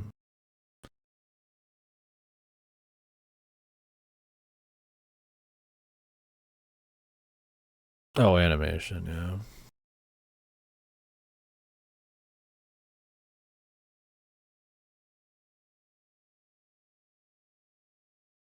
The one. The Otome devs, dude. I still. I mean, I got my principles, but it's like, what would take a stand on playing like new games when I can just go somewhere else on Discord or something? Really, yeah, I would do it. The Otome thing, that's just fucking goofy Japanese copyright shit. I play a fucking VN of theirs and discuss it, and 6 months later they hit me with the copyright strike. I mean, it fell off. I didn't do anything. I mean, I deleted it as soon as they said it. I was like, I don't care. I don't need it up. I'll do what you want. But then they never replied. And I'm like, great. Well, thanks for the strike. And then we didn't even have like a nice talk or nothing.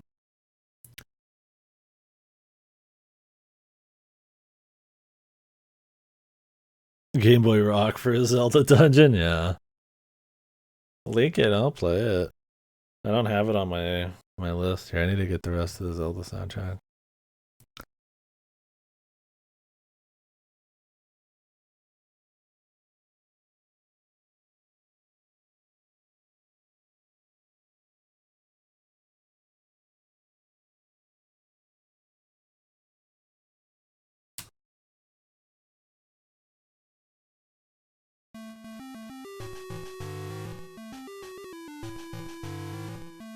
Capcom, man. They were bouncing. What is it, Jam? Form of ethical force. Yeah, there's a whole discussion there. And I don't know where to put Legends of Zelda 1. Like it's a pure game. I have a lot of fun with it, and I don't have like big complaints. But it is like crude. It is done better. There's even games that are more cryptic that follow from Electronic that are just better. But it's like I do bitch about it a lot less than these. But for what they are, it's like.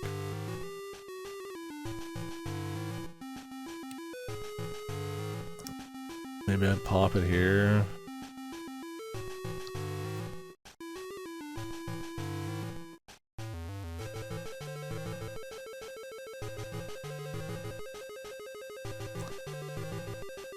This is when you have to like shed any feeling of like graphics and how important that kind of shit is, and like guilty pleasure and like all this weird shit. It's like because like Tears of the Kingdom looks like a fucking god game compared to like Zelda 2, but it's like Zelda 2 is just like more fun and like tight, and then like it doesn't have the baggage of being like a fuck sequel. Like your average Joe would think this is like sacrilege, like but it's like I mean it's just. I got reasons. it's true. It's not a popular choice there.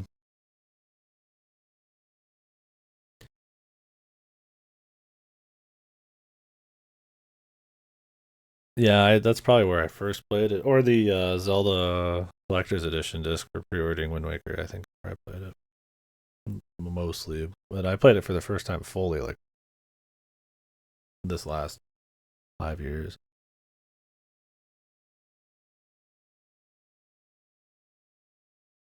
Because I actually played the DX one. I didn't play the original Link's Awakening. I just kind of put it down here. It's just a different version. I could put like different version. That'd be more accurate, right?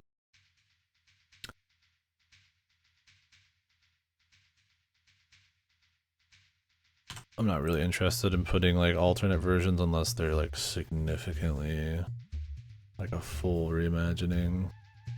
They don't really do that as much.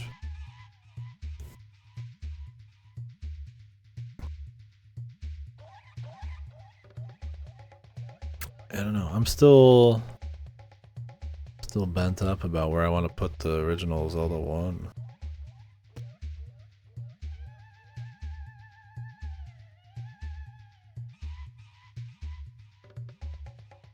Well, different versions, but going for the same game, right? Like Master Quest is actually like reinventing the dungeons, not poorly, but like it's not like a remaster, not a remake.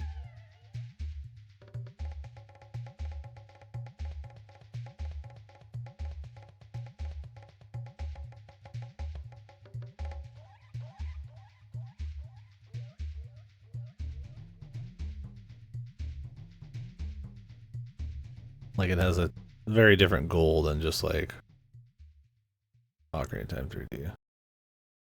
Yeah, I like I said, if I could just get rid of Link's Awakening 1 on the original, I would just get rid of it. Like I mean, I just played the DX one. Like they're both on here. It's just kind of more of a pain in the ass than anything.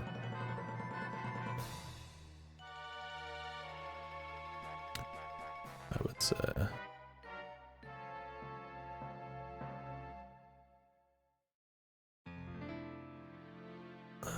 I don't know. Yeah, Master Quest I thought was gonna be more fun than it was, but it was honestly just a pain in the ass. But yeah, there was some goofy. It feels like a ROM hack, like an amateur ROM hack, and that's because it pretty much is. I was like Akira said, it's the first ROM hack for OT. Like it feels like it feels like the original Mario Bros. 2. Why can't I remember the name?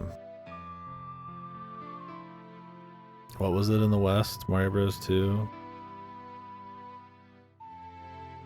Not Doki Doki Panic Mario Bros. 2, but like the actual Mario Bros. 2. It feels like that. Lost Levels, where it's like a lot of goofy, gimmicky bullshit. It's just like not very good, but like it's still there, kind of. Yeah, I mean, there's cute stuff in Master Quest, but overall, I find it to be kind of fucked.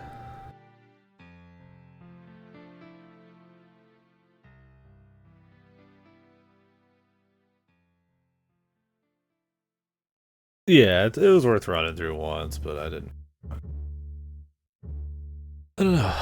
So right now where I'm bricked up on is where the fuck to put the Legend of Zelda 1. Like I said, I definitely think it's underneath this stuff, but I'm like, do I put it like above?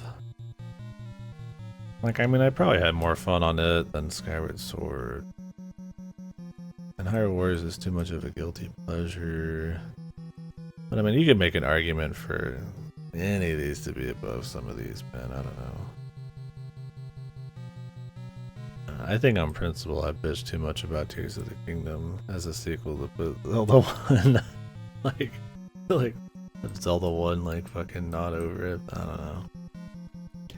Like I said, I do think in a bubble, Zelda, like, Tears of the Kingdom is good. It's just a bad sequel. So maybe we'll just leave it like this. It's not a big deal.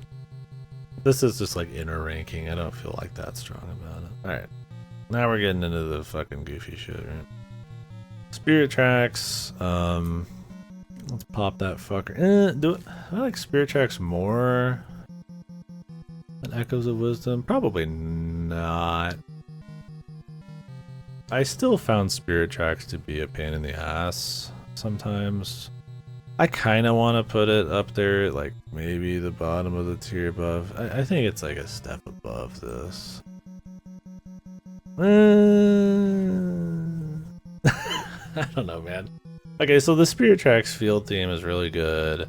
I generally like the aesthetics more. Yeah, it comes across as a little better than it probably is because of that. Or maybe worse, I don't know. It's still kind of shit.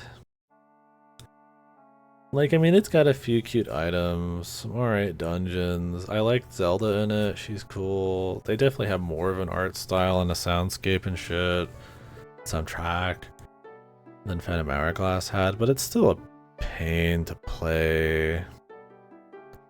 It's still super gimmicky. The fucking whistle shit is fucked. Like Echoes of Wisdom was a fucking flatline, but man, there's some bad shit in Spirit Tracks, man. There's things I like about Spirit Tracks better than Echoes of Wisdom. I do think there's this element of soul and inventiveness there that Echoes of Wisdom just doesn't have. Or I mean, it kind of tries a little bit, but then it's like I said, it's mostly like a foot and a half out of the pool. Or like I think Spirit Tracks puts a whole ass foot in there, but then it like falls in and drowns, if that makes sense. Like it tries to do something cute, but it really fucks it up. Where it's like Echoes of Wisdom's just kind of like just dull. Right? And then Phantom Hourglass is like they kind of tried and it's just so bad. They fucking drowned sucking oxygen, man. It's like they ain't fallen in the pool yet, dude. Yeah, like that's the thing is like Spirit Tracks still has the same trappings of Phantom Hourglass, the loot system, the over focus on overworld travel that while interesting is probably not good enough for how much of the game it like commandeers. A control system, while neat for the touchpad, is still kind of like not just as fun as if you just were playing it like with a controller. Like they make a case for it, but it's not, I don't think it ever reaches like this peak. And it's like, while the areas aren't as boring as Phantom Hourglass or anything like that, it's still just a kind of a slog at times. I forgot how much I hated that final dungeon. Never mind, this is where it belongs. Dude, I don't know if it's because I was just super tired or what, but that last dungeon or so was fucking nightmarish. The Zelda combo one, controlling those fucking like dudes she's inside of, and just how long of a slog it was, and all of these like mini dungeons after you did full dungeons that were longer than the normal dungeons. I don't know, I think the dungeon pacing was kind of shit because of that, and a lot of the areas you can find to explore are cute, but they're not like that good for the series, right? And the pacing's fucked. Like these games are longer than your average 2D one, but it's mostly traveling. And while I like the idea of it, and like, you know, I think in both games the music and just seeing your dude travel feels really nice. It's way too focused on rail shooting and not letting you just enjoy the scenery and stuff. And I think it gets it in the way of itself there. So I'm gonna leave it where it is. I think Spirit Tracks is in this tier. I think it's low tier. It's a step above Phantom Hourglass by a good bit, but it's not in another league for sure.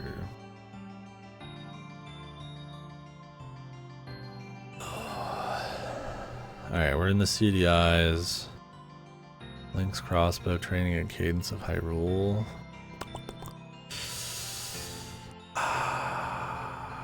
You know, I didn't hate playing these CDIs. I mean, they're not the best side-scrolling action games. They're kind of like Zelda 2, but with like without the overworld.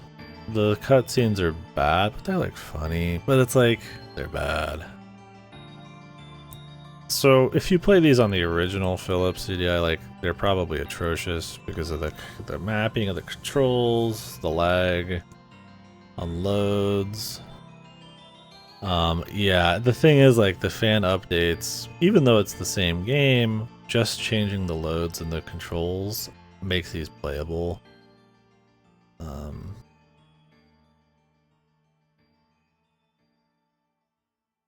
Well, I mean, they are the closest. I mean, it's sad, but what is the closest game to Zelda 2 in the Zelda series, gameplay-wise? It's the CDIs. It is. There's nothing else closer. You know it. We all know it. It's true. They are the closest. They are the only side-scrolling. Like they literally just copied Zelda 2 for the CDIs, right? There's a bit more of like an adventure game thing going on because there's some cryptic like windows and items you need to find to go into shit, but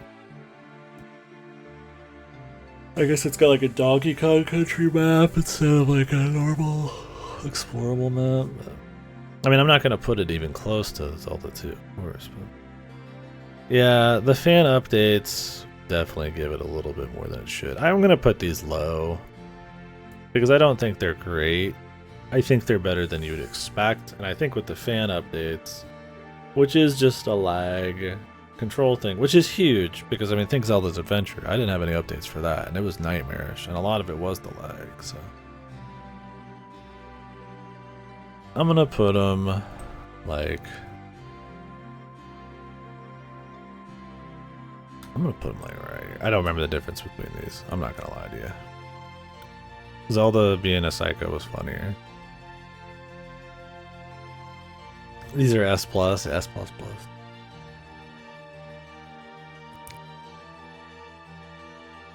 Deaths were more punishing, restart the entire game or some shit. Oh yeah, try to get more time out of you. So, I played the fan remake.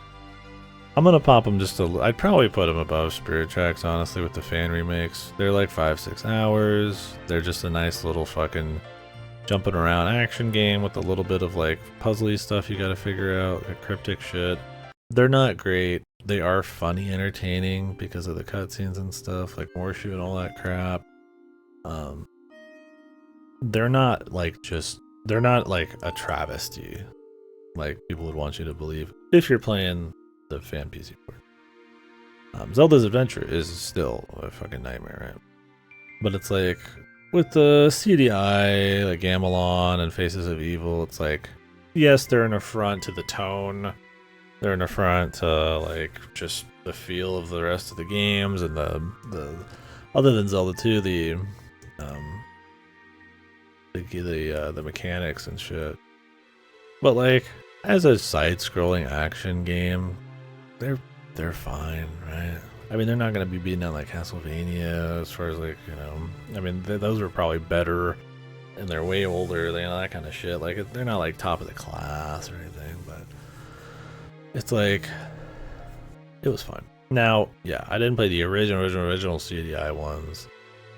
That's probably a different story. I tried keeping it relatively accurate when I had the options in the fan port.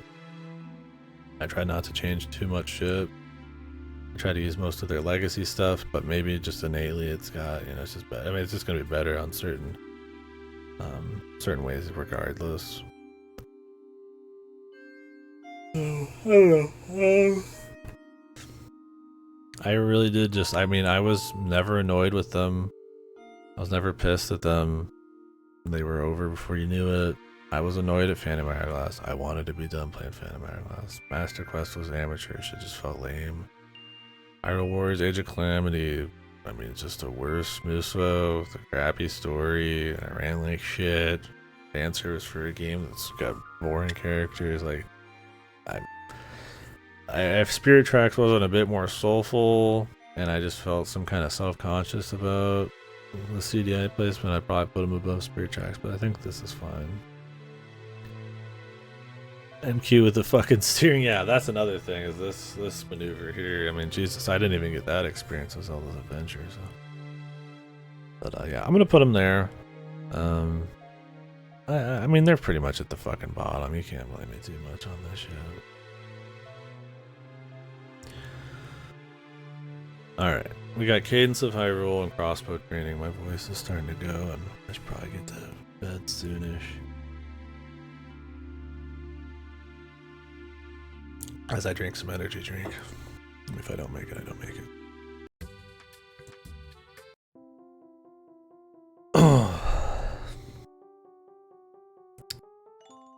So crossbow training is hard because it's totally fine for what it is. Is it a godly rail shooter? Not really. It doesn't have much of like a story or like a campaign or much theming. It's very minigame-esque. But the mix of movement, raw rail shooter, a standstill shooting gallery, combo system, pretty dense areas with a lot of secrets to blast, pretty high skill check. I kind of wish you could unlock more. It's just like one boss. It's pretty fine for what it is as a pack-in free game to the Zapper. The scope of it isn't great. Yeah, crossbow training's tough because the scope of it isn't big. So it's like, how do you compare like Breath of the Wild to like crossbow training, right? I mean, they're like, it's like a fucking ant compared to like a fucking, you know, elephant. Like, they're not even in the same fucking ballpark. Like, but it was fun. The thing is, like, I feel like I should rate it a little bit based on like what it's attempting to do. Like, if you're just gonna sit down, you're like, I just have, you know, one day to live. It's like, you know, would you play Link's crossbow training over most of these? It's like, no, probably not. It's like you'd go for something else. It's like it's a fine hour. I think it does what it does well enough, but it's like Z tier, but it's not like bad. It's just not really going for much. It is exactly what it says it is, and it's pretty good at being that. Now, do I wish there was more unlockables, more bosses, a better fucking menu and UI? I mean, it looks pretty bad. I think the moving around aiming is kind of a pain in the ass, so I mean, a bit better controls there. The Doom sections aren't the best. That's enough really for me to dock it. And then also, yeah, it's just not, as a game, as an experience, it's not very necessary. It's just kind of okay.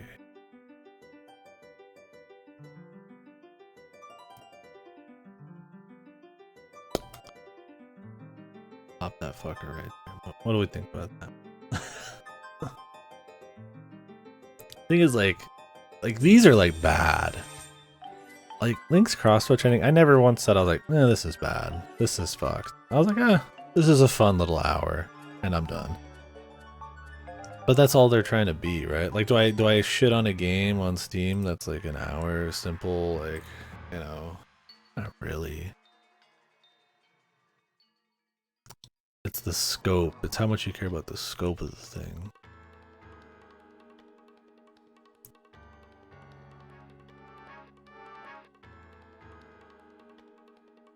Yeah, that's my thing, is it's probably too low. Like, I do think there are things that could be improved on it. Like I said, the UI, so it doesn't look that great. I think the Doom sections are kind of annoying to control. I think there should have been one unlockable thing to make you want to get more medals other than just for its own sake. But outside of that, like it's I mean, it's not just shooting gallery. There's combos, there's secrets. Like it's not too bad. Yeah, that's my thing. Is like it's just too low.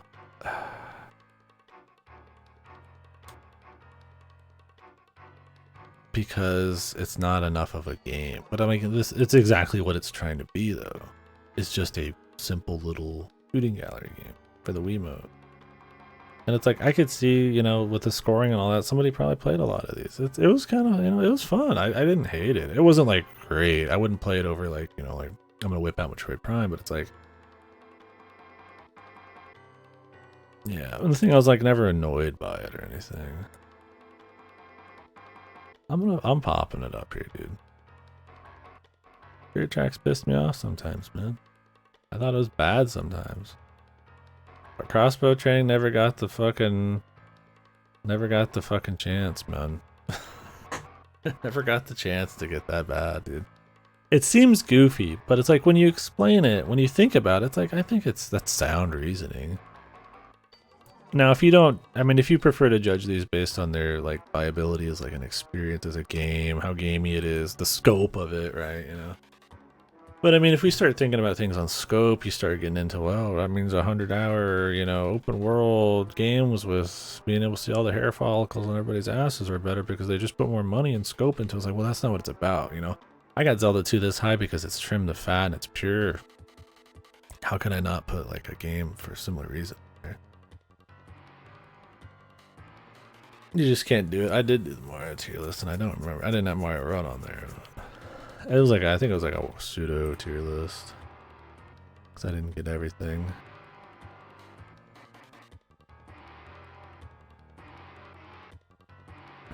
Yeah, that's fair. It doesn't have its own, it doesn't have much of an identity. That is true. That's something to think about. It is simple, where Spirit Tracks has some ounce of passion or soul put into it. It mismanages it, but like I said earlier, it has something it's going for at times. Crossbow training is just a very clean, simple, like, but unambitious, maybe not the most passionate. It's not quite workman, but like it's definitely, you know, somebody made it on a dime in a couple weeks for that kind of. A lot of assets flipped in the same places.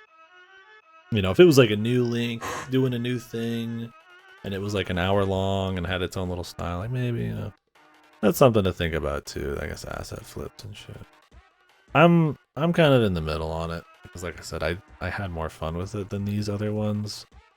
But it's not always just about fun, right? There's respect. There's other things going on. Yeah, it was an efficient game.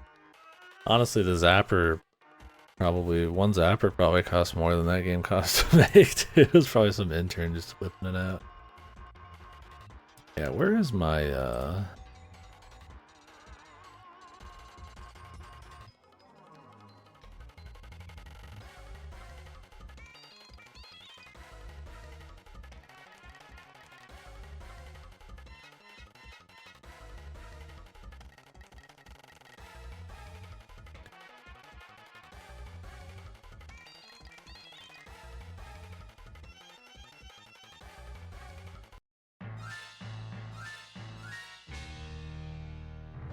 I don't remember that one.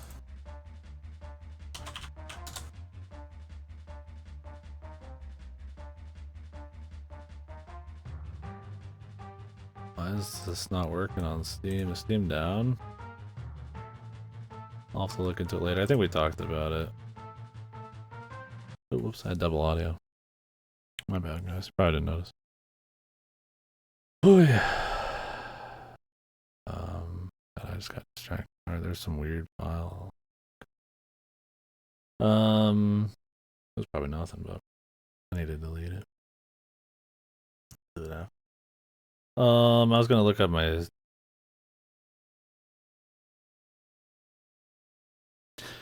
So, Four Swords. So, the Four Swords on the Game Boy Advance or whatever was A Link to the Passport, that came with Four Swords as a bonus. So this down here is the link to the passport. And then the Four Swords here is the bonus game it came with. This is a full ass 2 hour, 3 hour, 4 hour long game. You play with your friends. And then Four Swords Adventures is the full like 15, 20 hour GameCube game. Yeah. This is just Link to the Past. This is what came with it. This is a sequel. It's weird. It took a while to even look up how the fuck any of that worked. Adventures was a lot. It was interesting. It was fun.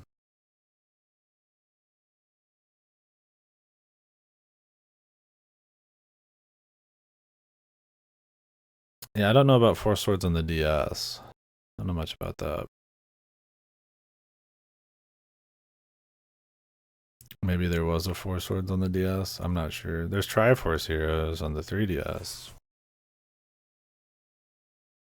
I don't know how many times they've ported Four Swords, I'm not gonna lie.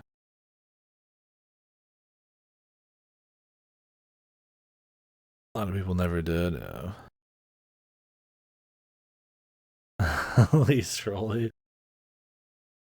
Only when I just AFK and eat food.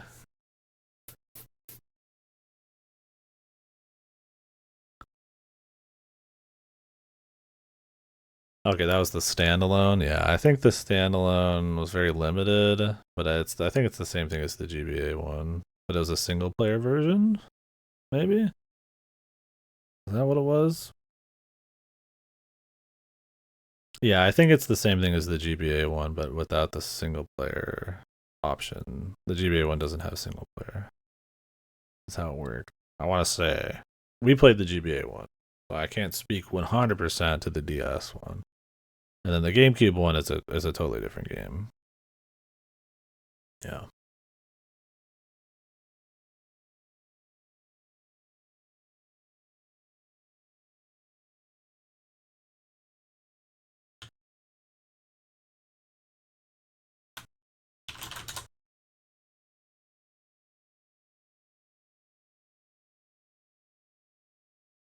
Ooh. An Elden Ring. Okay. Fucking malware on there, man. Yeah, I had fun with Four Swords, the original one, and both of them. Oh, like hearing like playing this for the first time. It's always interesting to imagine that's like what game would I play again for the first time? The thing is, then you'd forget you ever played it. So it's like you wouldn't really get to re-experience it. So it would be like, what game could I somehow play while knowing the feeling I had from it, but then I got the feeling again? That's kind of what it is. Because it's like, I'd be like, oh yeah, Outer Wilds would be amazing to get that first experience again. But like, well, then I'd lose the first experience I already had. So I guess it's like, how do you get the cocktail of the exact same thing? For me, it's watching other people play shit. That's the closest you can get usually. I mean, some games just capture that same feeling if you give it enough time, but not like the pure first time, I guess. Yeah, it's a shame that you can't. It's not the same watching it because it's about your choice, right? All right. What about Cadence of Hyrule here? Start getting ready to go to bed because I have to go tomorrow. Yeah, I hope so. I mean, I hope it's good. I didn't feel super duper strong about Tsushima. I think it's one of the better of that formula.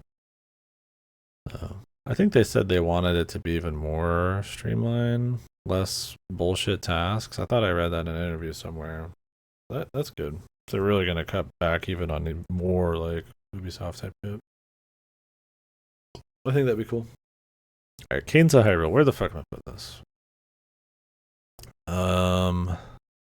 I don't know how I feel about Cadence of Hyrule. I don't care for the procedural stuff of it. I like that there's multiple soundtracks, but really most of them don't do a lot for me, and I think that's important. in a I think that's really important in a rhythm game. I think the rhythm part honestly gets in the way of just playing the game. It doesn't feel as like cohesive. It's a cute idea to play a Zelda game with the rhythm thing, but because it's like your typical 2D Zelda format but procedural, it just feels like you're doing the usual but with like more steps in between. And maybe if the music was more bumping, it just doesn't feel as cohesive as probably not Enter the Gungeon, Crypt of the Necro Dancer really was. Um, I don't know. I think it's on principle. I respect it because yeah, it's an indie dev getting to throw their hat into the ring. They got the IP. That's cool. I mean, it's a game made clearly with some passion. You know, it's fun. It's more indie. I respect it, but it's like I didn't really have that much fun as a. It wasn't bad. I thought it was solid, but it wasn't that fun either. I don't know.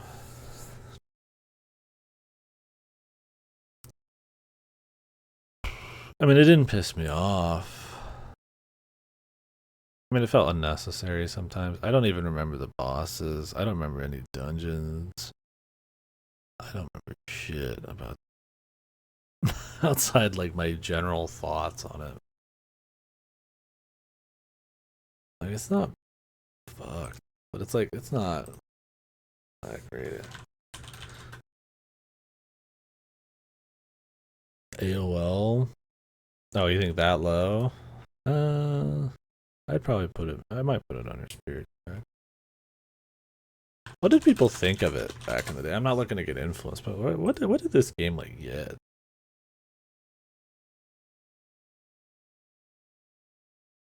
Oh, this game cost 50, $60.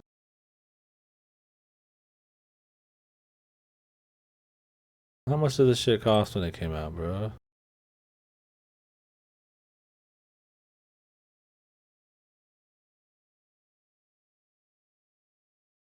I rented it. I don't remember. There's no way it cost.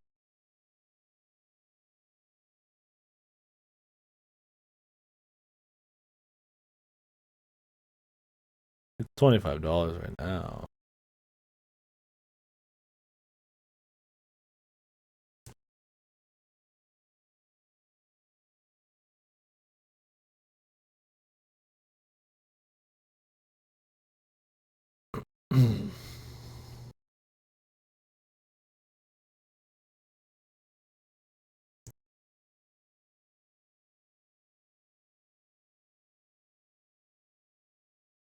uh,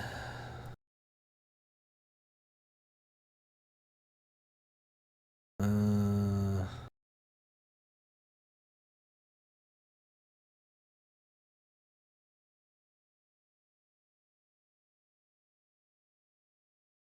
like I said, I kind of had fun with it, but it just kind of felt like at times unnecessary. Procedural shit it was kind of whatever, and a lot of it's just forgettable. I didn't like the music as much as I would have liked. Maybe it's lower in Spirit Tracks for me. Like I said, on principle, I like it enough, but I just don't feel super strong about it. I guess I wasn't like angry at it. I mean, I don't just get like angry. I wasn't really like irritated with it or just thought it was like annoying like sometimes Spirit Tracks was, but I also don't think it's really like no really greater vision or something special it was doing. Like it was just like a kind of procedural 2D Zelda but with like a rhythm thing. And it's like okay. It works better in a tighter environment like Crypt of the Necro Dancer than it is like an adventure map. I don't know. We'll leave it for there. I don't feel whatever. So to go back over it, the ones I feel strong about, I think the top tier I feel pretty strong on. I think the tier underneath it, I can maybe pop Breath of the Wild up one, but overall I feel pretty decent about it. This tier, the Link to the Past clone tier, um, I would say these could go anywhere. Link to the Past could be the best. I haven't played it in like 10 excuse me to 14 fucking years or something. I mean, I've watched stuff of it since, but my throat's going. Yeah. Do the Link's Awakening remake.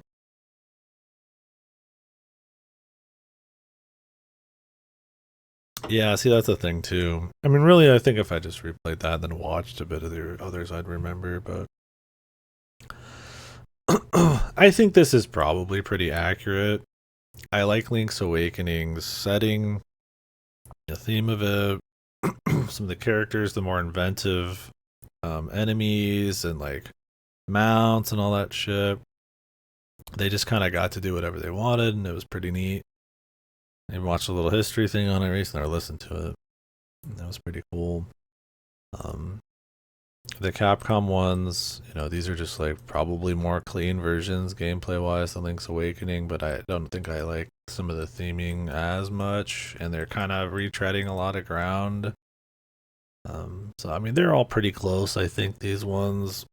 I could see Link's Awakening swinging around, but yeah, I think you're right. Probably on the gameplay side of things, I think it's the best looking of them, and still a great looker in general. Definitely got some of the stronger challenge for the top down. But yeah, I don't know. So these I don't think are rated too terribly accurately within each other, but I do agree with their placement on the overall tier list. Zelda 2, I like better than a lot of these because I think it's just pure. It cuts the fat. It's not unfair, but it's challenging. There's exploration and cryptic shit to find, but it's not too fucked. It's a generally pretty responsive, fun little action game. It's still kind of unique in a way. I don't know. I liked it. I think it's a pure game. Obviously the scope and everything isn't as crazy as Tears of the Kingdom, but it's good for what it is. Where Tears of the Kingdom's kind of a bad sequel that fundamentally kind of betrays what made Breath of the Wild good in the first place. And while it has like good mechanics, it doesn't always put them in the best places for you to like exercise them. Too much copying of the same formula, too much carrying over the same problems, like story and equipment and repetition formula and stuff like that. So it's like I think while it's a more ambitious game, I do think it's worse in the way I'm explaining than Zelda 2, and then you go on, you're getting a lot of spin-offs that are mixed. Some are guilty pleasures, some are just like fun times, but maybe not like the most fleshed out of things. Some are just just strong, but their age shows it went away. Right? These are the ones that started to irritate me, or just I thought were just shit.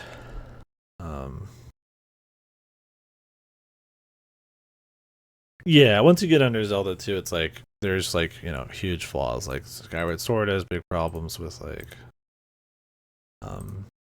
its story, its retreading, its maybe some of its motion.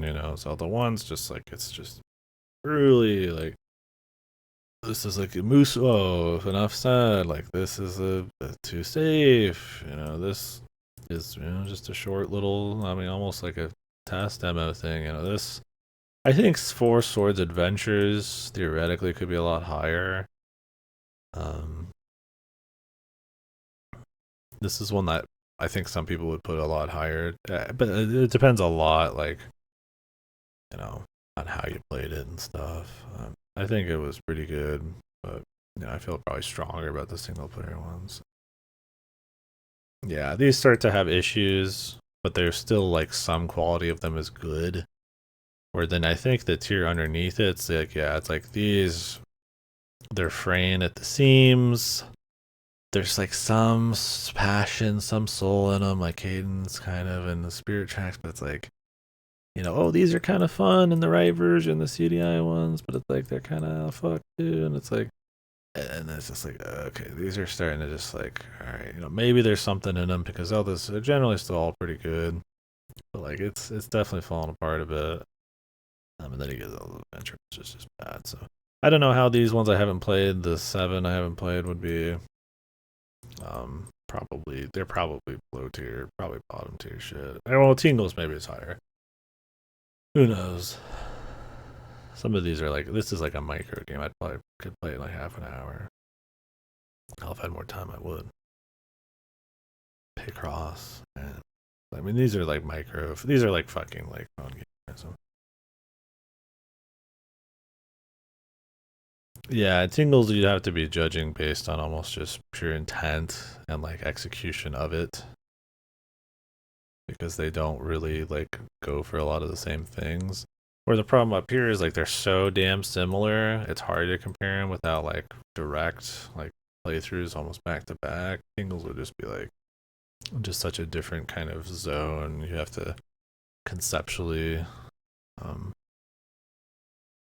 compare their qualities and intent. I mean, it's all very subjective, so it's fine, but yeah, it'd be hard.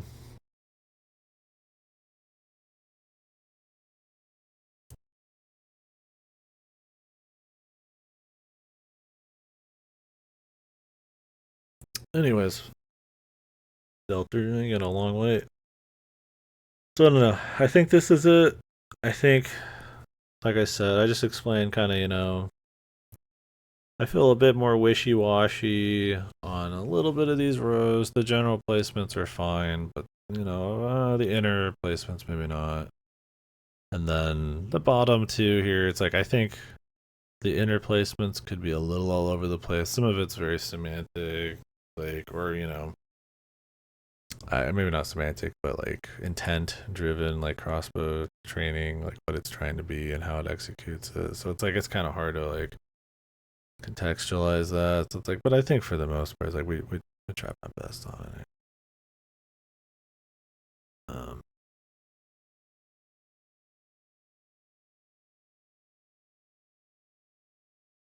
Obviously, my experience with these CDIs is a little shaded. Like these might be lower if I played the originals.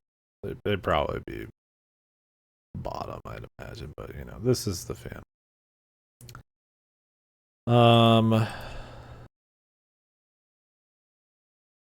You did put ages into tier below these. I mean, I did like ages less, but honestly, they just blend as the same shit to me. I don't think.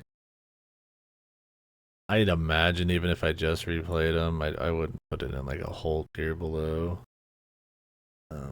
Maybe I'd put it beneath the Link to the Past. I don't know. I mean, I think the ages mechanics definitely a bit more tedious, and it's visually less impressive than Seasons, but Ages is more focused on like the dungeons and shit too, right? More combat and stuff.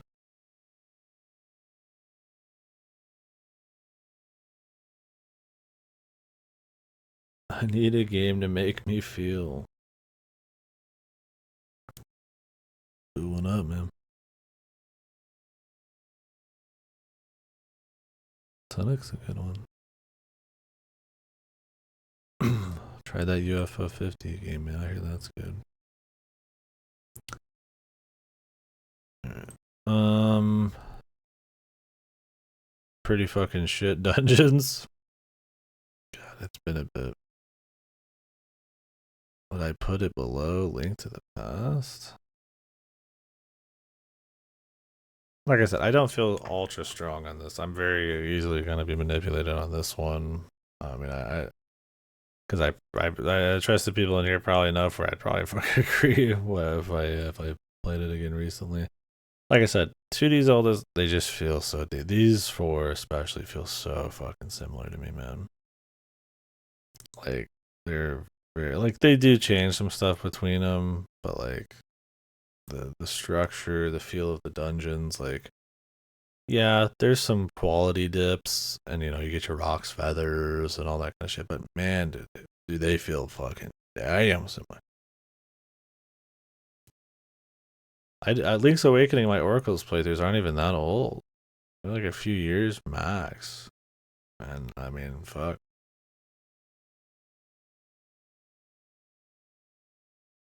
Yeah, for me, the Oracle's games blend. I mean, I definitely am solid about Seasons above Ages. I was then and I am now, but I couldn't say it's like a tier for me. Like I said, if anything, I feel like Link Past is probably a bit better.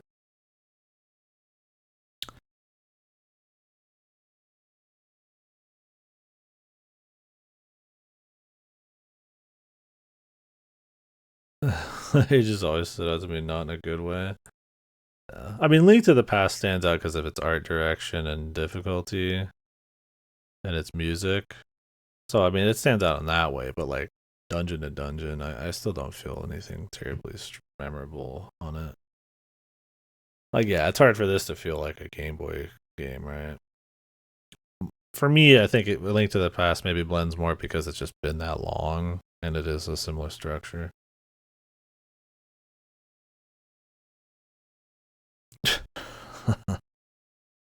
Just try more games, man. I'm gonna tell you. Time to explore.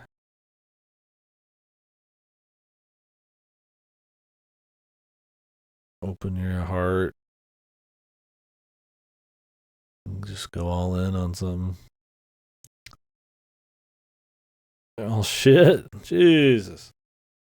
Seasons was 6 years ago. Jesus, where's the time gone, dude? Young man. I think it's less young man and more. I just had like. I mean, I was younger, but I had less weight. I gained a lot of weight in a couple years in between now and then. I haven't gained a whole lot since, but I haven't lost it either. I had better lighting then too, because I was living somewhere else. Elite Beat Agents. Oh, there you go. Fuel based.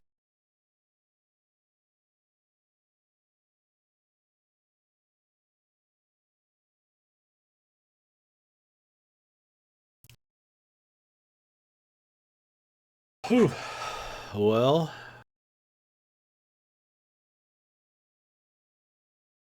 even while walking on a treadmill, yeah. I wonder actually if I've lost it. My thing is I just don't get too much cardio. I don't go too crazy on the bad food anymore. I'm pretty much where I was before when it comes to intake, just not on the out. All right. So what do we think? Anything wild on here? Anything that you just can't live with? Yeah, I think overall the big takeaway is, and I knew this. I said at the beginning. I prefer the 3D Zelda. Always have, always will. I think they're more creative. I think they mix it up, not just in art, but in gameplay mechanics. I think they're better about theming. They tend to have more distinct either stories or just any kind of emotional bits. The best soundtracks. I think the 2D Zeldas are great. I think they're all worth playing. I have some in the same tier as some of the 3D ones. But I think generally they're safer. I think they run together more, and I think um, I don't find them as adventurous or as dynamic. They don't do as much. Maybe it's the perspectives. Maybe it's the approach to the 3D ones.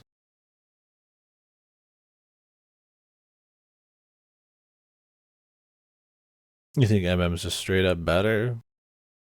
I think it depends on what you value. Yeah. I mean, I don't feel like super duper strong about Ocarina of Time being like way better or anything. For me, Ocarina of Time and Majora's Mask are like a yin and yang. I like them both for opposite reasons almost.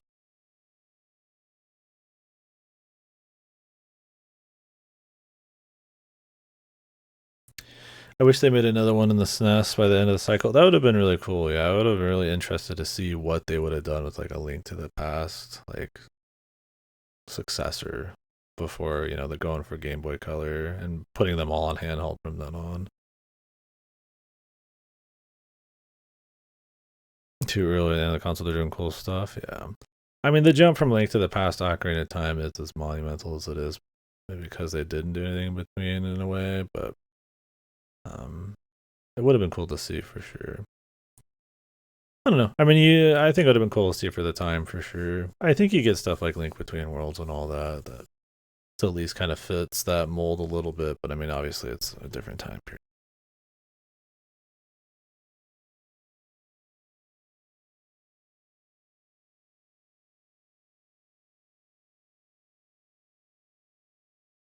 Like we're all Mac temples. I think they have neat temples for sure, and we talked about it earlier, but I feel like where Majora's Mask shines is atmosphere and side content. Some of the best side content in the whole series, and it's focused on that. There's only 4 dungeons. You know?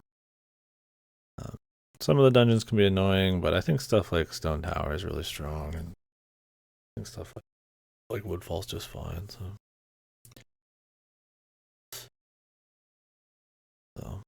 I don't know. It kind of depends. Like I said, Ocarina of Time for me is like the temple with some side stuff, just nice campaign playthrough. Majora's Mask is to do all the side content, get lost in the atmosphere kind of thing. Wind Waker's kind of an all rounder with a few pain points.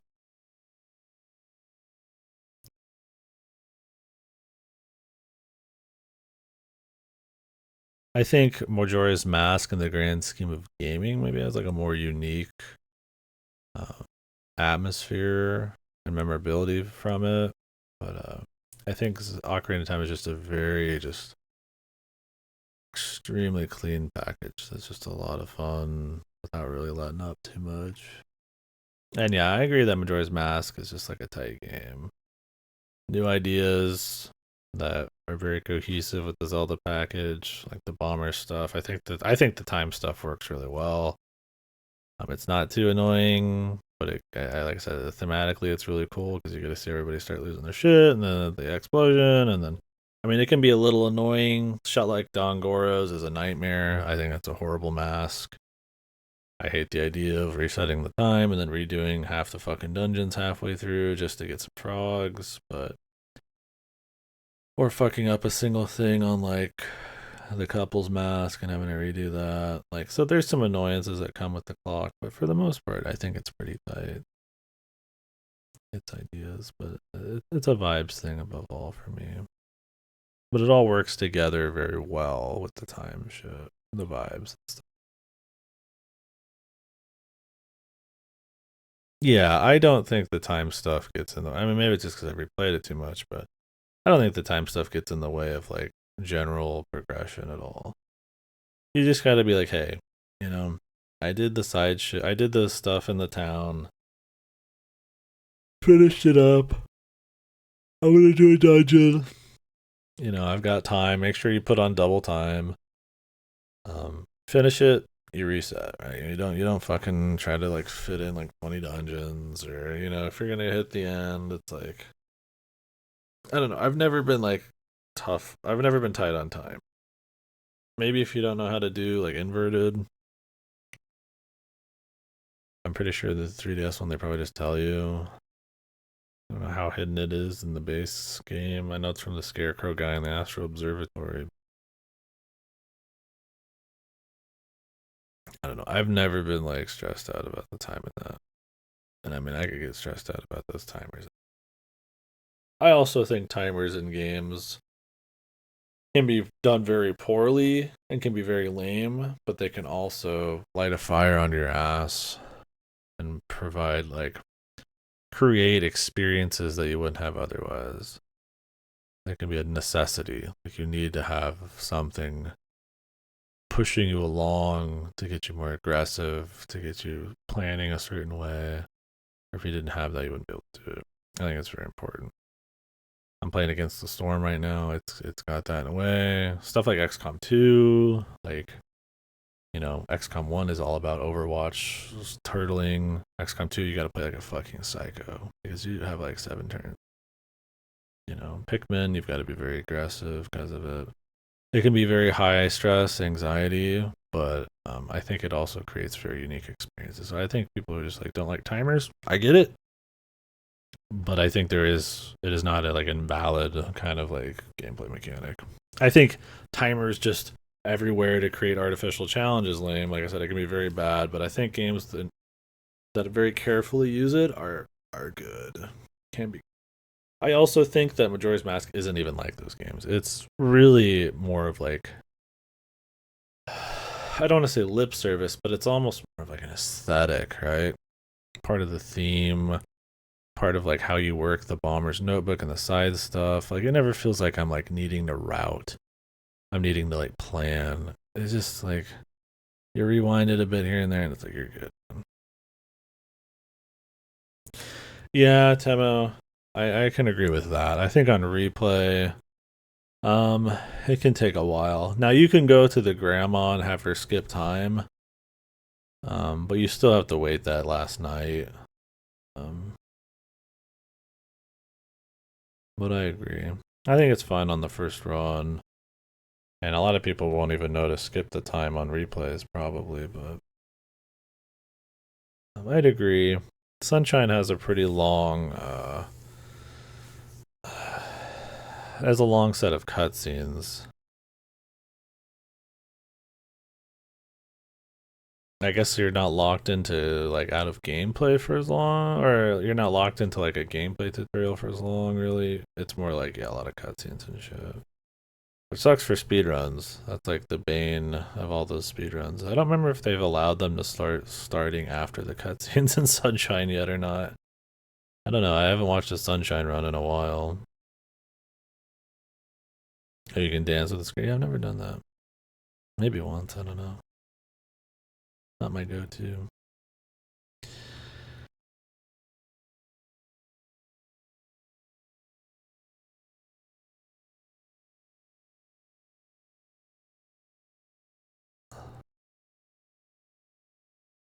Put it in my other lists.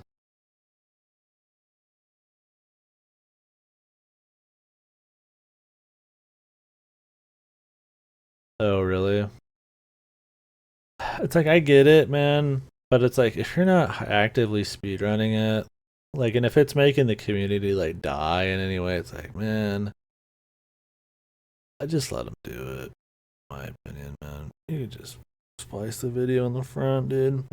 Allow splicing.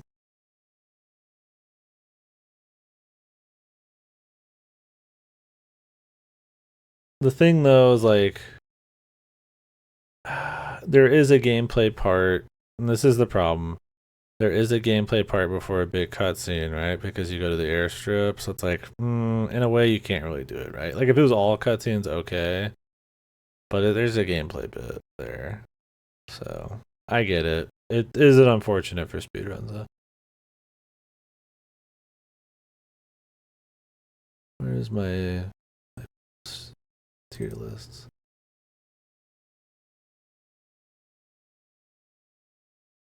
Oh yeah, I have Mario tier lists. I forgot. They're all like an individual series. I mean, I haven't finished them all. Then I had one that was like everything together.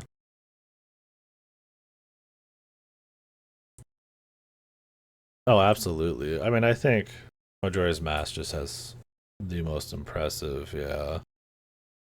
Um, just mystique. Like, yeah, between the lore, the surrealness, the location, that they flip assets, but it kind of is like this weird Alice in Wonderland, Wizard of Oz thing going on that's kind of cool. Like, it's very expertly flipped assets. Are effective, right? Maybe not expertly.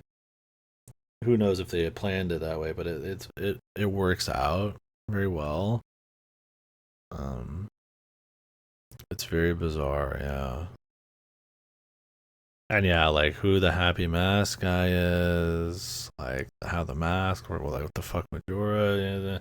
It's very like show don't tell, where they hint at like powers and like what they want these things want to do, like the giants and all that shit. It's like what the fuck the moon even is. Like it just summons this random moon. It's just like, and they just don't explain any of it, and it's like it's really good for that. Where you get like Echoes of Wisdom or Skyward Sword, it's like it's all about explaining shit, especially Skyward Sword, and it just explains the mystique right the fuck out of it. And that's the problem. Is like I don't want too many explanations unless you've got a really good story built up, because I'd rather a game, especially like Zelda, which is so founded, I feel like more an atmosphere than raw storylines, like lose the atmosphere for like a piss poor like lore dump or something. Yeah, just the right amount, which is what you want. I mean, it's why like FromSoft games tend to have like lore people grapple with, and um, the art of nuance and subtlety, and less is more, like quotes like that, not quotes like that, those phrases and shit, it's like they have meaning because like you do want to leave a mystery. You want something to chew on, to think about, imagine, or just how it creates an atmosphere. Maybe it's not even the act of like grappling with it and thinking about the lore, but just kind of this like feeling you get from it, right? Like it feels very different to have somebody exposit at you for like 10 minutes versus just like seeing some weird shit.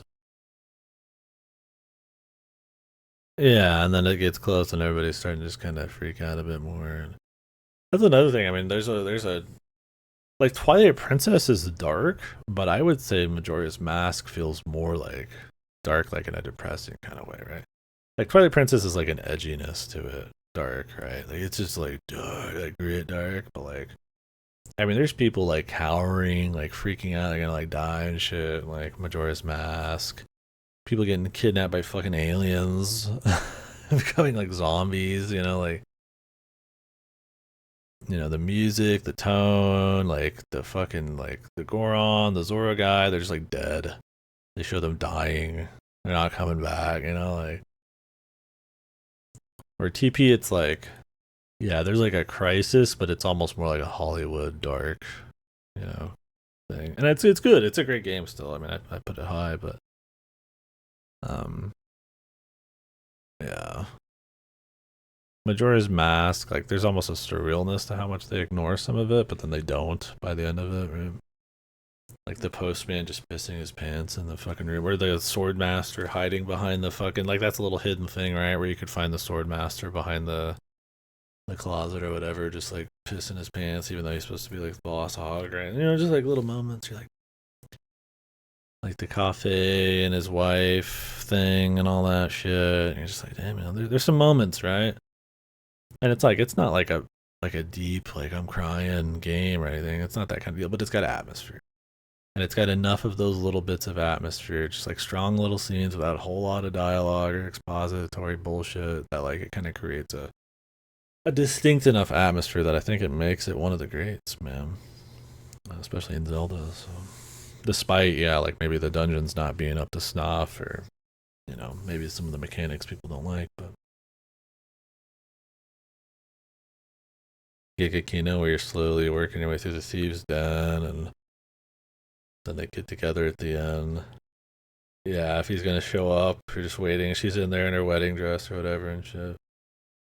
Yeah. I mean, it's like the longest, most involved quest.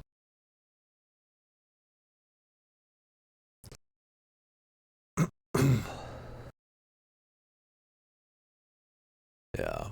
I would still say Don Goro's was the most annoying. I just don't like that one. But the couple's mask was the nightmare one as a kid. I was like, dude, I had like a guide and everything. I was like, what the fuck? I missed that. And then like restart the whole thing. It's like, oh my god, now I can just fucking do it. But that's because I've done it a bunch of times. Yeah. Yeah, it's cool. And then I mean, think about for the time too. I mean, there was like RPGs and stuff that had like day night cycles and people who had like um NPC cycles and shit. Like maybe you're well, no, it wasn't. I mean, there had to have been, right? Surely, like some old ass games, right? But I mean, I feel like having a day night cycle, like a 72-hour clock where everybody does unique things and all kind of you could track them everywhere and it's all has like meaning is still actually pretty impressive in a way. Like it's not just like randomized. Yeah, well, I shouldn't say day night cycle. I'm talking like they are walking around distinct areas doing tasks on paths and everybody does it by themselves, but like it's all scripted and shit. Like the postman's always going to hit the same places in the loop. Like meetings you can predict at certain times and stuff. Yeah, I mean Dragon Quest, yeah, 3 or 4 whatever has day night cycles where shit's different at night, but I mean more like NPC cycles. I'm trying to think of how many games had like full on ass like scripted NPC cycles for like that kind of runtime. Okay, I see. Yeah. When you think about that, that's like there's not many games that are probably actually doing that. I mean, technically, like your Elder Scrolls games do that and shit. I mean, not a lot of games do it now, but um, for a relatively like middle gen like N64 game or early, that's like kind of pretty impressive. I feel like there's got to be some Western RPGs or CRPGs, some Ultima or some bullshit or who knows what the fuck. That had some kind of like NPC like scheduling. Maybe not, but I don't know.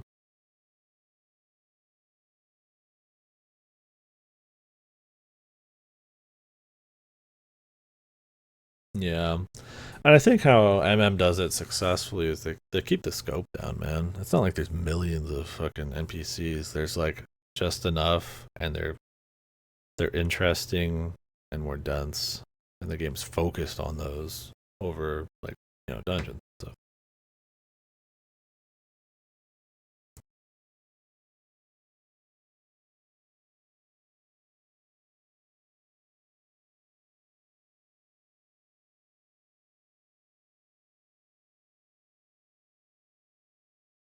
I'm gonna get bad sleep again. Yeah, right. But it feels like it really kind of works because of the simplicity of it. Yeah, exactly. It's not a massive breathing world. It's a tight, curated one that kind of worked there. So, well, anyways, guys, I need to start getting ready to go to bed.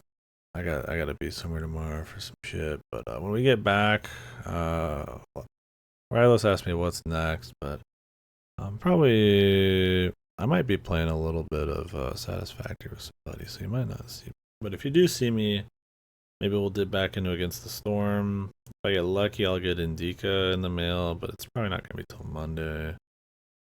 Um, we will see. So, anyways, I will catch you guys later.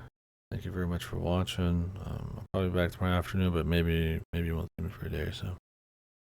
Um, yeah. Anyways, overall, Zelda series good.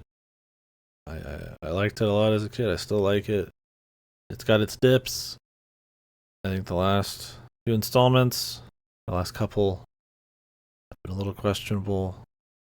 Nothing I'd be too worried about, but I am very curious to see where it's going to go. But I think it's one of those series that has a high bar quality that likes to keep itself fresh. I'd imagine that'll keep it feeling pretty strong as we go. There's definitely elements of the old ones I like to see brought back.